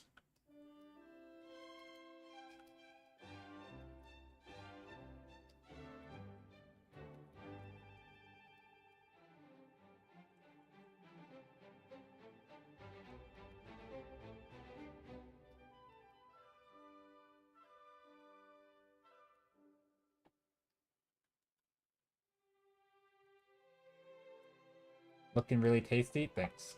I'm having fun with it. Yeah, this could very well be the next painting that I complete. This is a jungle up here. But it doesn't have to be super jungly, because it is far away. But yeah, I think I'm getting ready to end, so thanks for being here, everybody. I appreciate it.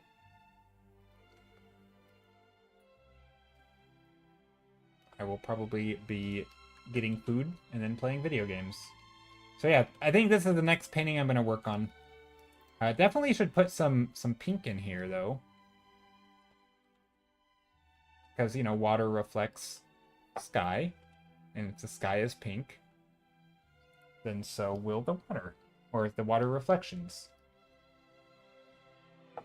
Thanks for yapping and making great stuff. Thanks for being here and fueling my yaps. The yap fuel. That's what I... Ooh, actually, speaking of contrast. Ooh, boy, I like it. Hold on. This is contrast.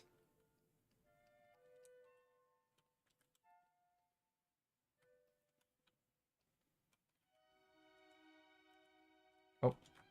I just realized I'm on one layer. Also, you asked a question earlier, Link.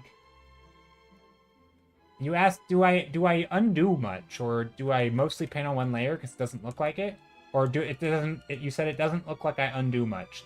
I think that's pretty true. I don't think I undo a ton, especially in the early stages of a painting. If I'm doing details, I will undo more.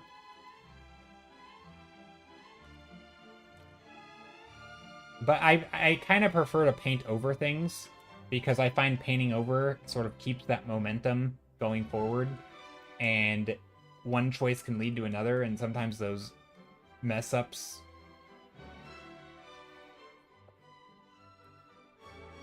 I guess I've sort of convinced myself in some small part that I don't know enough what my painting's gonna look like for me to know for sure that I need to undo.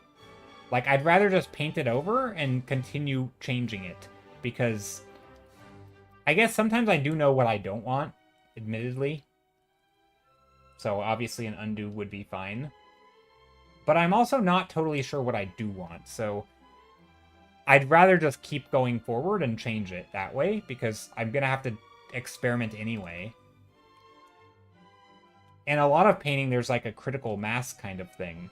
I talk about it with lighting a lot, where you sort of need a critical mass of lighting before the illusion lands.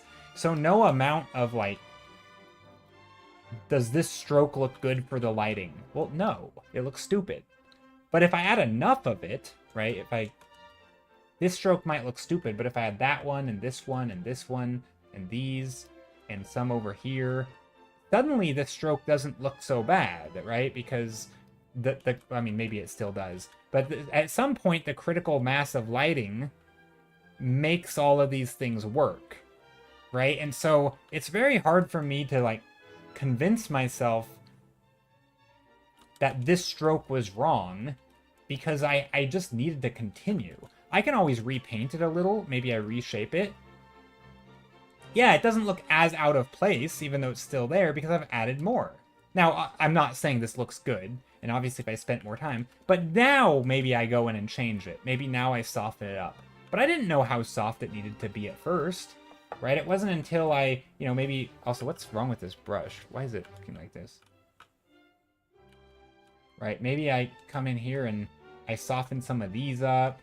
I could make this lighting work, and that initial stroke, eventually it got changed, but it's hard to know. I don't know, I think a lot of art is like that, where you sort of have to sell the illusion, and especially in painting, it's hard to know what the end brushstroke is going to be. Now, if I'm doing details, obviously, you can be like, I know this stroke isn't right? Because I've already decided this is the shape of the path. And so if you know it's the shape of the path, you can kind of gauge whether or not it's going to be right. But until I'm farther along, I just don't. I don't really see the point. I'm not that confident in what my goal is to know that that's not the right line, or that line won't help me come up with something later down the road. Okay, but we're going to end stream here. Thank you all for hanging out. I really appreciate it. Thank you for the gift sub from Sarah. Or was it? Yeah, from Sarah? From Lily. And yeah, thank you all for being here. I appreciate it. I hope you all have a good rest of your day. And a good rest of your week. And I'll see you Thursday. Happy arting. Cheers, peers. Cheers. Maybe one of these days I'll do a video game stream.